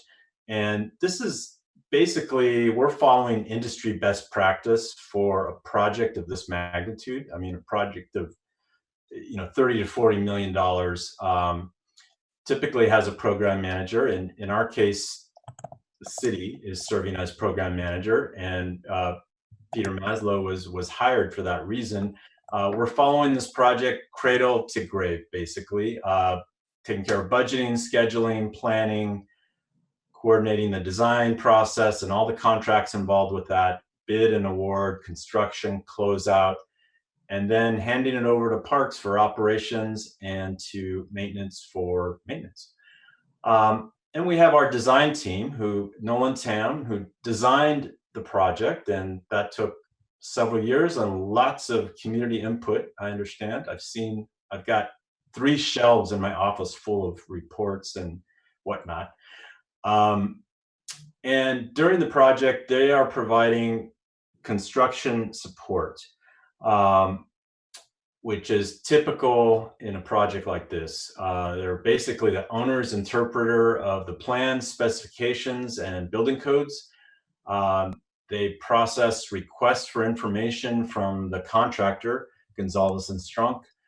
They do dozens, if not hundreds, of submittal reviews for all of the various materials and parts and equipment that go into the building, reviewing it to make sure that those materials meet the intent of the plans and specs, or if they don't, that there's an alternative out there that they can specify. And then there's architectural supplemental instructions and architectural sketches that support those RFIs and those submittal reviews. And then there's review of shop drawings, which is a typical process in a construction building process where, you know, contractor supplies shop drawings that have to be reviewed and reviewed in the field by the architect. And sometimes there's a number of iterations of that process. And then we have Nova Partners, who is hired as our construction manager. They are the leaders on the project. They're pretty much coordinating everything. They're the eyes and ears of the city on the ground. They're located in the field, basically in a trailer adjacent to the contractor. They're the central point of communication for all team members. They're overseeing the contract with Gonzalez and Strunk. They're overseeing Nolan Tam's contract on behalf of the city. They're assuring contract compliance for everyone, quality, cost, and schedule. So they're holding the contractor accountable and all the other contractors accountable on behalf of the city. So and then we of course have Gonzalez and Strunk, who I don't believe is on the call tonight, but they are building the project and doing so successfully. So this, I want to provide a little more detail than last month or last meeting on the budget. How am I doing? Is everyone hearing me okay? Hello? Yeah, you're doing great. Okay, We can hear you. I led one of these one time where I was talking for a half hour and then Jeannie had to jump in and take over because nobody was hearing me. Okay, so budget. The numbers here I'm providing are basically through September. And then we have these requests from Nolan Tams and Nova. And so then I have a revised October amount. So let me walk you through this a little bit and we can field questions at the end. The project's divided up into soft costs, hard costs, furniture, fixtures, and equipment, and IT and miscellaneous expenses. Those are kind of all lumped into one. So all of these projects and their various contingencies are what total our $38 million budget. So just looking at soft costs, which is where our consultants lie, where their money is budgeted, Nolan, Tam, and Nova. You know, we've got a budget of 5.5 million and change. We've had some credits from savings on fees and other things that we thought will be needed. We didn't, and so there was a couple $100,000 in credits to date. So through September, our soft cost total is under budget by 700,000. So hadn't touched the contingency. We were 200,000 under budget in our base costs. Now, as the staff reports explained, you know, we're trying to reimburse Nolan Tam for some costs that occurred in the midst of the project. These are design changes. Those are all summarized in the staff report and detailed, as well as getting their schedule in sync with the project. When they initially gave us their budget and their schedule, that was in 2017. And so back then the project was different. It was a smaller scope, and you know, their contract estimated, I think, about 13 months. When we awarded the bid last summer, the actual contract period was, I think, supposed to be 16 months. So there was a difference there that needed to be accounted for, irregardless of COVID or anything else. This was just, if there were no other delays, this still needed to happen, along with kind of reimbursing them for these changes that happened, that we had to tell them to go because we didn't want to delay the contractor and incur even greater costs. So that's what their costs make up. And those costs total $425,000 to get their schedule up in sync with the contractor, to pay them for the design costs. And this also assumes that the project will go through substantial completion through March, which is what our current estimate is, and I'll get into that a little bit later. So not all this 425,000 is spent. Some of it is if and when the project is extended a few months. Nova Partners, their contract is amendment is simply about getting us to that March 30th date. They have enough money in their contract right now to keep going through the current, November, December date. So when you add those up, we're at about 38,000 under budget in soft costs still. When you look at hard costs, we're currently through October 3.4 million under budget.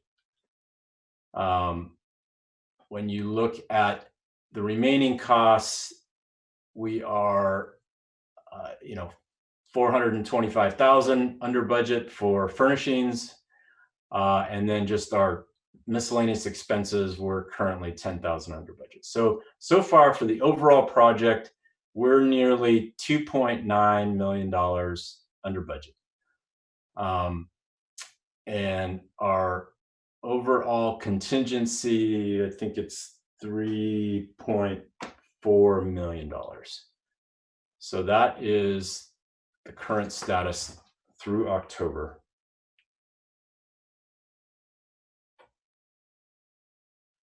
A little contract history. This is Nova Partners. Their base contract was approved by council last summer and executed September 17th for $938,000. That's basically their main contract to get them through our original construction substantial completion date. In November, we realized we needed additional special testing and inspections. That was within Chris's authority amount. That was a $70,000 change, and that has been implemented. We are now here with this $241,000 ask that would extend them through March 30th. So their total not to exceed amount as of Amendment 2, if approved tonight, would be 1.25 million. I've also asked for a 20% contingency on top of this 241, so that if there happens to be another delay with further COVID protocols, or somebody on the job site gets COVID again, which we've had already, and there's some project shutdown, we just want to make sure we have a little bit of extra room that Chris can approve. Hey, we need a little more time, and we don't have to spend a month coming to council and get an approval. So if Amendment 3 is needed down the road, then Chris could approve up to 48,000 based on the recommendation tonight.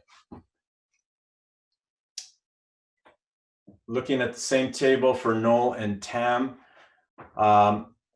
their starter contract was way back in August 2017 for programming, concept design, conceptual cost estimates. And then a few weeks later, apparently we hired them for the overall big design of the facility. And that's, I think many of you were involved in that. Amendment 1 was basically revising the term of the agreement, no monetary thing. That was a year later.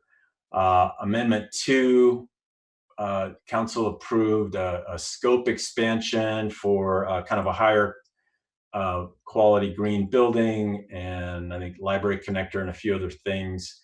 And so that was that amendment number 2, ASR 1. Amendment 3 was approved last summer at the same time that the contract was approved for construction, for various modifications to the scope of work. And then now we're here before you for asking about Amendment 4, which is detailed in the staff report, as I mentioned. So the current total not to exceed amount that would be in Amendment 4 would be $3,865,000 and change. And again, I'm requesting a contingency this go around, such that if we have any further delays or any unforeseen design changes, as we've had to date on occasion, that we have some funding that Chris can authorize that we get her done. But we're not spending that unless we need it, so it won't even be an Amendment 4. So if I could do this all over again, I would have asked for Chris's authority to approve amendments just as we did for the construction contract, which you authorized him to do, such that we wouldn't have these types of delays, because time is of the essence for Nolan Tam to update any design changes, work with the contractor, and we want to minimize delays with that. So now talking about schedule. So the original substantial completion date was, as you know, November 25th. We've had a number of things that have pushed that date out about 3 to 4 months. To date, 17 days have been agreed upon between the city and the contractor. So our current substantial completion date is actually December 14th. But we're in the midst of negotiations for a little over 100 other days of delay.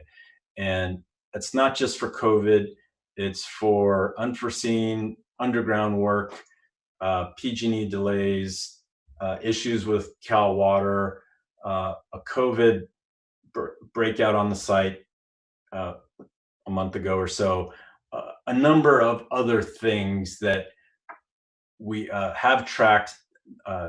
Nova Partners tracks this daily. They track it closer than the contractor even tracks it. And so we're hyper aware of, what the maximum amount of days are right now that we will extend this project. And so right now, that's the worst case is just over 100. Along with that, there are some costs involved that we're under negotiation for. And it's not a good time to talk about those publicly because we're in the middle of negotiation and I don't want to show any hands right now.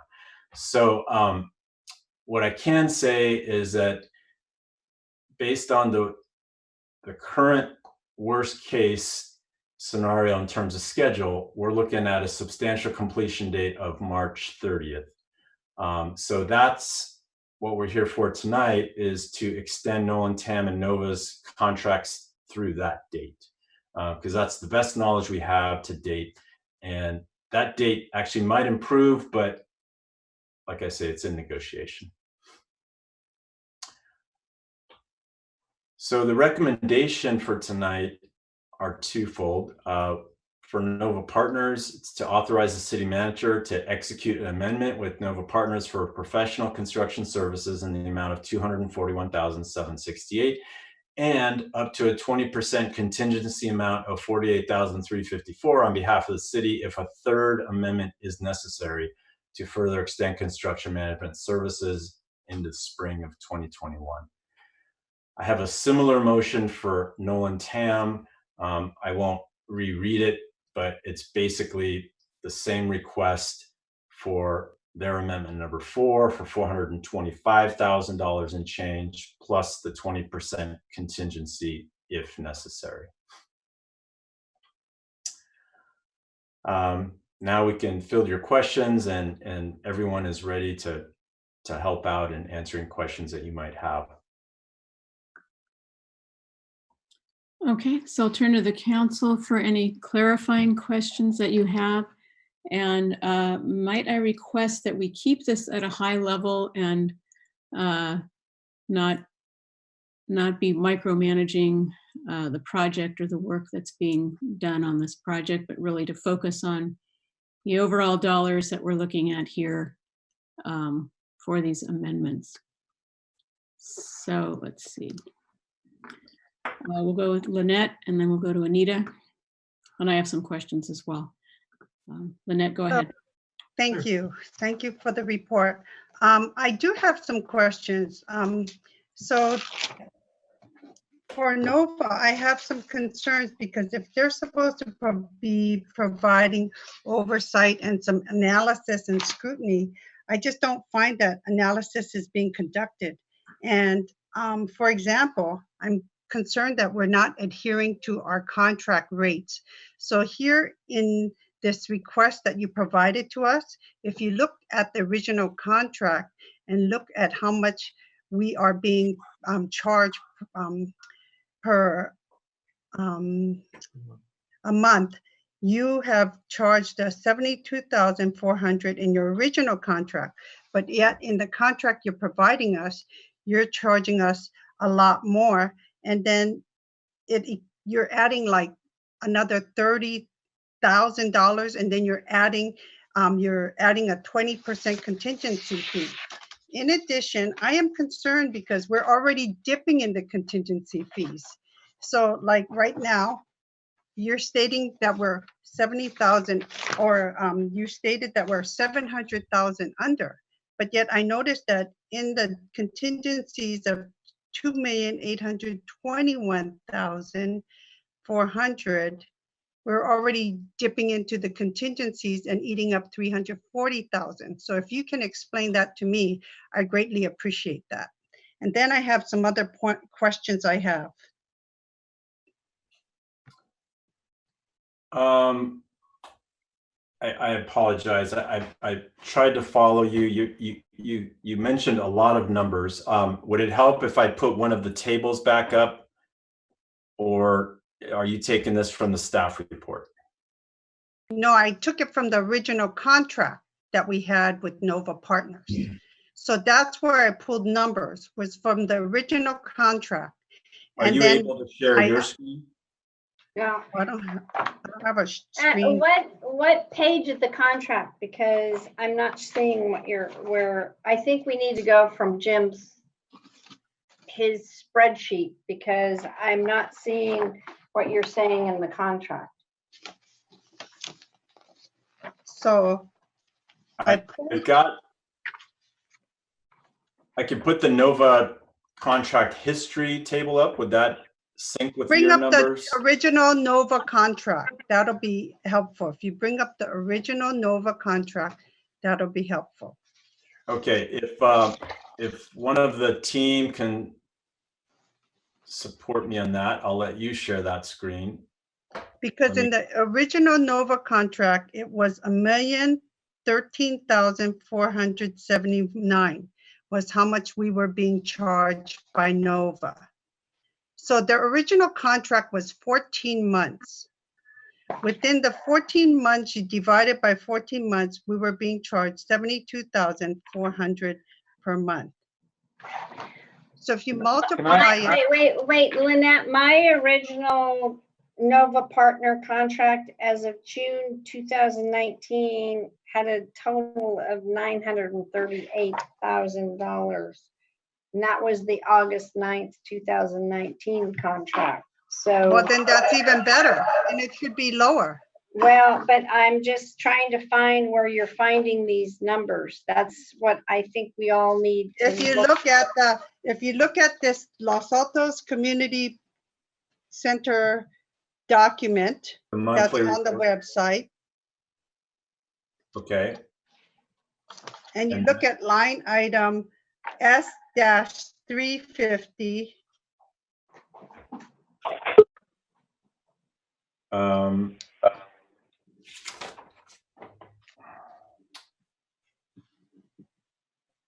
S-350. Okay. It says $1,013,479. Correct. So then you divide it by 14. That was the original contract. That was approved project budget.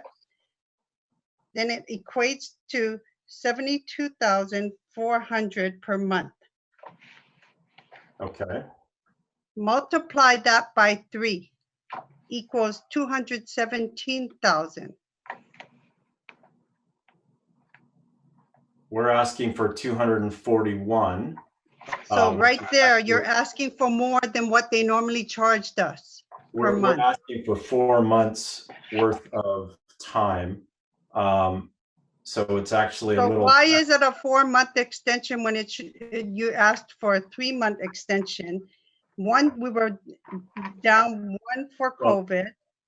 As I mentioned, we're currently, we have 17 days that we've all agreed upon. Plus, there's 104 more days under negotiation. That's 121 days. That's 4 months.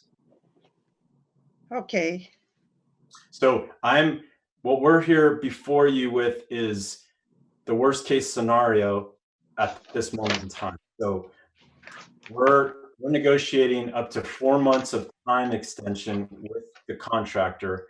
And so at this moment, we're like, well, hey, let's get our support team's contracts up to that time as well. It doesn't mean we're spending that money today and that we're going to write a check tomorrow on that full amount.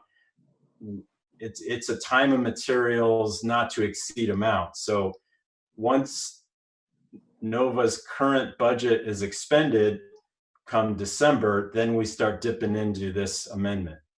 okay, so then I have some questions for NOVA going forward. So with NOVA going forward, the same question and analysis I had that I'm applying to NOVA, I would question why they aren't questioning Nolan Tam. Can you help me understand that? Because we're merging these two agenda items, I have a lot of questions for NOVA because they're supposed to be working for us and looking out for us. Is that correct? Yeah, and they are. Okay, I'm glad. So that's why I'm asking my questions.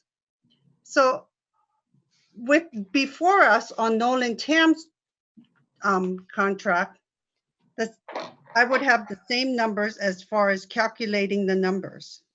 Okay, so either I do Nolan Tam later, but I'm going to focus on NOVA right now.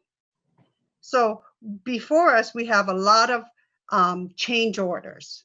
So with all these change orders, I think the role of NOVA was to understand some of the things or question some of the things that Nolan Tam brought before us.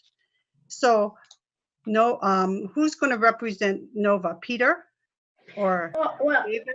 Hello. I'm sorry. I need to kind of interject here. This is a question about the contracts. Right. But but it is not. This is not an investigation of the contractors, and so I think that we need to be careful about what we're doing here tonight.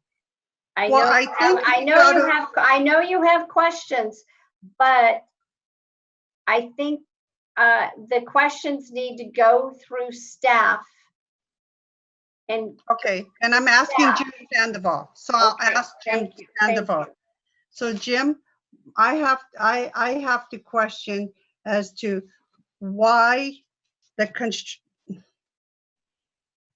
construction administration analysis per month is questionable because NOVA is supposed to be looking at Nolan Tams and they're not questioning them as well. If that's the role of NOVA to oversee this project, to question all these change orders and help mitigate some of the things coming before us, I have some concerns because with all these change orders, we don't have a clear picture as to how much things will cost. Yes, we have this contract cost coming before us for NOVA. We have design costs coming before us for Nolan Tam, but we don't have the big picture of the added costs, of the construction costs, of all the other costs that needs to be in moving forward on this picture. We're getting partial costs little by little. Last week we got Nolan Tam. Today we're getting NOVA. Then we failed to get the additional construction costs that comes with all these added change orders. When are we going to get the whole picture of how much everything costs? because we need to understand where the money is coming from for all these additional items, because this was not identified in the scope, and we're expanding the scope right now. So I am concerned about the scope expansion. Also, things are identified in our contract that NOVA is not questioning. So please help me understand that. Everything presented tonight is the latest scope and cost. So what the numbers you're seeing tonight is what has been agreed upon through a lot of vetting between NOVA, between Nolan Tam, between Gonzalez and Strunk, and it's what we have agreed to. We're not in a position to provide costs that are in negotiation right now. That's not ready for public consumption because we're in negotiation, and nobody would recommend that. And so that's why at the beginning of tonight, I did take Councilmember Bruin's advice and offer to provide a monthly session like this where I give you an update, and therefore I can provide you all these details. You know, we've been doing that through the monthly report, but it sounds like a verbal presentation like this would go further and would be better for everyone's time. And so, you know, So I appreciate that, but like you just said, it's going through negotiation. We won't have costs. You don't have the numbers for us going forward regarding construction costs. So we're getting scope creep. Another example of scope creep is there's all these contingency items that we fail to have a clear understanding how it got added. Because based on the contract with Nolan Tam, we said, or with NOVA, we said no substitutions. But yet here in the document, it's stated how many times Nolan Tam submitted submissions for substitutions. So we're not adhering to our contracts. And then wait, NOVA should I need to say something, that a substitution of contractors is different than a change order. So I just want to clarify that. So, and then. No, but in our contract, we said no substitutions. We clearly articulated no substitutions. Subcontractors, I believe, so. So. I don't understand. Are you talking about? We're not adhering to our contracts. And I'm just concerned because then you and NOVA aren't adhering to our contracts. So. Well, you know, it would help to have specific examples of where we're not adhering, and so then we can vet that with Jolie, because this is news to the team that we're not. Yeah, what I think I'm hearing is Councilmember Lee Ng is saying there's no substitution of contractors per the Civic Center Public Works contract. But it's not the Nolan. Okay, let me clarify one thing. In the Nolan Tam contract or the document that they submitted tonight, they're asking for money to review substitutions. We clearly articulated in our contract that we did not want substitutions. I can offer some clarification for everybody that the contract being referred to is the contract for construction. Yeah, that's the Public Works contract. Right. That So you don't substitute contractors. That's the Civic Center Public Works contractors. Is that the one you're referring to? I think it's a little different. This is the construction contract division number 1 is what we referenced in our comments to the city that was incorporated with the staff report. So division 1 is part of the documents that bind the contractor to the city and tell the contractor how the project will be administered. Noel and Tam will review submittals, and a type of submittal is called a substitution. So a section of Division 1 says the contractor has a specified period for advising the city of substitutions to specified products. That has to be done before bid. Then we look at it after bid and we say yes or no. The contract further says that the city can entertain substitutions after bid date as long as it benefits the city or the project in some way. That's the high level view. So as a team, we look at these substitutions, we evaluate them, we say it's reasonable to accept this substitution because it does what other products say, and it's good for the project. Now, it's true there's additional time that we spent, but the team has evaluated the substitution and determined it's in the best interest of the project to proceed. Okay. My concern is the scope creep that we've got. We've added a lot more and expanded the scope. And I'm concerned that where is the limit? Where we keep adding more to the scope and we're not adhering to. That's why the project gets delayed, as well as we are putting more money here in North Los Altos. I just am concerned that we are not utilizing our discretion right now. There's no clear analysis on where we're going when we're adding all this. I mean, these are all niceties, but we're irresponsibly spending, and these are difficult times. When you added these additional scope, we're expanding the scope, I mean, these are nice, and I think these are nice to have, but we have to make sure we understand where the money's coming from.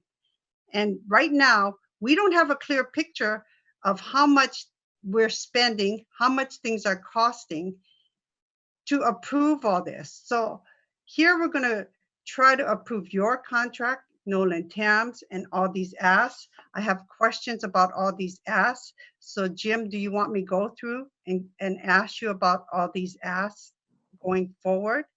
Because when we talk about like the extension to the geotechnical services, this was clearly a miss. And now we're adding that on. So I'm just concerned about where the oversight is. I mean, these geotechnical services was clearly something that the general contractor should have already had in the project. To add this later now as a miss, it's very concerning. Can I speak to that for a second? Okay. Yes, please, James. Okay, so the project had a geotechnical engineer from day one. The situation is such that Nolan Tam holds a contract for that geotechnical engineer. Day one, we started with a blank piece of paper and an assumption regards the size of the site. By the time we get to ASR 1, the site has basically doubled. The geotechnical engineer bid on a smaller site when they offered us the fee for their services. We started the contract and proceeded as far, to this point. And in the course of executing the project, the geotechnical engineer did their analysis, got us into the ground, got a foundation in place, worked carefully and diligently with the contractor to keep the project moving and expedite foundations during the wet weather last year. They have consumed their fee. They've done the work. They have more work to do with the parking lot. The scope has grown. Their contract was not adjusted with ASR 1. There may have been an assumption that we could get to the end without requesting additional fee, but that has not come to pass. So the general contractor was able to identify drawings and have written scope of work and have a schedule. I was just concerned is why, if the contractor was able to meet a schedule, why didn't we make sure everyone else aligned to a schedule? So my concern is now we're adding more time when yet we were able to give the plans. And, Nolan Tam, that's your area, supposedly your area of expertise. Nova, you were supposed to make sure that people adhere to the schedule based on the drawings. Can you help me understand that? Whom is the question directed to? Well, I guess it's Well, no. how about if I Jim Sandoval. Wait, you know what? I need to kind of jump in here. I think we need to stick to the agenda. And so, Lynette, if you can summarize your questions, I think that would be good. So then the rest of the council members can address their questions as well.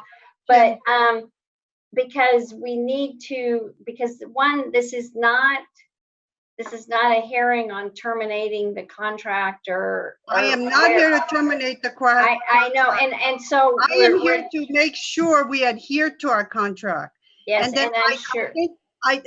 Jolie, please, every time I ask that the agenda item be brought in, you guys write the agenda item to make sure, oh, this is just specific to the contract.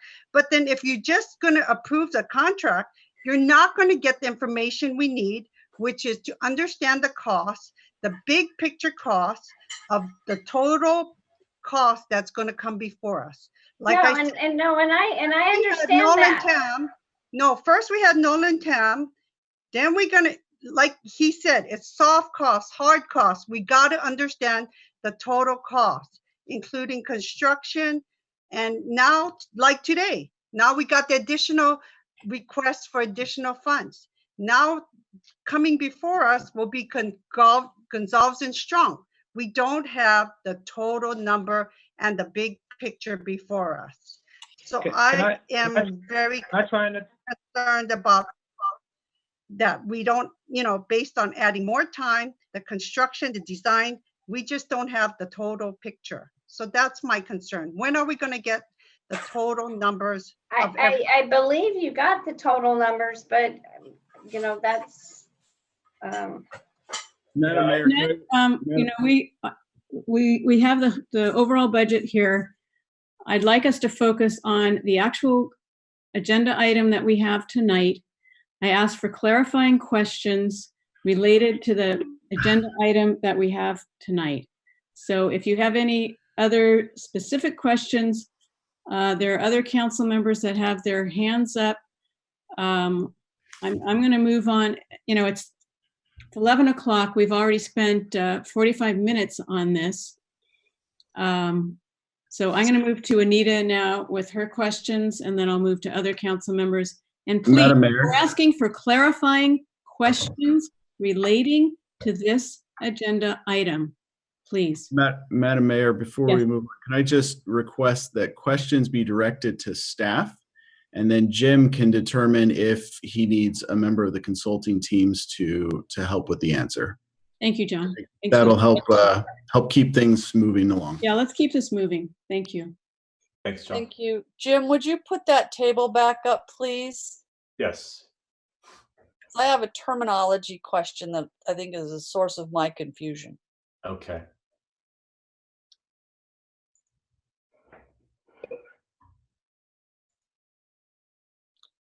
Okay.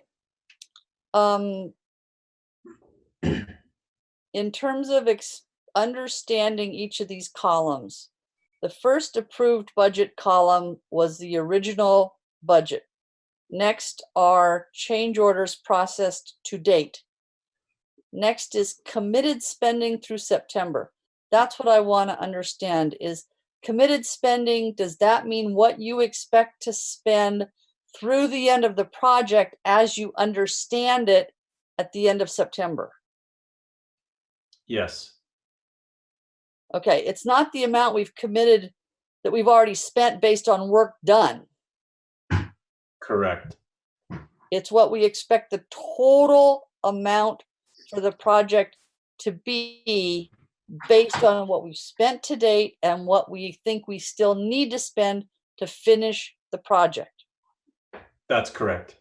Okay, and pardon me for repeating myself, but the title of that column doesn't say that. The title of that column is what you've committed to spend through the end of the month. So that was massively confusing to me. Okay. So the amount under budget through September means based on your projection for what we're going to have to spend to finish the project compared to what we thought we'd have spent through September and what we've actually spent through September, that's what the amount under budget means. Yes. Because otherwise I would look at this and say, we've got 6 more months of work to do and we've only got $3 million left. No, that's not correct. Okay, but that's how this looked to me. Okay. Just saying. When I got this, it made no sense to me. So the amendments that we're proposing that we're looking at tonight, which are the next 2 columns, would mean that if we spent that, it would change the amount under budget through September by those differences to yield the amount under budget through October. So again, what that means is that if we approve these amendments based on your current projections for the cost of the rest of the project, we would finish this project by having eaten into our contingency by how much? 600,000 or so. And we would come in, and what I'm having trouble with is that the difference between our original project budget and our project with contingency was a difference between about 34 million and 38 million. So that's a difference of 4 million. Here you're talking about 2 million. To me, that says, or 3 million, it means we would have spent about $1 million of our contingency. No, our total project contingency is $3.4 million.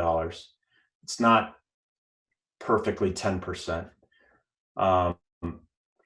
If you look at the, if you look at the italicized numbers in the approved budget, if you tally those up, that's our contingency, and that totals to 3.4 million and change. Okay. So the difference between the 3.4 million and the 2.8 you come on under is that 600,000? Yeah. So if the project were finished tomorrow, we would have spent an extra 600,000 of our $3.4 million contingency. Okay. That's the only clarifying question I have right now. Thank you very much. You're welcome. Thank you, Anita. Jeannie's hand is up. Clarifying questions only, please. Yeah, so staying with this slide,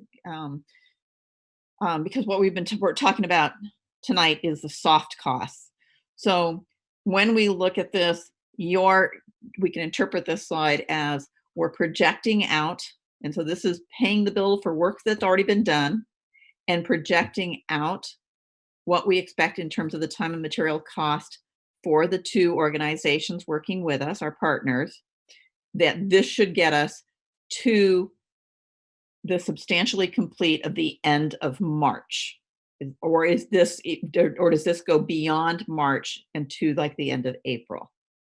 It actually rolls into April, because if I go to the schedule, there's final occupancy. We get to occupancy, right? And so during that, what's that? That's the move-in period. So during that, substantially complete, Gonzalez and Strunk is done with the major construction, and then you spend the last month kind of commissioning and taking care of punch list items and moving Parks and Rec into the building and figuring out all the IT stuff. So there's a lot of loose ends to kind of pull together that the entire team will still be working on, but at a different pace than we are currently. Okay, but this gets us to the end of the project, going back to that last slide. From the Correct. cost, you've packaged everything in here in terms of projecting out to when their services will no longer be needed. Is that what this projection is? Yes. Okay. Now, going back to that dollar slide, We are in negotiations relative to the hard cost, which is the construction piece of this. So tonight, we should not be jumping to any conclusions yet because we're in the negotiations. And because you're going to be coming to council going forward on a monthly basis to do a monthly update rather than relying on us reading that packet that's posted every month. It'll be tailored to our needs. We will end up with that complete picture as soon as we're done negotiating negotiating the changes with the contractor. Yes. Okay. So we will get to where my colleague Li Ying wants us to get to. Yes. Okay. The next thing in terms of points of clarification when we look at, and I will just use Nolan Tam's item 10, okay? When we look at that and all of the ASRs, then there are items in there in terms of you're doing this projection, there are items where the dollars have already been spent, so we are paying the bill, okay?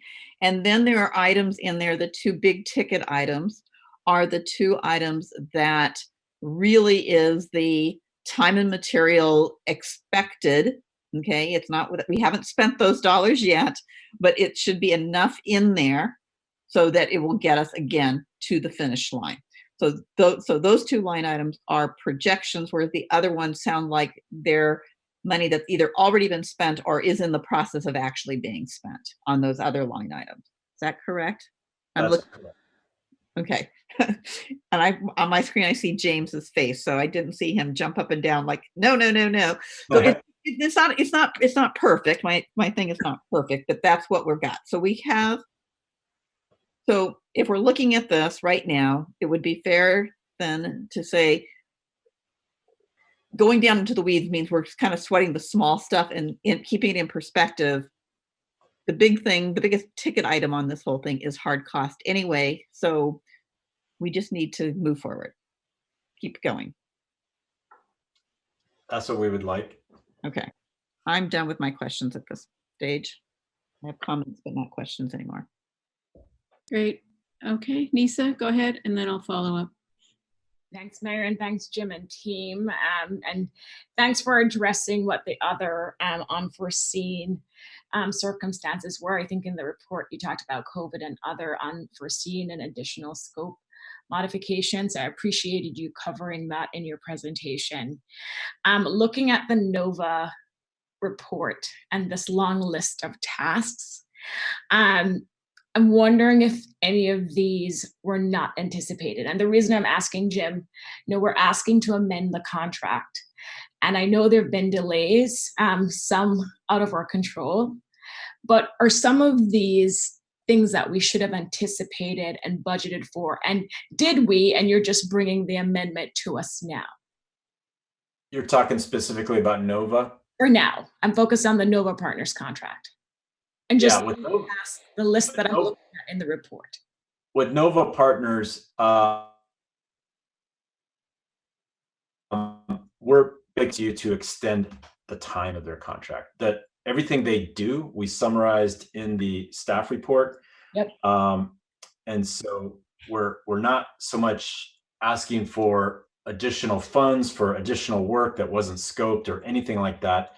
It's mostly about, well, it's all about time and materials. It's like we've got a contract with them that takes us into December, but now we need it to take us into April. We don't need it yet, but we just thought, well, since we're talking about all this, let's get NOVA's contract in here too, and have you look at it all at one time. So during the COVID shutdown, so you're leading me to my next question. So during the COVID shutdown and these delays, were they still performing these services? Yes. And like all these different, I mean, some of these I can't imagine they were. That's what I'm trying to parse out. Well, obviously when construction stopped, they weren't out inspecting so much, but they, it was kind of an opportunity to kind of continue to entertain RFIs, and so meetings continued, planning continued, design review continued. Joe or James can talk in detail about some of the things that occurred during the shutdown. There was still plenty to do and take care of. Some of that would have also happened if the project never shut down. But there were also, once things started gearing up again, there were there were inefficiencies. It took Gonzalez and Strong. I mean, I don't think they've yet recovered to be fully staffed because of loss of labor pool from COVID, people getting sick, people taking care of their families and homeschooling. Just the list goes on. So that's part of what's under negotiation, is that hey, the contractor wasn't able to move at 100% pace as he was before COVID, because this pandemic brought about a lot of competing issues.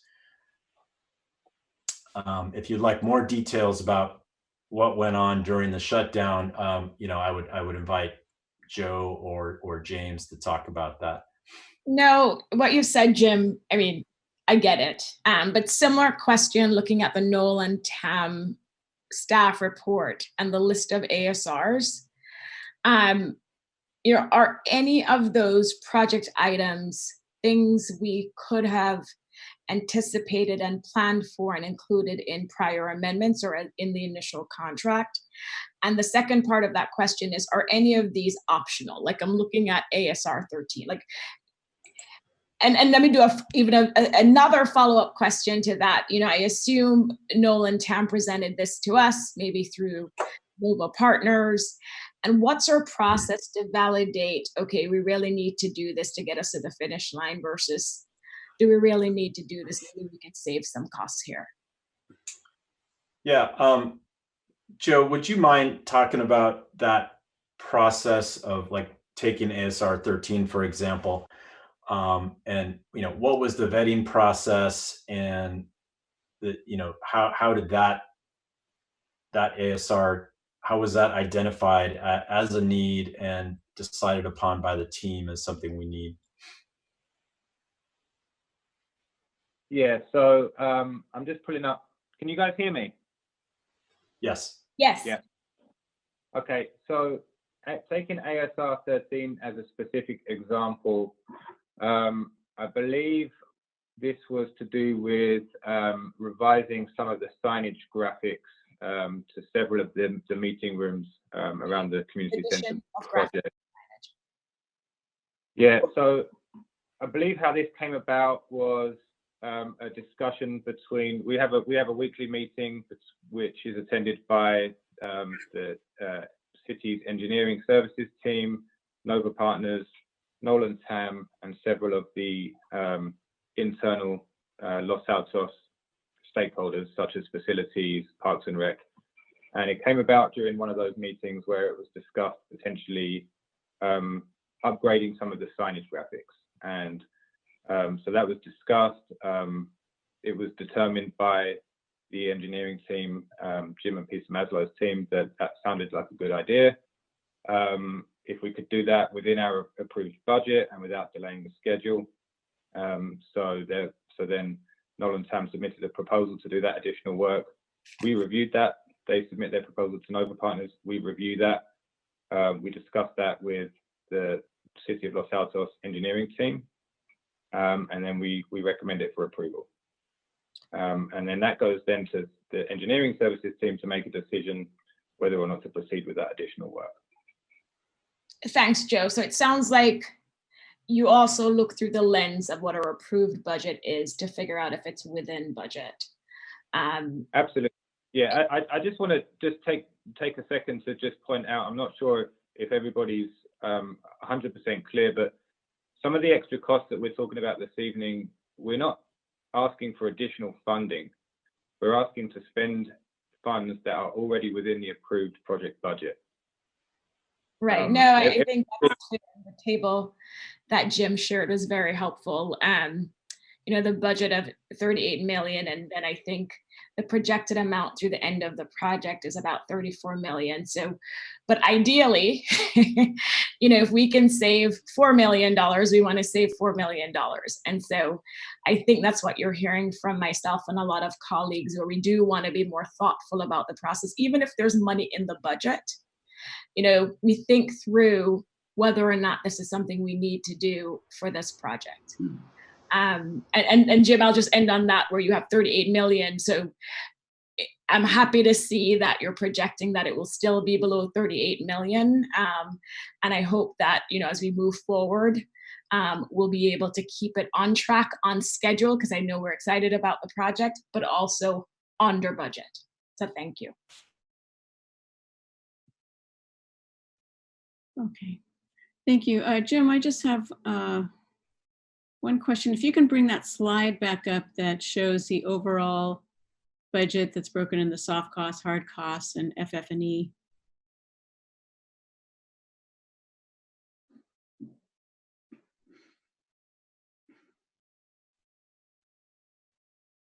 This one? I don't see it yet. Yes, that one. And if you can just show the one slide, I think you have it in presentation mode. Oh, I'm sorry. You're seeing like my notes screen? I'm seeing slide 10, and I'm seeing the next slide too. Ah, okay. It's okay. It doesn't. Let me. Or whatever the slide number is. I'm not sure. Yeah. It's budget through September. The one that has the green on it. That's the one I want to look at. Yeah. Sorry. It shows up.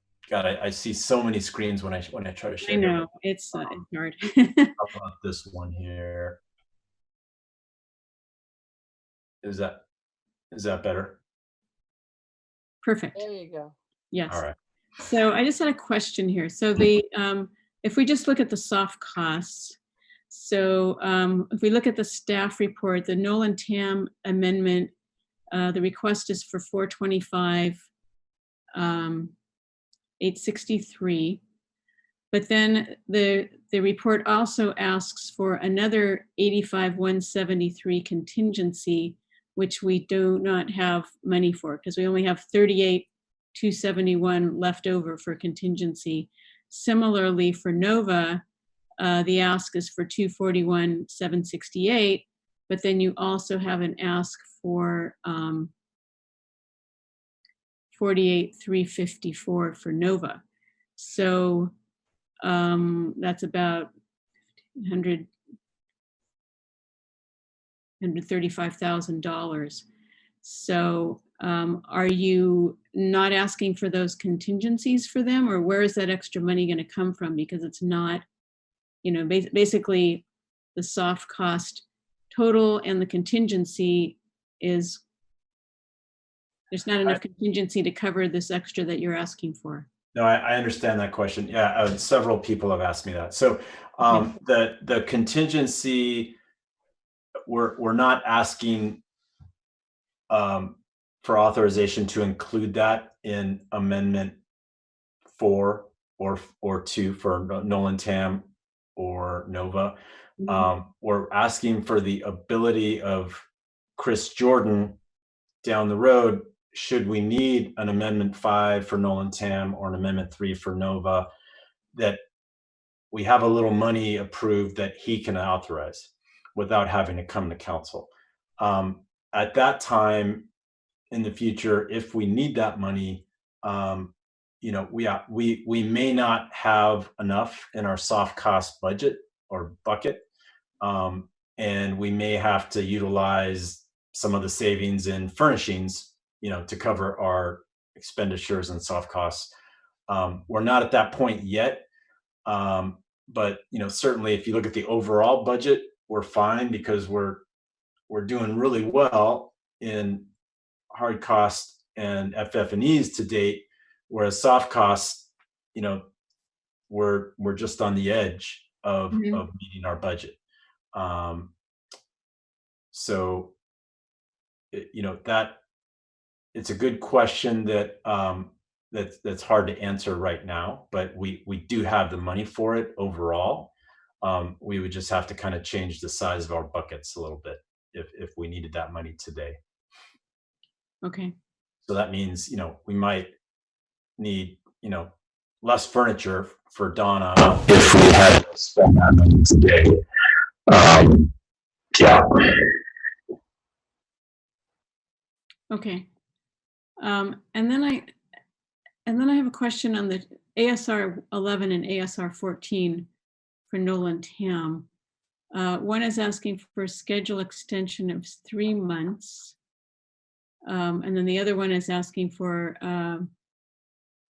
the construction schedule has been extended by 3.5 months due to COVID. And you said earlier tonight that amendment number 1 for Nolan Tam extended their agreement through FY 20/21. So which means that their contract already goes through June 2021. So I'm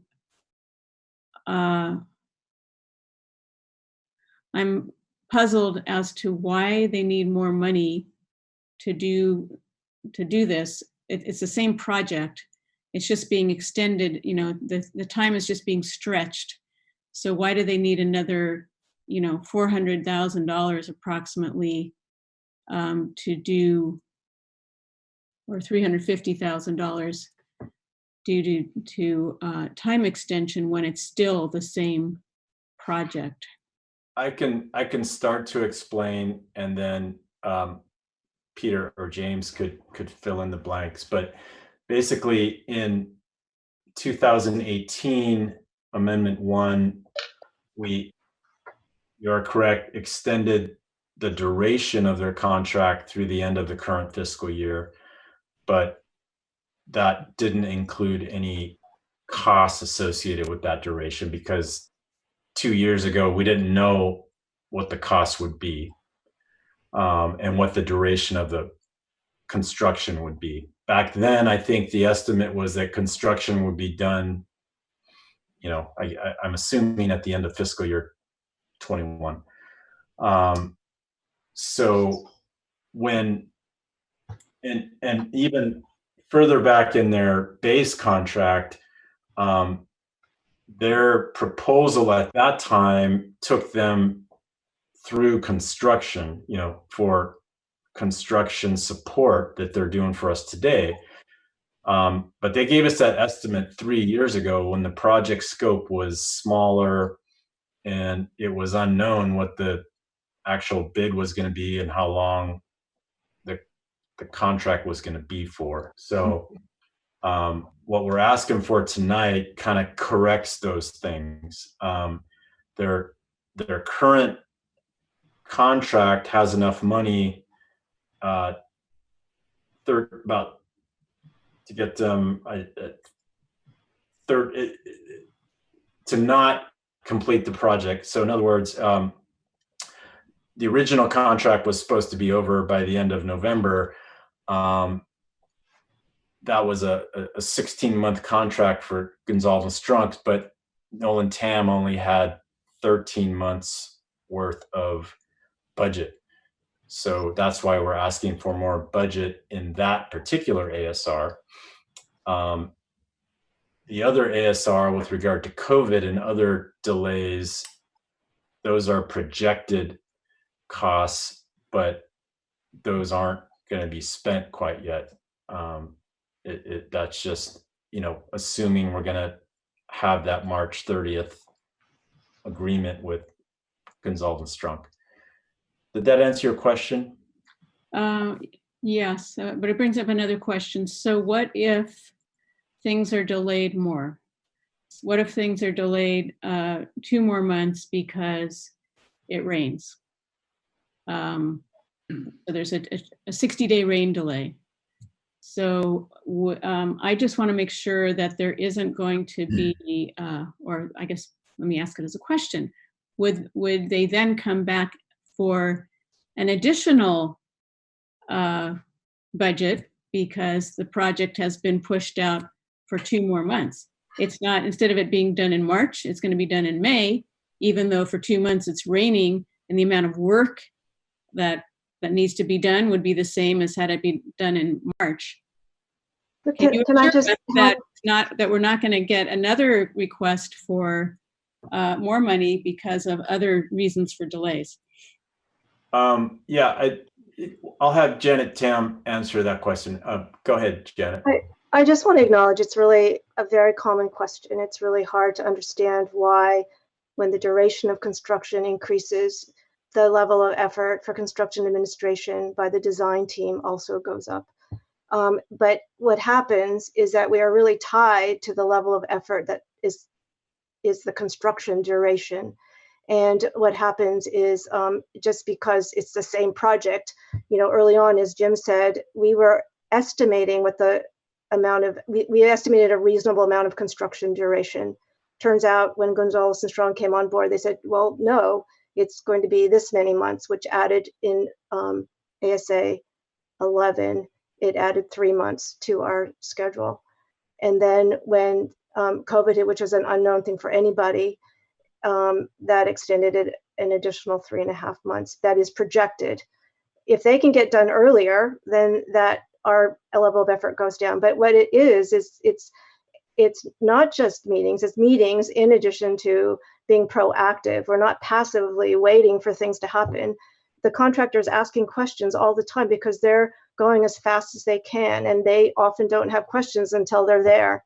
And when they're there, we need to be there also to help support the integrity of the design and to support the city and to coordinate with NOVA. So all those things still happen. Now, if it should go again, we would try to ratchet back our efforts, and hopefully, the construction's an ebb and flow. There's a lot of effort that happens more kind of around ASR 11. Those are actually based on actual hours that were projected. It's kind of like a really heavy duty time where we're working on submittals and shop drawings. We had and this is really James.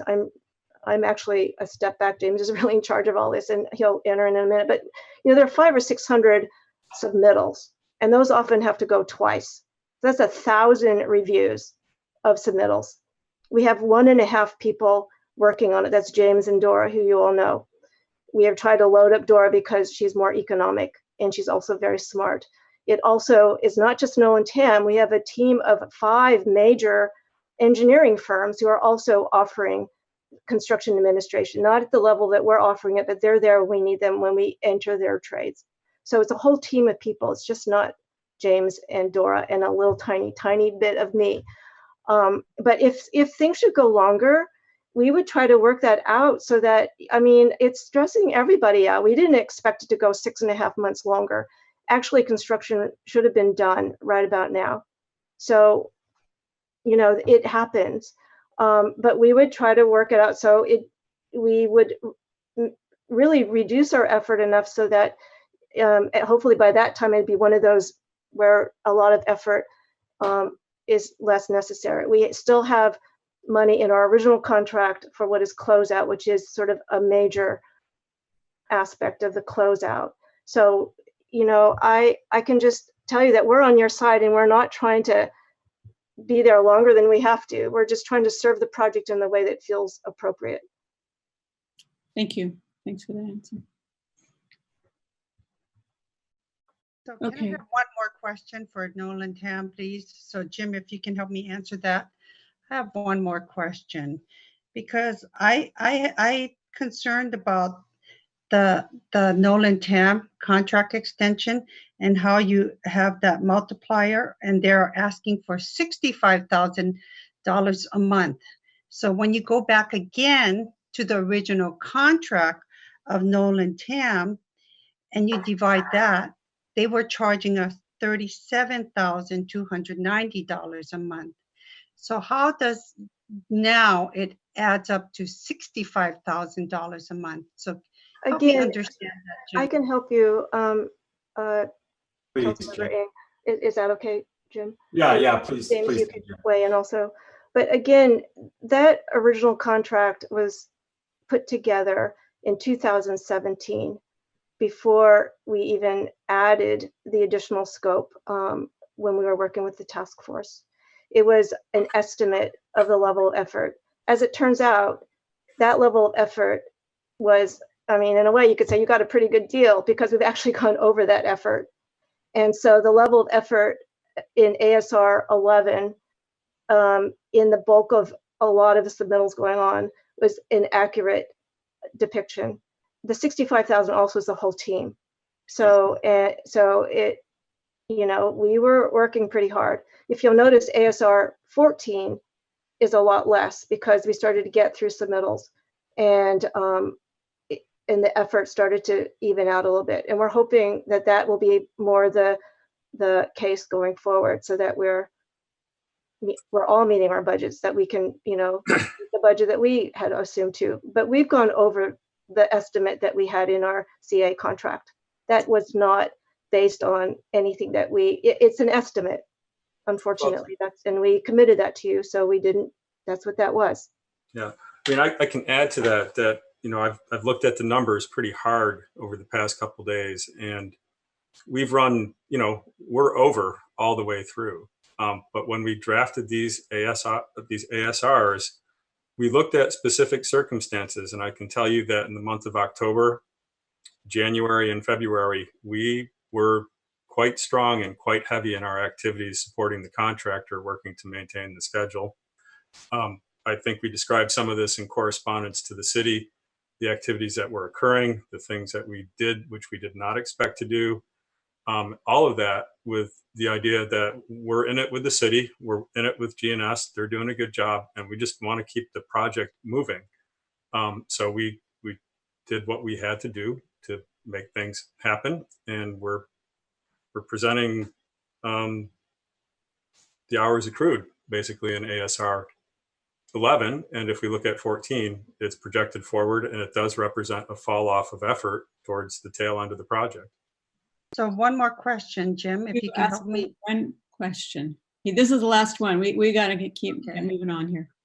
So Jim, if you can help me understand, when we move forward on ASR 15 and ASR 16, those are niceties to have, but where's the equity on this, and making sure that we don't continue to add scope creep, you know, creeping up? Because these are nice things to have, but we are facing difficult times, and we don't really have monies identified.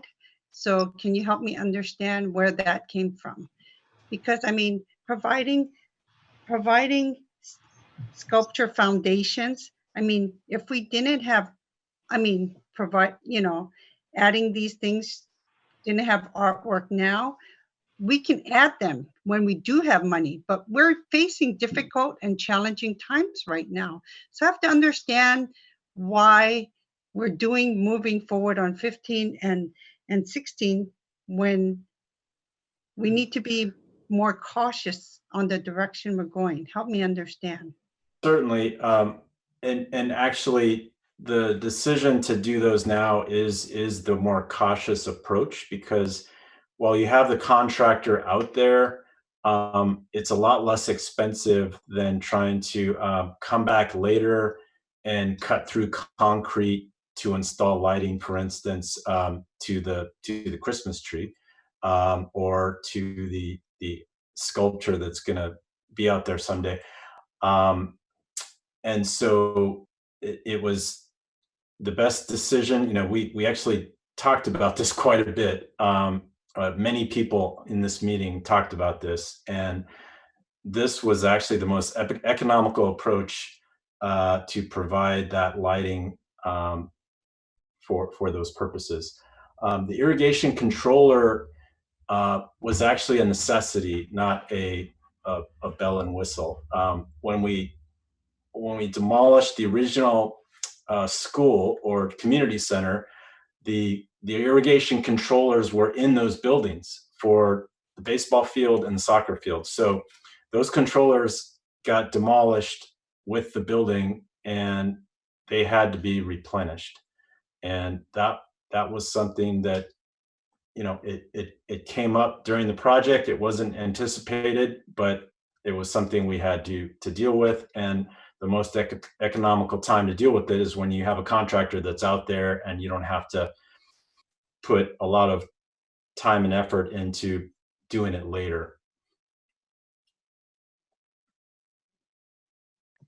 Thank you. Okay. I think we have all our questions answered. It doesn't appear that there are any members of the public with questions or public comment. Is there any public comment? Yes, there is public comment. Okay. Yes, there is. Viewing the late hour, we'll allow 2 minutes for each member of the public. First member is Roberta. Hi, this is Roberta. So I'm also kind of concerned because my understanding that when the budget was $35 million, and Jeannie Brewis confirmed that at the last meeting, and now we're looking at a $38 million budget and saying, oh, this is great because we're under budget. Well, we're certainly over budget. And again, I understand that when Nolan Tam, was, their first contract was for $2,800,000. And now with this change that was done before and the change you're asking for now, they're well over, they're about $1,600,000 over their original contract. And the other question I have is, when COVID happened, and I don't know, and there's a legal question that maybe Jolie can answer, doesn't force majeure chime in here? We were not responsible for COVID. The contractor was not responsible for COVID. It was an act of nature. And I can certainly see you guys wanting to compromise and come up with something that's fair for both the city and the contractor and the people who are doing the oversight and Nolan Tam. But again, the city is faced with a situation where Sharif Edmond told us at the end of 2021, we're going to have $419,000 in our investment portfolio after CIP. And I think every time we turn around and spend $400,000 here or $600,000 there, that means we cannot do other things. We cannot look at the kitchen at Grand Park. We cannot do a Parks Master Plan. We cannot pave the roads. There's so many things we can't do. And I would really like for you guys to come up with some kind of compromise. Thank you, Roberta. Are there any other public comments? No, Madam Mayor, I do not see any other public comments. Okay. So do we get a discount because of the reduced time spent during the shutdown? Do we get a credit? I think we've gone over this already. Okay, I'm going to bring this back to council for any further discussion, or I'll look for a motion to move this forward or whatever, or not move it forward. Jim, could you put up your slide in terms of the motions so we have those in front of us, please?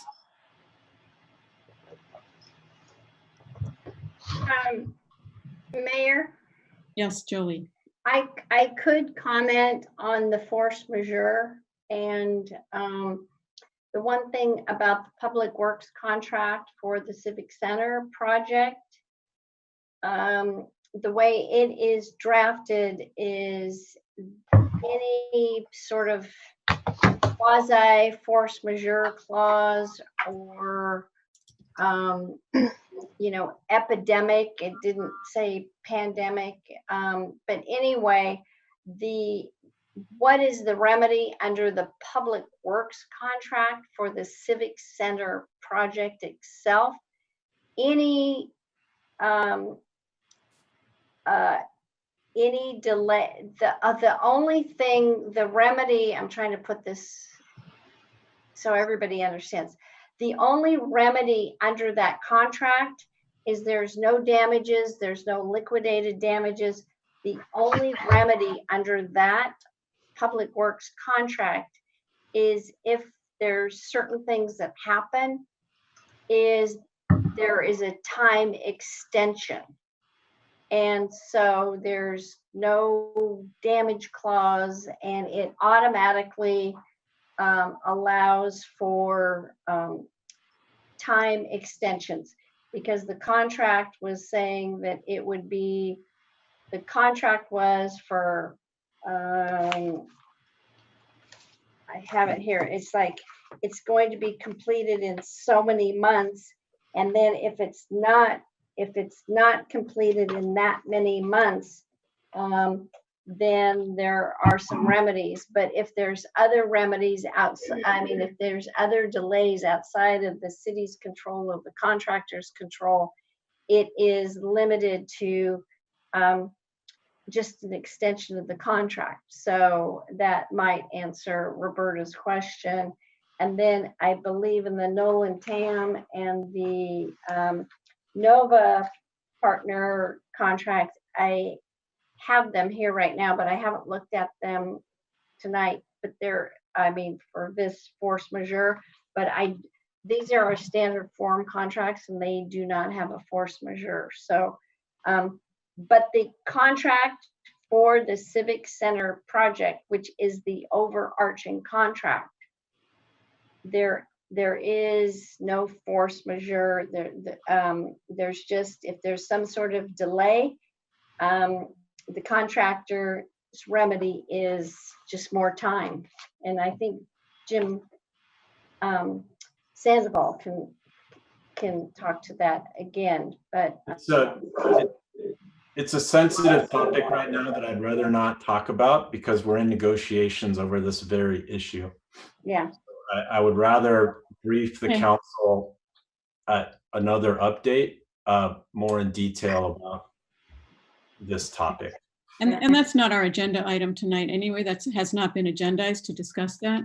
So let's go back to the agenda item. And is there a motion? Can you see the motion here, or the recommendation? Yes. Okay, so Jim, before I make, I mean, I'm happy to make the motion, but before I do so, let me make sure I am clear on this. When we say, I'm going to parse this, when we say the amount of 241,768, that is actually an up to amount, because that's what the contract language is up to. So is this really an up to amount? There's a not to exceed amount that that's on my notes page here. Let me call that back up. Where'd it go? This is just for the amendment, the 241. The actual amendment that Jolie reviews and everything, it'll have the not to exceed. So, but because this is a public forum and such, so when I make the motion, would it be accurate to say the construction services not to exceed 241,000? Put that screen back up, buddy. I will. I just got to get to the right screen, because I have that number, and I want it to be said right. Sorry, I've got two screens and I always pick the wrong one. Okay.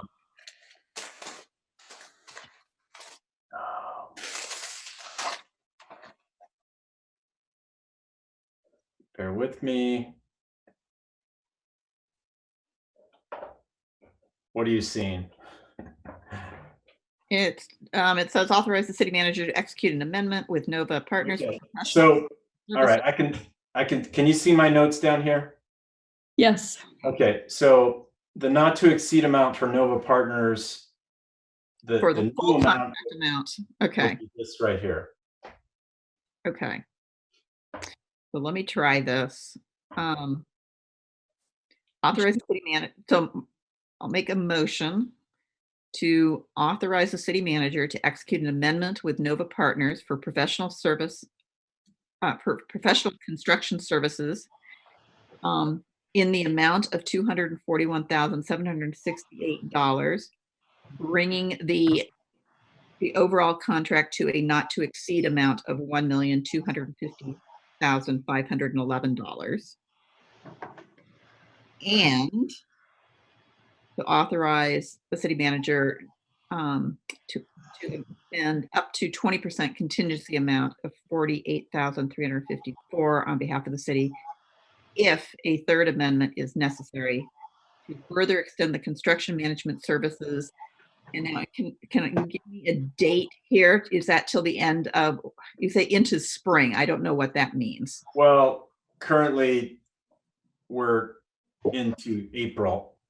So I guess it's hard to give you a date, but yeah, you could say further into spring. So is it, I mean, will it go beyond April, the end of April? We should give a date certain. We don't know. I mean, I don't even know if I'll need that 48,000. It's just more of, well, I just don't want minimize my chance of having to come back here to ask for it. Yes, no, Jim, I understand that, but I'm trying to figure out, you baked something into this because spring begins on March 20th.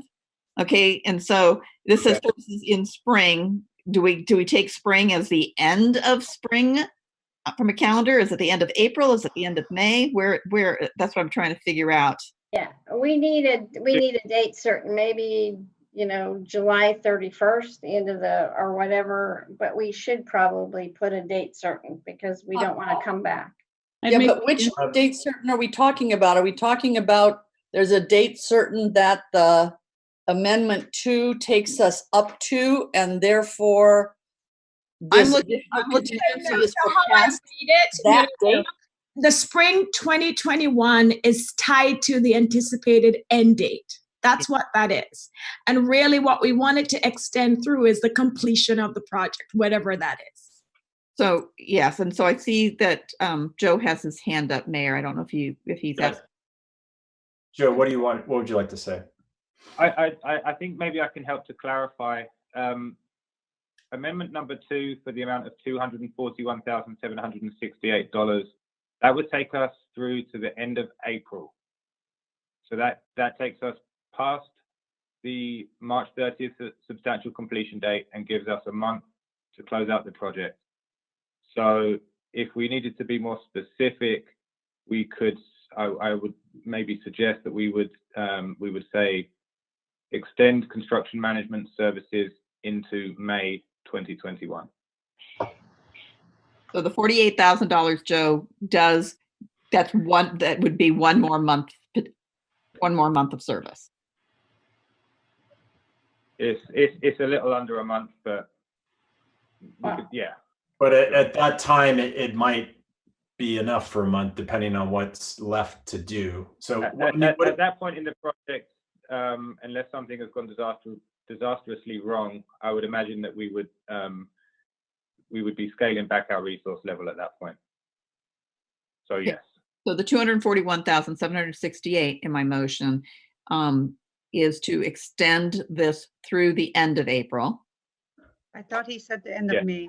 No, I think that he said Construction the end of April, but oversight through May, I thought is what I heard. But could we have? Excuse me. No, I want to get our current contract expires at the end of December, and this amendment would extend that agreement from the end of December through the end of April.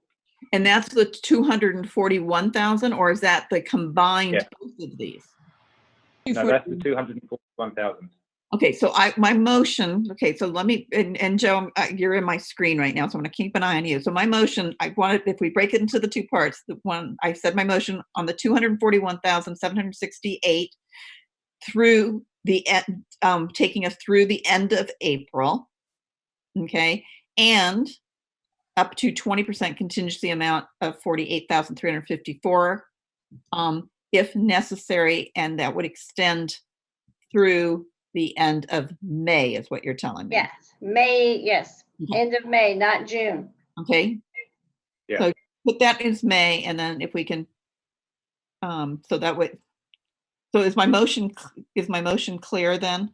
So the 241,000 for a contract total of $1,250,511 up through the end of April. Yep, we need to add that Okay. up there. Yes, we need a dead date. drop Although dead date. earlier I heard him say that the 241,768 went to the end of May. I thought I heard him say that. Lynette, he said the end of April. I just got clarification from him. No, Yeah, end of after April. you, Jeannie, could I, for the 48,354 contingency, rather than saying the end of May, can we say through the end of the construction? You have to have close out of the project. So I think this is the end of May gets to end the closeout of the project. But what if the project's not closed out by then? I agree, Mayor. That was my concern earlier. I'd like it to be through May 31st or through the later of May 31st or the end of construction or the earlier, either one. Okay, so. Well, Mayor, I agree with you. That's what I was thinking too, because we don't know when this will actually be completed. But these are time and material.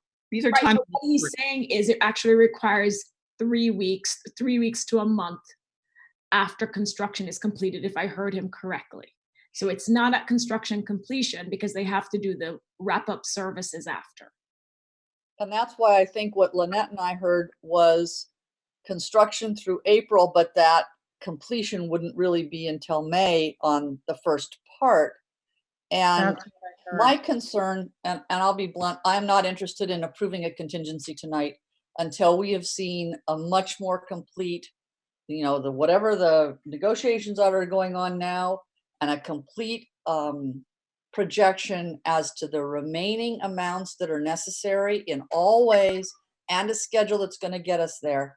And so I would be much happier with this stopping at the 241,768 and make clear what that represents. If that represents construction, if it ends in April, plus the closeout, plus the necessary closeout period, I'd love it to say that. And I would just stop right there.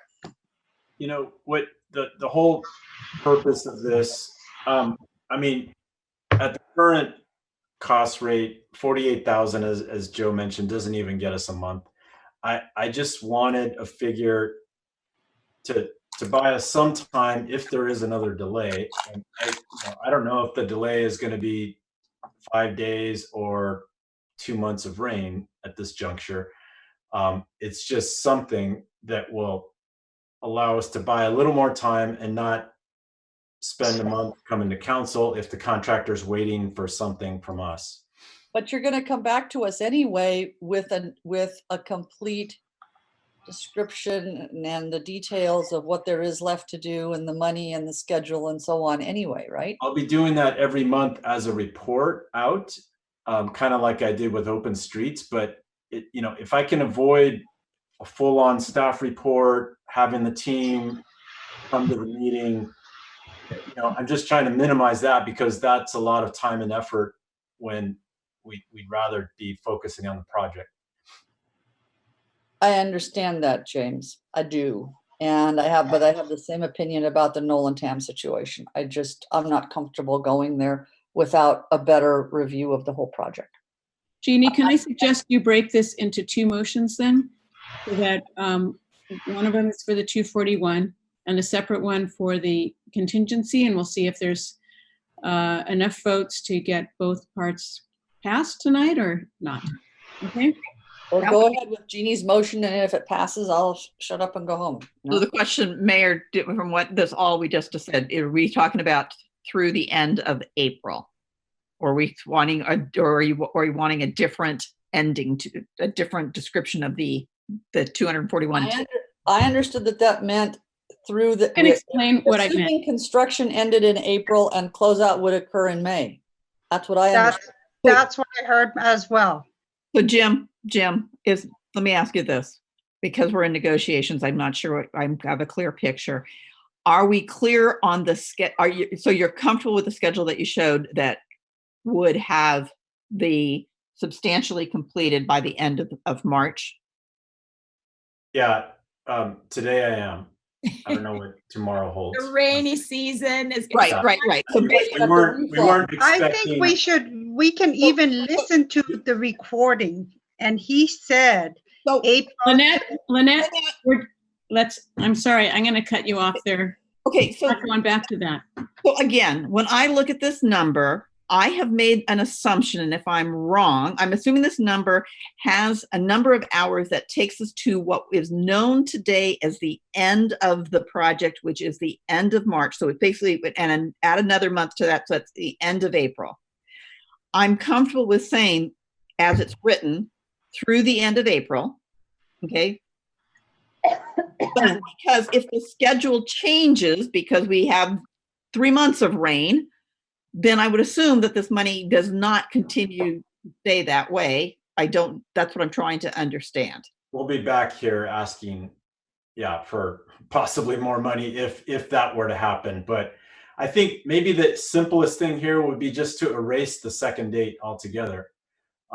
This allows Chris the ability to extend it another $48,000, and it's probably just going to buy us time if we need to come back to council. But Jim, I'm separating them. I'm separating it into two motions. So forget the contingency part. Okay. So we want something that's a hard stop of the 241,768. I want it to be as precise as possible so that we don't debate. Wait a minute, we said it was this and now it's that. So that number is going to get us through what? Give me a date or a milestone. Is that right, Joe? April 30th? Yeah. Okay, so that's the understanding of how far that money is going to get us. Okay. Councilmember Bruins, if I may, my concern is it's exactly what you're saying. It's really construction completion. For me, it's not a date, because if there are delays, I still want them to make this money work through the end of the construction period. Okay, and that's I understand you, okay, but we need to understand the fundamental of the contract is it is time and materials. Right. So if we are having rain and he's sitting on his thumbs doing nothing, he's not billing us. If he is continuing to plan and move the project forward and such in some other shape or form by dealing with whatever, then he is spending time. And so therefore, that's why this is a time and materials. Yeah, if you go back to my questioning on the Nova partners during COVID shutdown, I was curious, were they doing anything during that time? And they were. So even if there are delays in the actual construction, they could still be performing work. And then when they're able to resume, because the rains have stopped, then this could add to it. So that's why my preference would be to say, unless Jim is telling us, no, realistically, it wouldn't extend beyond April. My preference is to say through the end of construction. So if the end of construction for some reason moves out to June, you're saying that it's still $241,000 for till the end of this work. Yes, they should make this work through the end of construction. Okay. I can't guarantee that right now. And then you'd come back to us. Yeah, I guess so.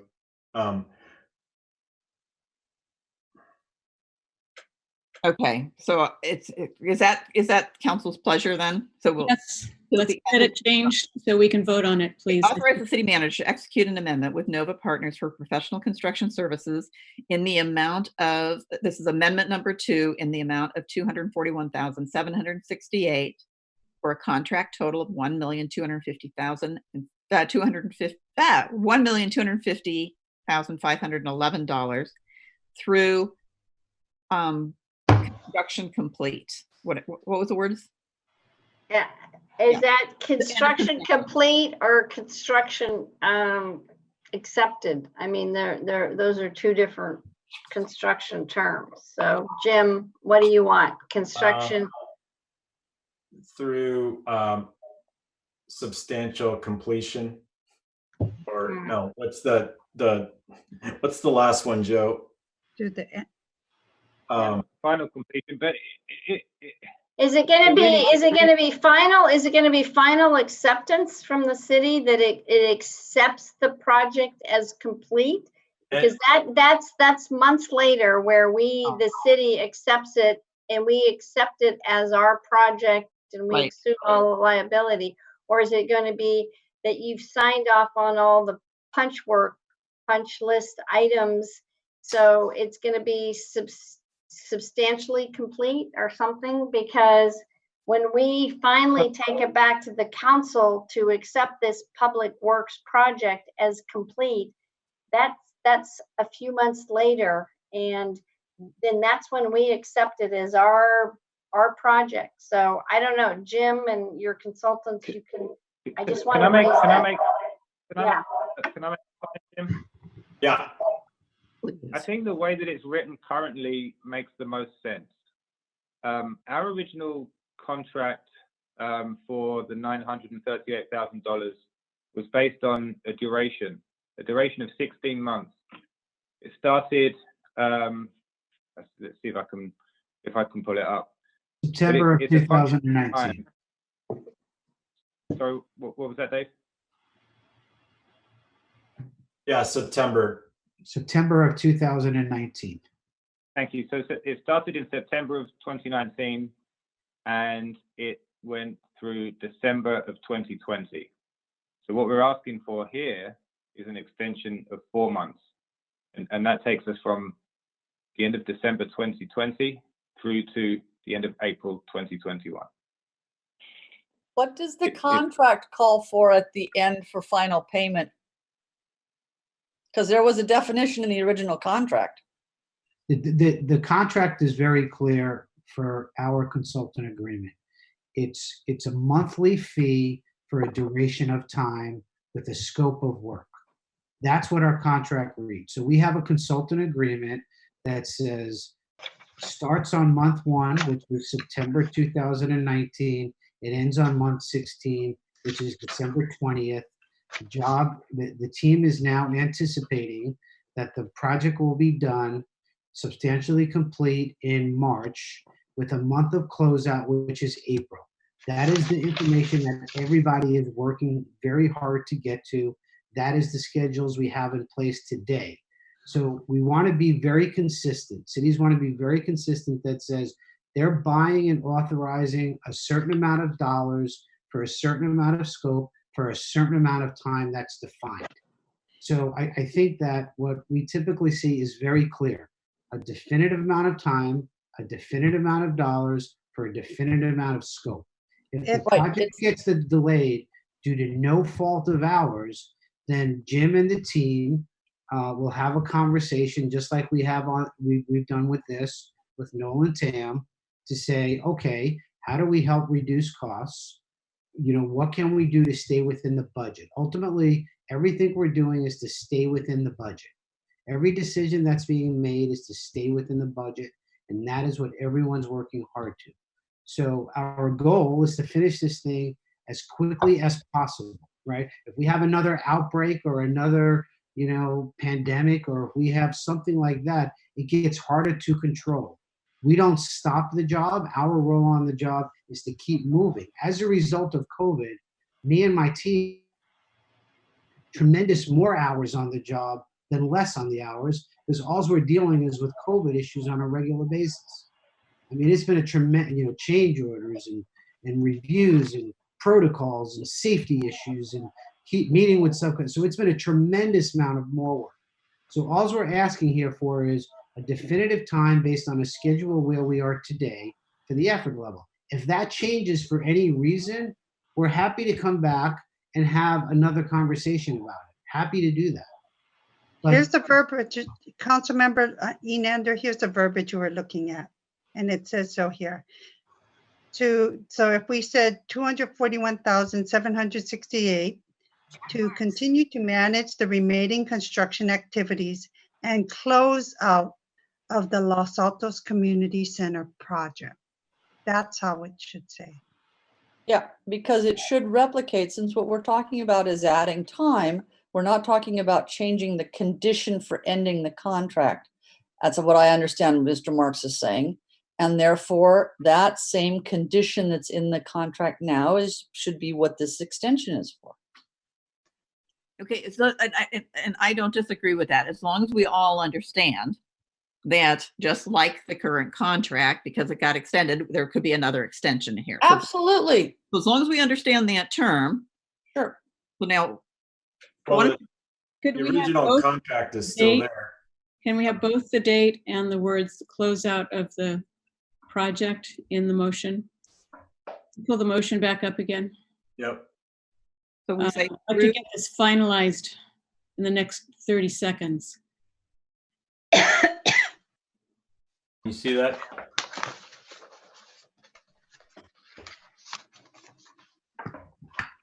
Oops, you just threw it away. You pulled it off again. All right. I couldn't edit it. Hold on. Try that one.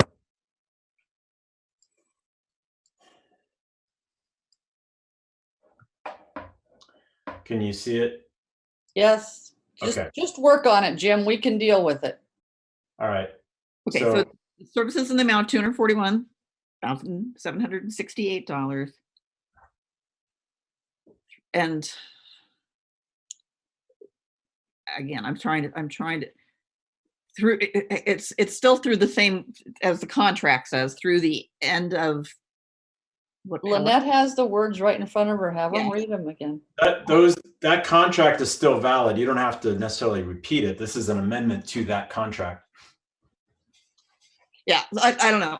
So I'm gonna let somebody else make the motion, because for me, I want a clear understanding. So the next council, when if for some reason it comes back for another amendment, they understand unambiguously that this was based on a 4-month. It was the end of April. This money is expected to be stretched at least till the end of April. So so for me. I mean, I understand all your guys' concern. But because you're going down a route that I think makes it ambiguous for the next time, if God forbid that we have to do another amendment, that it becomes very, very clear to those who are sitting in our seats where this one took us to. So this projection was based on the end of April. And City Attorney Houston, I'm actually hearing two different things. Is this motion supposed to extend the term through April, and then also increase the NTE by $241,768? They're two different things. No, and I was thinking that we need to be clear on that. And so we need to make sure that we are increasing the amount up to a certain amount. And then we need to be clear through the end of April, but then I've heard through May. I think, and if we need to, we may need to make two motions, but I can make the motion. Yeah, but can you please clarify that? Because if you had said that, I was going to ask for clarification. So is it 241,000 through the end of May or April? It doesn't matter.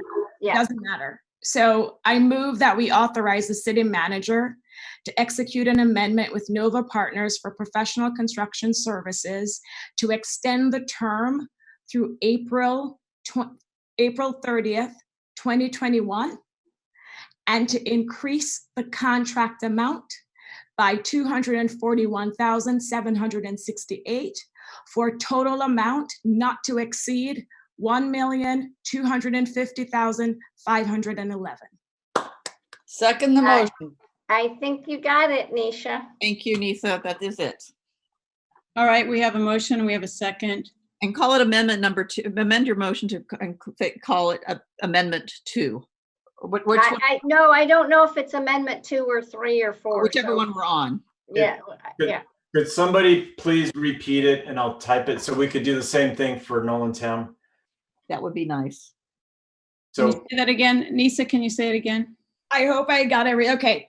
So I move that we authorize the city manager to execute an amendment with Nova Partners for professional construction services to extend the term through April 30th, 2021, and to increase the contract amount by $241,768.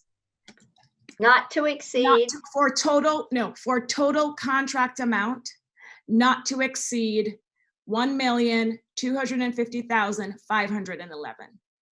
So just to clarify, I have a clarifying question. We have a a motion and a second. So as it reads, professional construction services to the end of April 30th, 2021. So earlier you said as well, Nisa, yes, that's the end of construction, but then yet we'll grant them the time they can stay till closeout, which would take up to a month. But that'll also cover closeout. I just want to make sure that amount covers the closeout. So, Councilmember Liang, I am going by the month they gave us. I agree. They said May at one point and they said April at one point. Yeah, I'm glad you heard it too. Thank you. So we should just say construction services till April 30, 2021, and then includes closeout after. Well, whatever is in the existing contract still applies. We're just making 2 amendments to that contract. Yeah. So this, yeah, April 30th takes us through closeout. So did I get it right here? Does this look? Nope, not quite. Extend the term to April 30, 2021, and increase, Nisa should read the rest of that, but I believe it's next. Says, and increase. Yeah, increase the contract amount by 241. Slower, he can't type that fast. Increase the contract amount. Get rid of the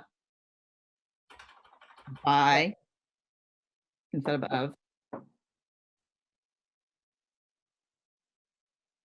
We there? Yep. For a total contract not to exceed amount. So normally it's for a total contract amount not to exceed. Yeah. Yes, I agree.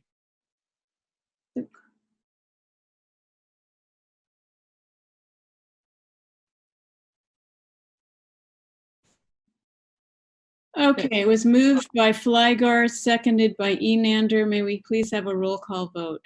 Yes. Councilmember Bruins? Aye. Councilmember Enander? Yes. Councilmember Liang? Yes. Vice Mayor Fliger? Yes. Mayor Pepper? Yes. Motion passes 5-0. Thank you. Thank you. Okay, are we going to deal with this contingency or not? Okay. No. Moving on to Nolan Tam. Do we have a motion for that? Nisa, you're on a roll.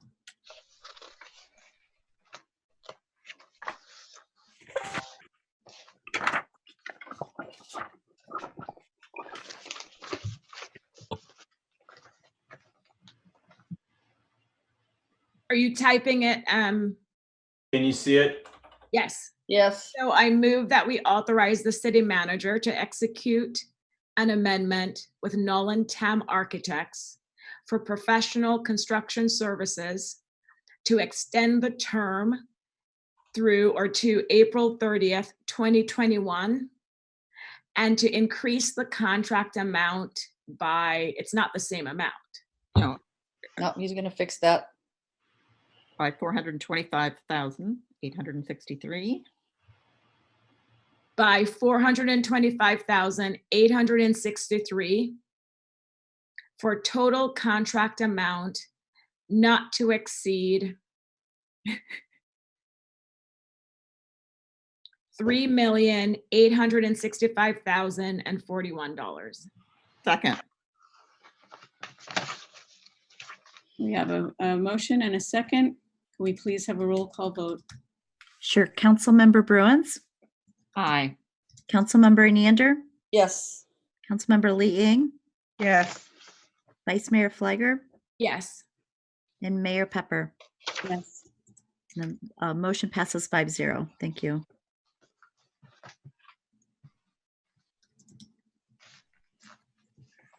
Can we ask, congratulations, Mr. Sandoval. Can we ask you when you think you're going to come back with your briefing? And if you, yeah, I'm not going to ask a question about the negotiation, sorry. Well, if we do this once a month, I could come back. We have a meeting before Thanksgiving, right? November 24th. Huh? November 24th. Can we see you then? Yeah. Okay, great.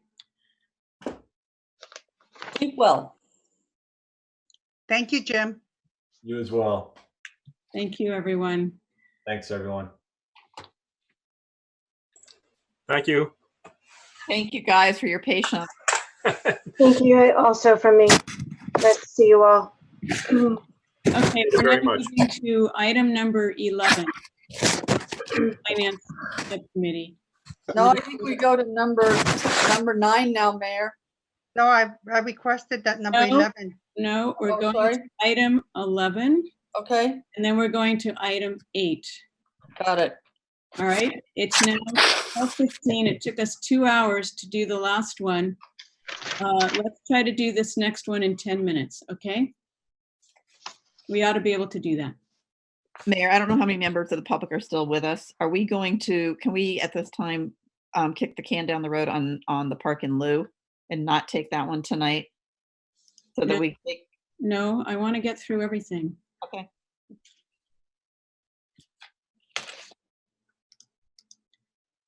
Okay. Number 11, Anita, I think this is yours. You wrote the memo. It was Jeannie's idea. I can blame it on her. Whoever can say it faster can do it. Well, I'm trying to get to my document and I'm sorry, I don't have it queued up.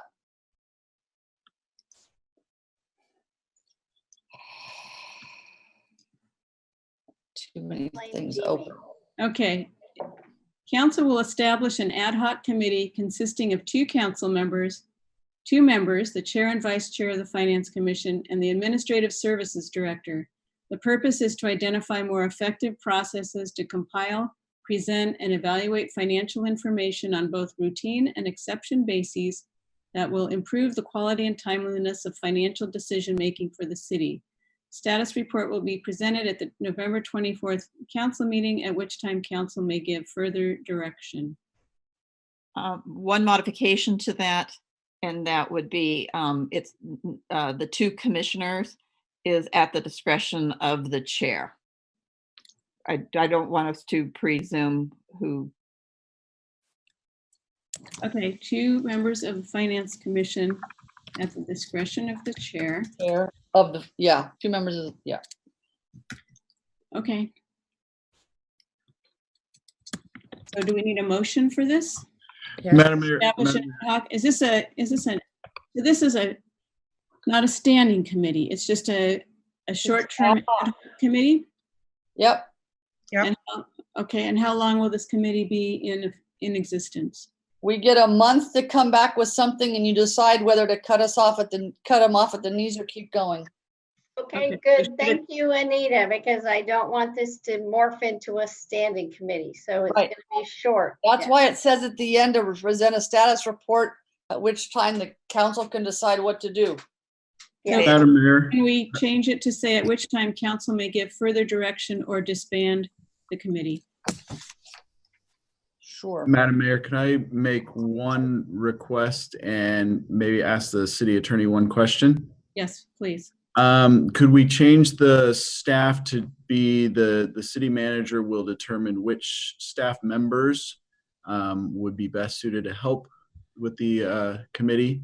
And then my question for the city attorney is, would this, since there are 2 members of the city council and 2 members of the financial commission, would that then mean that this is a Brown Act committee that would need to have open and notice meetings? Yes, if it's going to be, if we're joining two subcommittees and making a new committee, then it would be a Brown Act committee. Which we can certainly do. I just want the council. No. If we are joining a council subcommittee with a finance commission subcommittee and they form, is this now going to be a new committee, or are they? I don't think that we're talking about joining 2 existing subcommittees. We're talking about setting up a brand new single ad hoc committee. No, so then if you're combining and making a new committee, then it's a Brown Act committee. If the council has an ad hoc and then the finance committee has an ad hoc and they meet and they go back and they say, we have met and we're going to talk about these things, and we go back But if they join together and they meet as this new conjoined committee, then they're a Brown Act committee. And so that's what we need to determine. That I believe if we're forming a new committee, it will be a Brown Act committee. So I'm So another option is to to set up an ad hoc of the council and designate 2 council members to pursue this task, reaching out for whatever advice and assistance they need from the Finance Commission and or the staff. And then they report back. Yep. And then they report back. That would be better. Yep. Jeannie, you okay with that? Yeah, I'm fine with that. And so also add into your motion, who did you put in your motion who the 2 council members are? No, I did not. I think if you want a vote on a motion, I think you need to identify 2 people. But so Councilmember Bruins and Enander, I mean, you guys always raise your hands. But what exactly, so you're going to be doing it for a month. What exactly will you be doing, looking at? What's the ultimate goal here? Because when I first heard about it, I was thinking it actually would be better placed with financial commissioners. They're the experts in the field. This is why they're serving as commissions. Why not do a financial commission subcommittee to look into this with your direction? Whatever vision the both of you have, you delegate that to the financial commissioners. So here's, well, go ahead, Anita. I think that the concept that we discussed last month about this was basically to try and make things run better all the way up to the city council.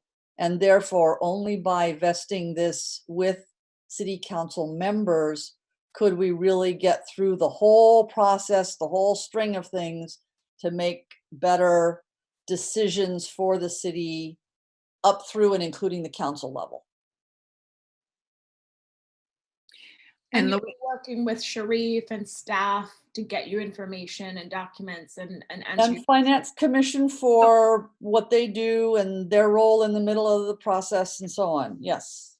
So, you know what, if I were to really simplify this, okay, for me, I look at it as council speaks one language, finance director and the Finance Commission speak a different language, okay? And so when you do that, and you're not fluent in the other language, we talk at each other instead of with each other.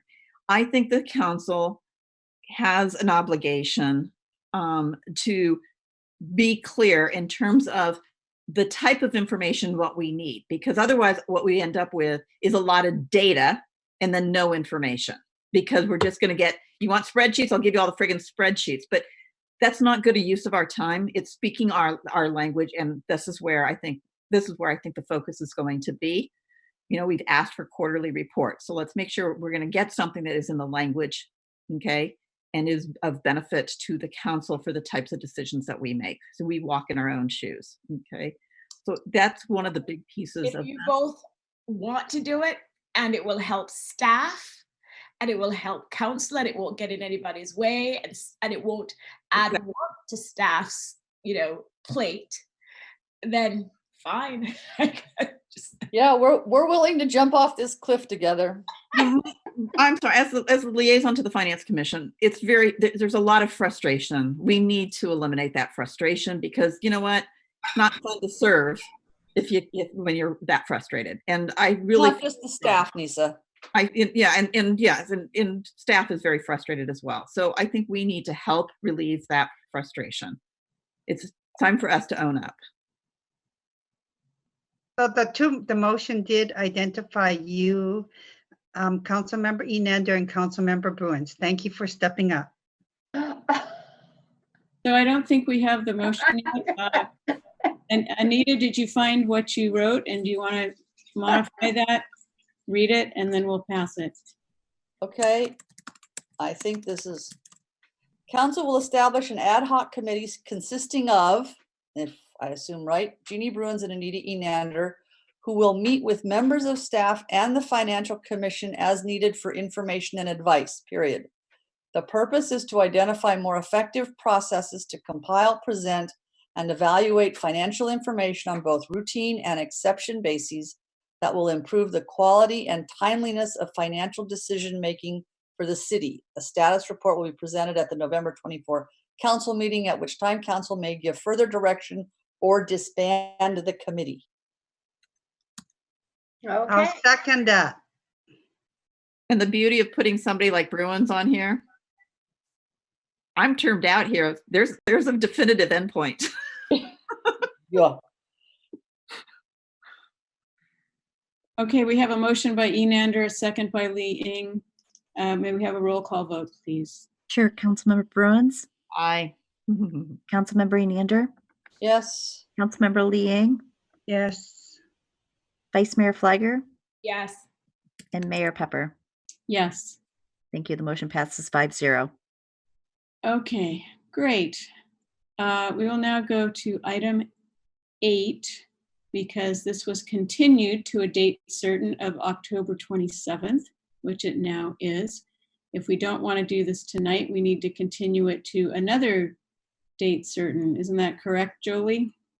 Yeah, yes, because we would then need to renotice it. So if this is going to be continued, I would suggest that we continue it to a date certain, so. Is this a controversial issue, or can we just have a motion here and pass it? I would. I will tell you up front, I will not support it. So I'll start there. I will not support it. Okay, anyone else? I would I will not support it as written. Yeah. Right. I mean, so I don't know if Councilmember Bruins was saying she wouldn't support it, period. I have questions, proposed changes. And I know we had members of the public who also are here and wrote in about it and had their own proposals. Oh. Okay, so should we continue this to another date certain, either November 10th or November 24th? So let me make it clear in terms of where I'm standing on this, okay? I am not supportive of increasing the park and lieu fees. What I'm interested at this stage in time, I'm more until we have until we understand what the strategy is and what we're going to do in terms of the affordable housing issue is a major thing for me, because to continue to add cost to construction, we're not going to get the numbers we need to get on affordable housing. So to me, just saying we're going to do it to another date certain, I think the work that we need to do is above and beyond this. So I'm not sure. I think it's a different, to me, it's a different quote project. It's not just let's inflate the numbers. There's a lot of work that would need to be done, and staff cannot do that at the drop of a hat. I don't think so. And I thought the Chamber of Commerce President Mosley and Sue Russell from the League had some suggestions, and I agree with you. I don't think this is a quick item, Mayor. I do think it would require discussion and ideas and being creative about how we do it. Yep. Okay, do we want to continue this to a date certain of either November 10th or November 24th? Or do we want to just not take this up and punt this to the next council? It sounds like it maybe is too much for this council to take on, but I don't know. I believe the agenda item is more that needs to happen is more what Vice Mayor Flagor suggested, which is council, which I would assume would be the new council, would need to take up, it needs to be a discussion item that allows them to kind of look at a broader topic. This topic is too narrow and would not allow the broader discussion. So I would say that this should be suspended, this particular agenda item completely suspended, put in abeyance, put it off in the side for now in favor of a discussion with the new council after the new council is seated.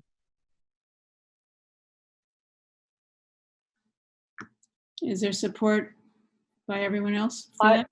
I would agree with that, with the caveat that we would need some information coming back from the city attorney on what flexibility there is under the law to alter reduce or eliminate various fees that are currently due on affordable housing, whether it is a complete affordable housing project or a inclusionary project. Okay. In case they're different, in case the answer is different between those two cases. So, and at this time, we don't have to, if this is going to be continued, we don't need to continue it to a date certain. We just continue it, and then it will be publicly noticed in January or February when it's taken up by the new council. And the So, new mayor can figure out where she wants it on the agenda. so, but we will, the city attorneys will look at, about these fees, but, there's all sorts of fee issues, especially with ADUs and what you can charge and you can't charge and stuff like that. So it will come back sometime maybe in January or February, and we can look at it at that point. Okay, do we need to have a vote to continue this? Yes, I would make a motion to continue this to a date uncertain. Okay. Why would you continue it? Why would you continue it? Oh, okay. Never mind. I'm not going to be on the council, so I don't care. Well, but because it's been set for a public hearing, so let's. But Jolie, the issue is, I think the issue that's going to be before the new council is what do they want to do strategically and such, and then out of that could come the whole notion of we're not increasing at all. It could be we are increasing, and then one would also ask whether or not the data is relevant by the time we get to that point in time. So I think, Joe, because this is a just- public hearing that we have to continue. No, what you're doing tonight is you're continuing this to a date uncertain, and then at the time it's brought up at that date uncertain, the agenda can include all those new things. So Okay, do we have a motion? Also move that we defer this item to a date uncertain. We have a second? I'll second that. All right, we have a roll call vote, please. Councilmember Bruins? Aye. Councilmember Enander? Yes. Councilmember Lee Ing? Yes. Vice Mayor Fliger? Yes. Mayor Pepper? Yes. Thank you. The motion passes 5-0. Great. Okay. I want to now go to item 9.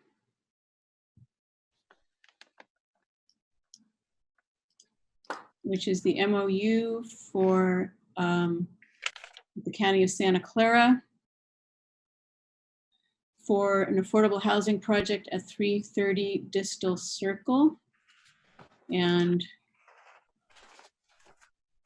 John, are you still here? Do you want to give a quick update on a quick staff report on this, and then we'll. I'm still here, Madam Mayor. I'll give you a quick staff report. Good evening, Madam Mayor, members of City Council. John Biggs still here. You're looking at an MOU with the County of Santa Clara. This would establish a partnership between the County of Santa Clara and the City of Los Altos for an affordable housing project at 330 Distal Avenue, which is the site of the Mid-Penn Open Space offices. The county is currently in negotiations for a purchase and sale agreement of the project with anticipation that the site could be developed with up to 90 affordable housing units. One element of this MOU, and it would be sort of the city's contribution towards the project, is a waiver of our park in lieu fees and our traffic impact fees, which total $4,644,344. And again, this would be considered a contribution towards the project to reduce the overall cost of the project and help fund it and see it towards realization. This is an agreement before you for consideration, and staff, along with the City Council subcommittee members of Pepper and Fliger, have recommended approval to the entire City Council of this MOU. And with that, we'd have to answer any questions that the council might have. Okay. Are there any questions? You have 3 questions. Okay, Anita? 3 quick ones. 3. Yes. The way this is written, it's kind of unclear to me if it's the MOU that's exempt from CEQA or the project that's exempt from CEQA or both. The MOU. Okay, because I would ask the city attorney to look at the language and make sure that that's clear. It wasn't clear to me, but I could have been reading it on an off call. And Anita, I did add language in there that this MOU is not the project and it's exempt from CEQA, because I did actually talk to county council and add language in there because we did not want what the city attorneys refer to as a Save Terra issue, which is so I was well aware of the Save Terra issue, and so I added that. So yes, I did. Thank you. That was one of my tweaks. So yes. Second question. Is the county fixed on the notion of 25% moderate and 75% low income as the ratio in the final project, more or less? Maybe, and it may be that the mayor or the vice mayor know the answer to that. Yeah, I would rely on them. I happened to miss the meeting at which that was discussed with members of the county. It is my understanding that those numbers are still flexible. And I don't know if Nisha or Jan can chime in, but when we did have a couple of conversations with the county, these numbers this is just a kind of a ballpark.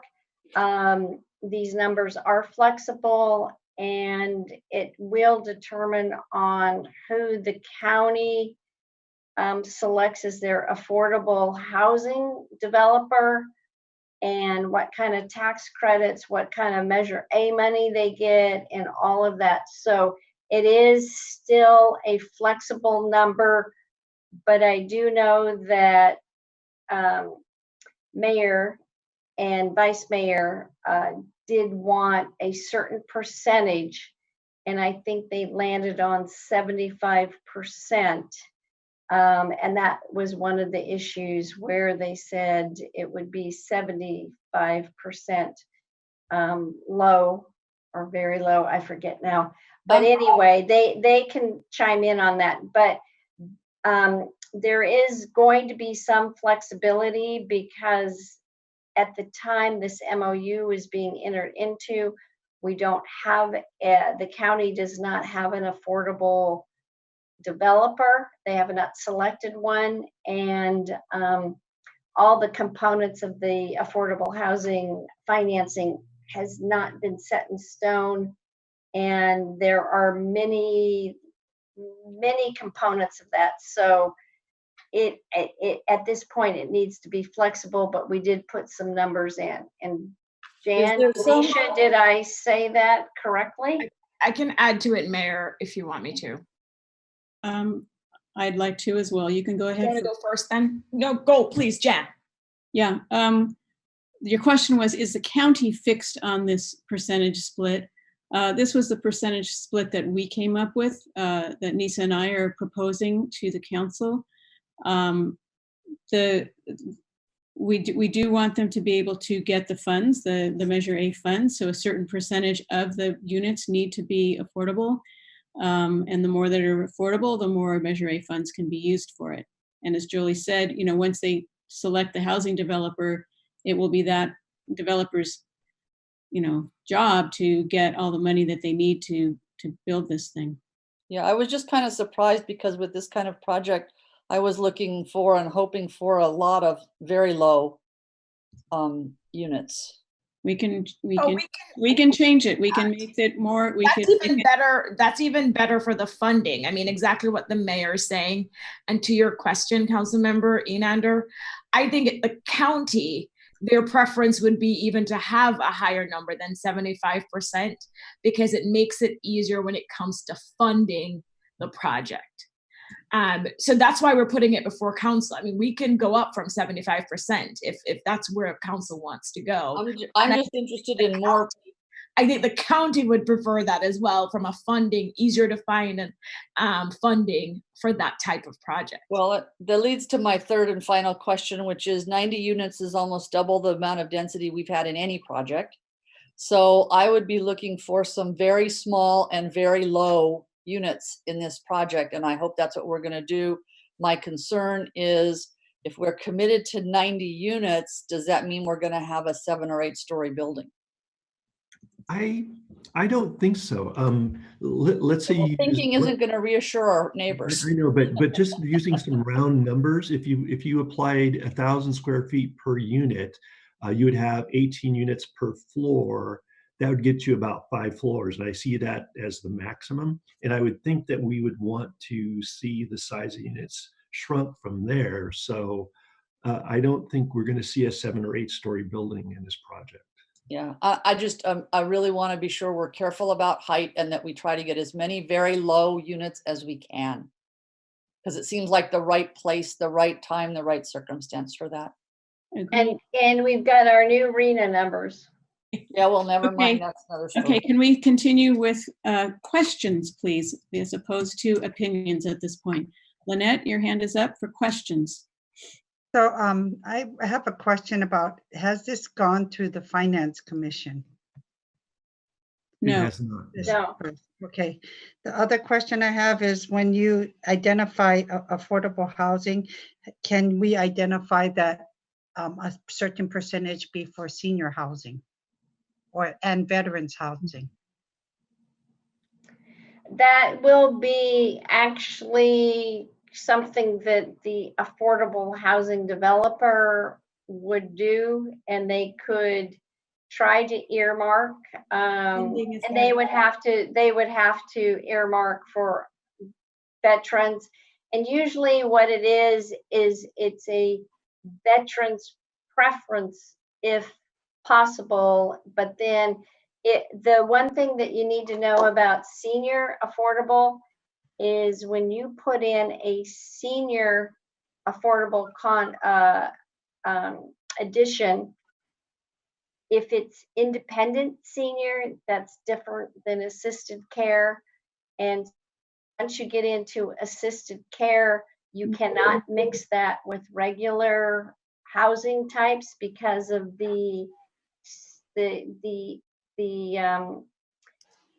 building code requirements for senior care. You know, they have to have certain building code requirements. So it's very complicated, but we could look into it. So it's if it's senior independent care, that's one thing, but if it's senior assisted or something like that, that really changes all sorts of the building code requirements, and it's not easy to mix it with regular housing requirements because of elevators, the doors, all sorts of stuff. And I've done a lot of work in that, and it's not apples and oranges.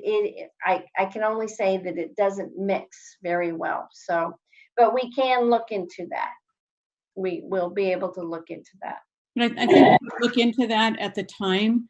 Yeah, at the time when they propose it, yeah. Yeah, because I also asked, can we have some Section 8 housing in here? So it's really up to, once the affordable housing developer is selected, then those kinds of details would come up at that point in time. Yeah. Any other questions, Lynette? No, thank you. Jeannie, go ahead. I see your hand up, Jeannie. Do you have a question? Yes, I do. So can I get clarification on what exactly the last sentence is on item number 4 that reads, the city acknowledges that the county will need binding entitlements for the project prior to, and it says inserting the date, which is 180 days after execution.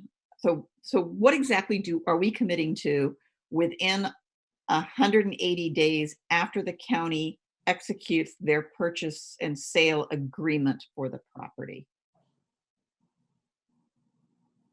I understood that to mean that we would begin the process of taking this through the review process, and they would have to come forward with a housing developer and a set of plans that we could, and we'd have to take a look at it through the planning process.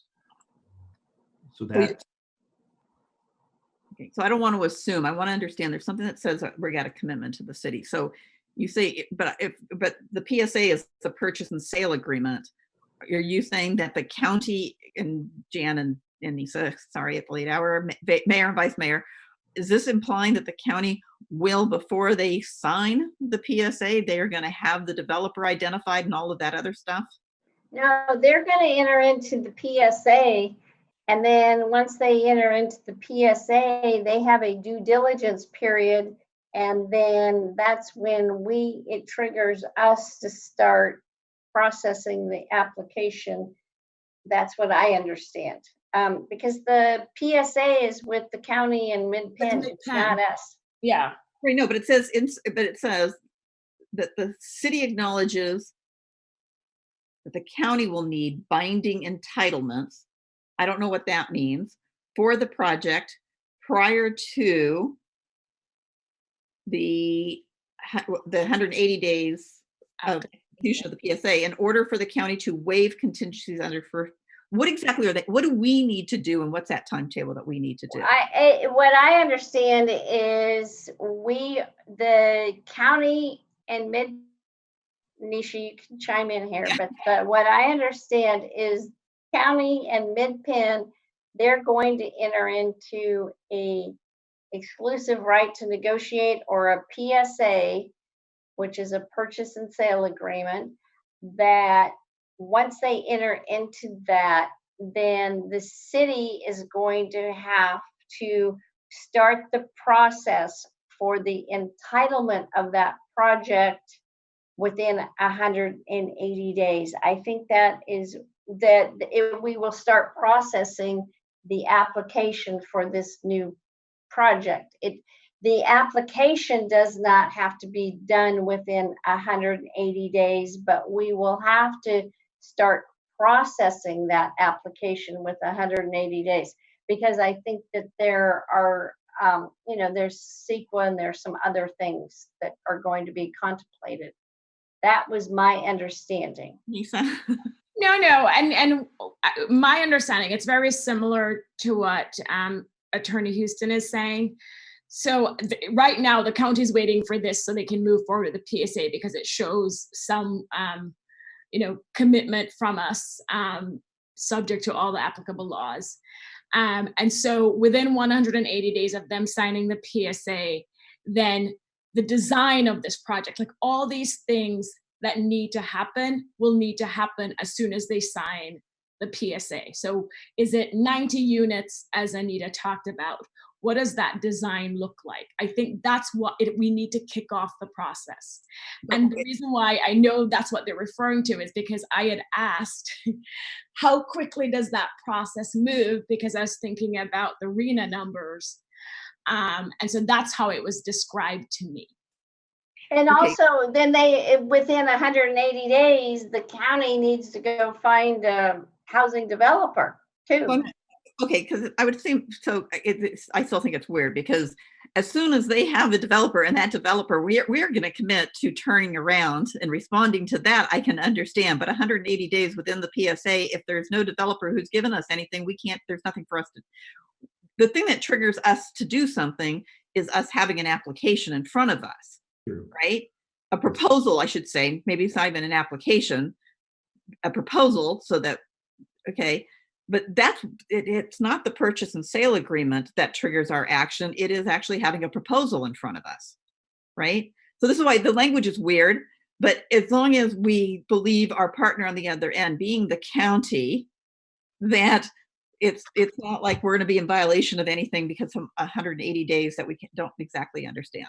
No, the purchase and sale agreement is going to trigger between the Mid-Penn and the county. It is going to have the trigger for the application and the entitlement process, because it will be embedded in that PSA.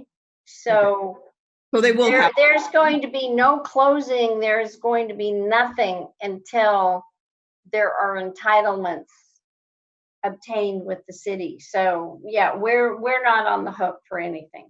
This is the good faith. They need us. It's the good faith effort saying, yes, you can move forward with the PSA, and just know once that happens, the clock starts ticking. Yeah, and then the other thing is we understand from the county is this PSA, really the MOU helps, and then the PSA helps with obtaining affordable housing contractors or developer, and it also is a sure sign of commitment from MidPen, the county, and the city to guarantee those Measure A monies. So all these agreements all serve a purpose to guarantee our lock-in of Measure A monies, and that's what I understand. Yeah, that was only my question. Okay.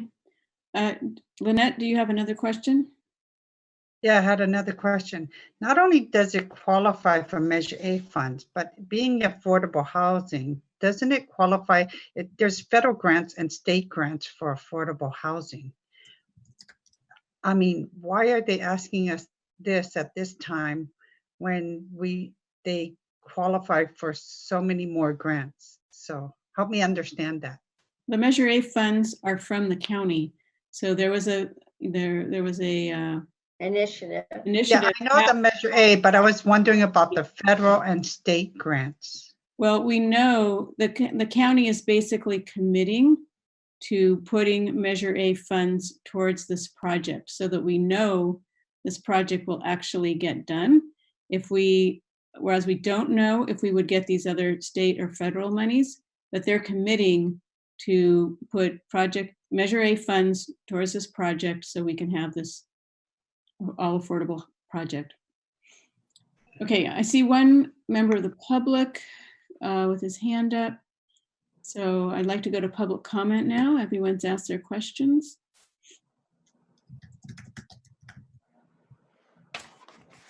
Have Roberta is our first speaker.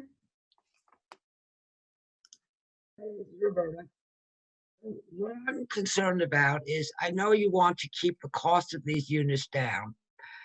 However, the park and lieu fees, we already have less parkland per capita than any other city on the peninsula. And, you know, John Biggs just said it was $4,400,000. And our traffic impact fees also with, you know, building 90 units, for sure we're going to have another 90 to 180 cars in the area. And these are monies that we use for the city. And if we have a growing population, we certainly will need these funds. And, you know, I don't want us to appear that do not want to give something, but also I would look for a compromise of, you know, us giving 2 million rather than us giving 4 million, so that we still have some money left over that we can use for our parks and for our facilities and for our roads and for safe routes to school. If not, where are we going to get the money from? Thank you, Roberta. Our next speaker is Mr. Bedard. Hi, everybody. And thank you for letting me speak. I don't know what to say about this on multiple levels. First, you know, just outright waiving the park and lieu fees, I think is just wrong. People seem to believe that park and lieu means money first, then park, but the reality is the park is supposed to be what's supposed to be granted. And, you know, you're clearly, all of you know me from 5150 and going before the Planning Commission. And we're in a situation with 5150 where, honestly, you know, I've asked a couple times. I know other residents have asked. We've gotten no response as to the park, as to 745. I hear rumors, only rumors, nothing confirmed, that the monies are already gone to the community center. I mean, it's nothing to repeat, but I hear nothing. I understand there's privacy issues. I get that. But as we move forward, and by the way, I do support this project. I think it's a good thing overall. It's important that the community embrace it and that we come out of it with the neighborhood, which at the end of the day, I think is what we need, is, a good, strong neighborhood. So I don't want to do park and lieu on this. I think we're giving up too much. If you want to use it later as a sweetener, great. But I wouldn't go into an MOU giving away $4 million. And please help me out on 5150 and, let us know what's going on so we can have a comprehensive plan for the entire area. Thank you.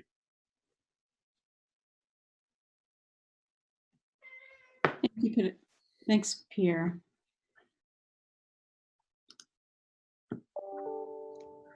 Okay, we'll bring this back to the council for discussion.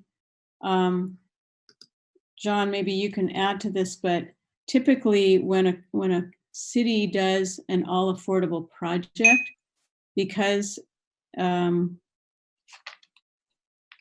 developer needs to get lots of funds to do this, a city normally throws in a bunch of money. If you look at the projects Palo Alto has done or the projects Mountain View has done, they contribute funds for these all affordable projects. In this case, we're getting the county to basically give the land by purchasing the land for us, but then there's still the building of the building. And because we don't have any housing in lieu fees or housing, we don't collect housing impact fees. We don't have a pile of money to contribute towards an affordable project like any other city would. So the only way we can contribute is to not charge these fees. And so by so doing, we reduce the cost for the developer so that it's possible for them to build this project. So this is basically our contribution to the project. I mean, you could say, okay, we'll collect the park and lieu fees, and then in return, we're going to contribute $4 million to this project. So it's just the way these projects are done. And I don't know if John, if there's more you want to add. Or I can respond. Yes, that's typically what happens with some of these affordable housing projects that are multi-jurisdictional projects. Like if VTA and a city do a transit-oriented development, and the city, VTA, and BART or something like that, these park and lieu fees become part of the city's contribution to the overall project, because the city doesn't have that cash, but they use the park and lieu fees that they would have gotten, and then they're part of the contribution, and that is how the actual affordable developer can get tax credits, and how the whole funding with the county and the developer, the affordable developer, it's very complicated. But if it's seen that we're giving the city a contribution as park in lieu fees to the potential developer, is instrumental in getting this project financed. And it's very, very complicated, and but it's a way of us contributing without taking something away from our general fund. And John, I mean, I stepped in, but that's yeah. Well, I've been involved in 2 city-sponsored affordable housing projects, and both of those were in coastal communities where, like Los Altos, land costs are very expensive, and the projects could not have been done without the city stepping forward with funds to help acquire the land. And then once we acquired the land, we were able to partner with an affordable housing provider. And because the city had donated funds, that leveraged the monies that the affordable housing provider was able to go out there and get. So as Jolie mentioned, these are very complicated financing packages that involve tax credits in some instances, grants in others, other loans that are provided. But there's a whole palette of monies that get put together and cobbled together to create these affordable projects. And cities do realize them, and they're very successful. They're opportunities to provide affordable housing in a community that folks may not otherwise be able to live in without the efforts of the leadership of a council like yours. Thank you. So we're really excited about this because, as you know, we are not doing well on our RENA numbers. We're going to be getting a new RENA assignment that's going to be a gazillion times larger than our current RENA assignment that we haven't even met. So being able to do maybe 90 units is going to be awesome. So I'd like to maybe turn the discussion to the question that Anita brought up, which was the percentage distribution between, what we're proposing here is that 100% of the units are restricted income-wise, and we have 25% moderate, basically, and then 75% for people earning 80% or less. So if there's the desire to increase the amount of extremely low, very low, low income in this percentage, let's talk about that. Jeannie? So I support what Councilmember Enander suggested. I think when I look at Los Altos, because our land prices are so high, what gets built are for sale units. Okay, so when things are being sold, you can't, I'm sorry, it's very hard for anybody to qualify for a loan for a for sale project. Okay, and a lot of people who are in that income bracket are a little bit more mobile and move about and such, and working multiple jobs even to get to that level. So this is an opportunity, because it is a 100% rental project, that I think this is where it is the best fit. It's the best way to meet that demographic. And so I would like to see us commit, even though the way it's worded right now, it says 75%, at 80% AMI or lower. I would actually like us to really pop out the very low income.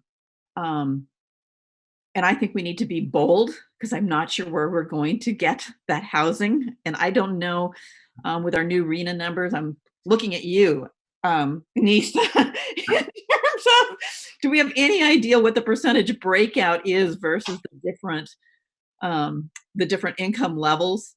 I've seen it, I reviewed it, I just don't know it off the top of my head. But I mean, because we fall into the high opportunity area, we definitely got a significant number of low, very low income category units.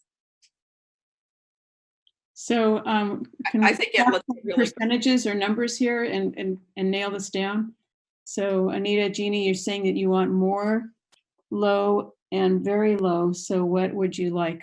Well, my question is, if I can, based on what you said earlier, that this ends up getting negotiated down the road depending on the developer that gets selected. Does it really matter what we put in here for numbers?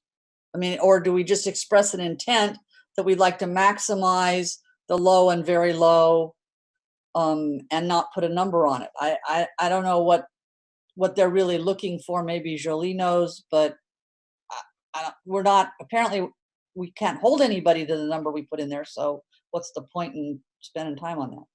Well, I think that putting a number in indicates kind of the direction we want to go. It also indicates for future council of where we want to go.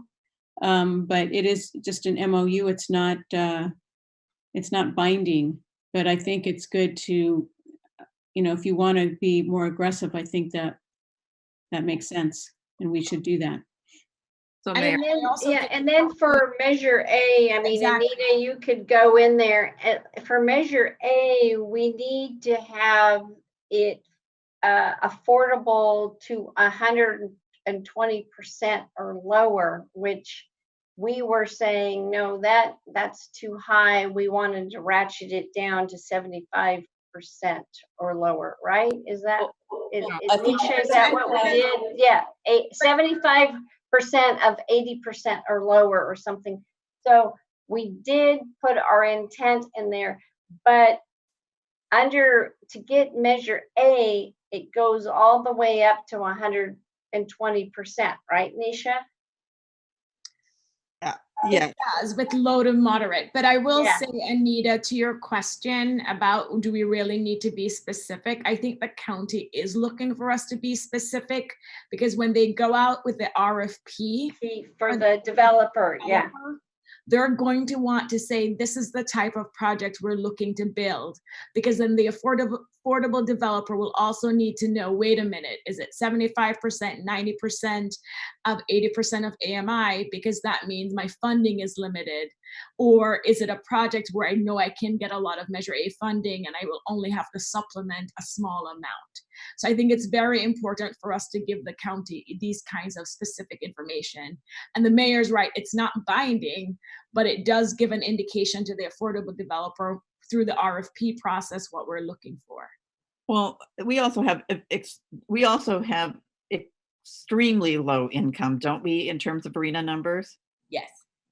Okay, so, you know, maybe round off that 75, I don't know, can we go brave enough and go, change that 75% to think about an 80% in total, and then maybe doing, you know, I don't know, do we just, at least at minimum, we want to split it between the very low and the low. And so low income is 60 to 80%, and very low is a range of 35 to 50%. So do you want to, I mean, minimum, I want 50-50. I mean, I would I'd skew say- higher.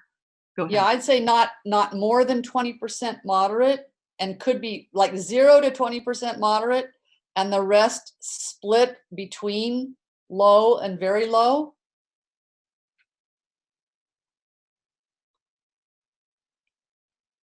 Yep. I mean, so if it was me, I'd 40%. say no moderate. I'd make it all low and very low. Where else are we going to build a project like this? Not Yeah. going to happen. Yeah, moderate we can get. It's Moderate we can get. So, you know, I'd be fine with making it all low and very low. and I would support that as well. I would too. So why don't we say it's Amazing. This is great. so why don't we do 100? Why don't we say it's 100% at 80? 80% lower, with the split being. I would actually, if we're going to do it that way, I would pick. I would also pick an ELI number.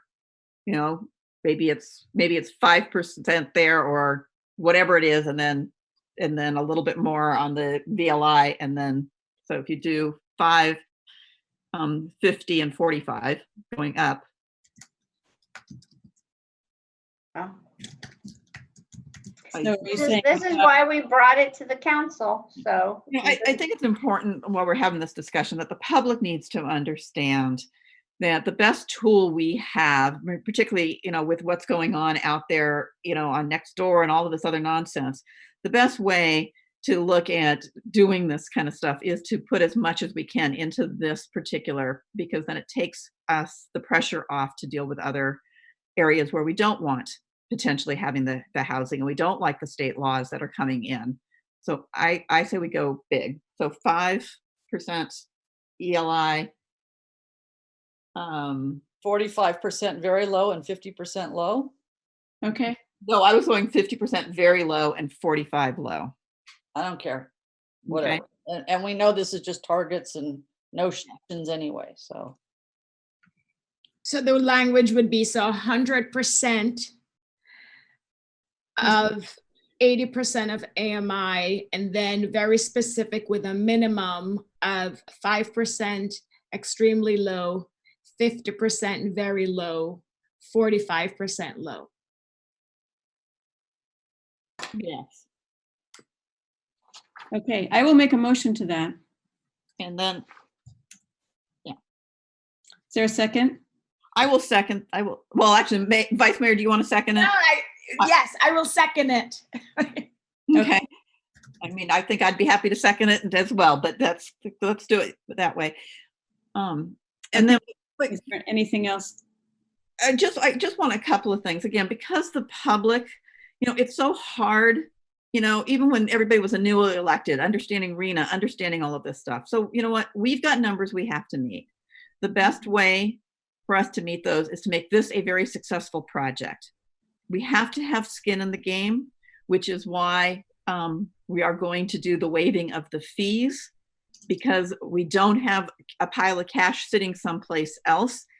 And we're not depriving our community. The way we would look at it is we're enriching our community by diversifying the fabric of our community, which really comes down to people. That's what gives us our character and our great-heartedness here. The other thing is that I think it's important to let the public know when we're talking about a minimum of 90 units, okay?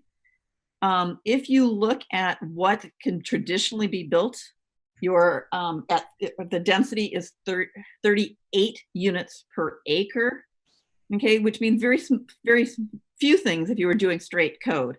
By saying that it's a minimum of 90, we are talking, so the public, if you're going to have the shock factor, hear it out now, that is a 271% increase over a 38 dwelling units per acre, okay?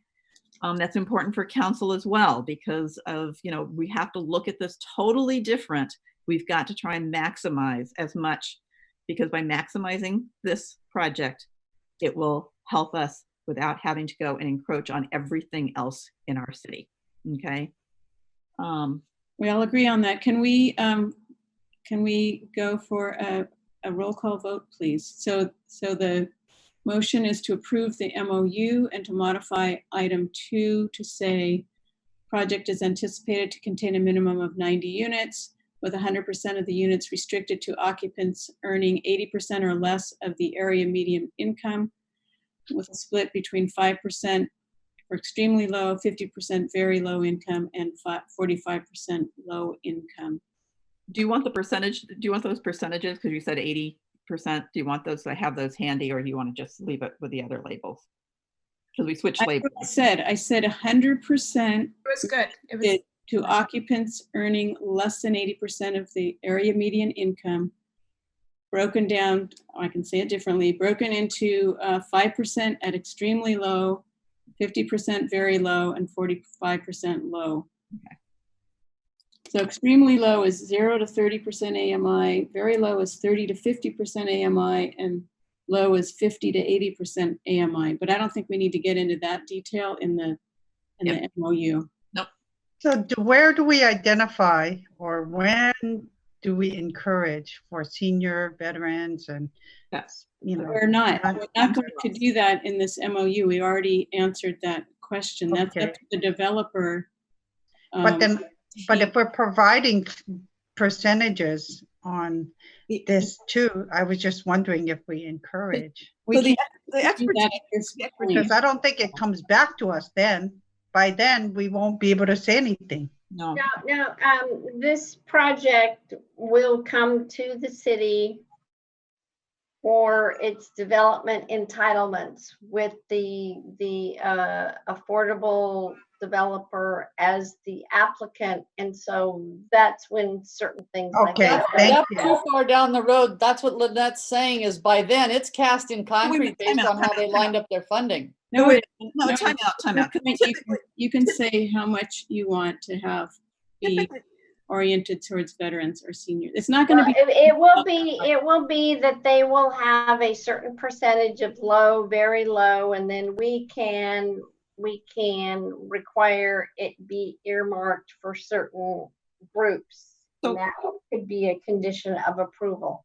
So I guess my understanding was that typically when a developer comes in with this, that they usually want to engage with the city in terms of, they come in kind of saying, hey, we're kind of, when we look at the situation, we're proposing this, and they discuss with the city, because once they get agreement with the city in terms of this is what we're targeting, so that's where that discussion happens.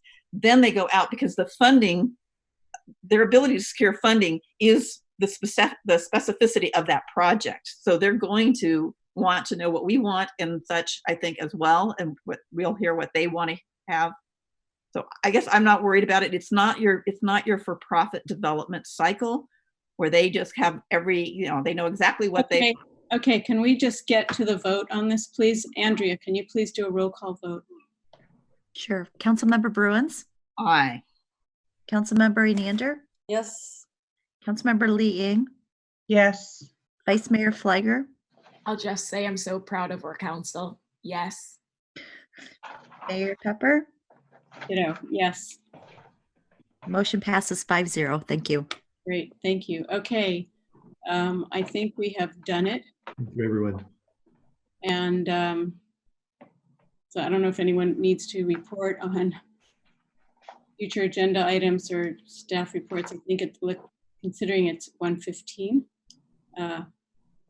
we'll pass on that for tonight. I was gonna just announce one thing, I guess, or maybe ask that you maybe, Ms. Pepper.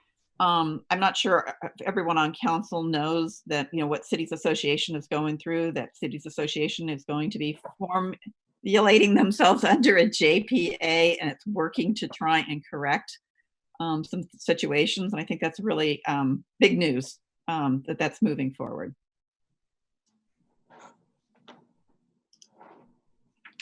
Okay, if there are no other staff reports or council reports, I propose we adjourn. I have one more question. So when we do get the report back quickly regarding the community center, I don't want it just, because I want an opportunity that should they do a report out to us, we have an opportunity to ask questions. Of course. Okay, just making sure. Thank you. Okay, we'll adjourn at 1:17 a.m. Thank you. Good night, everyone. Night.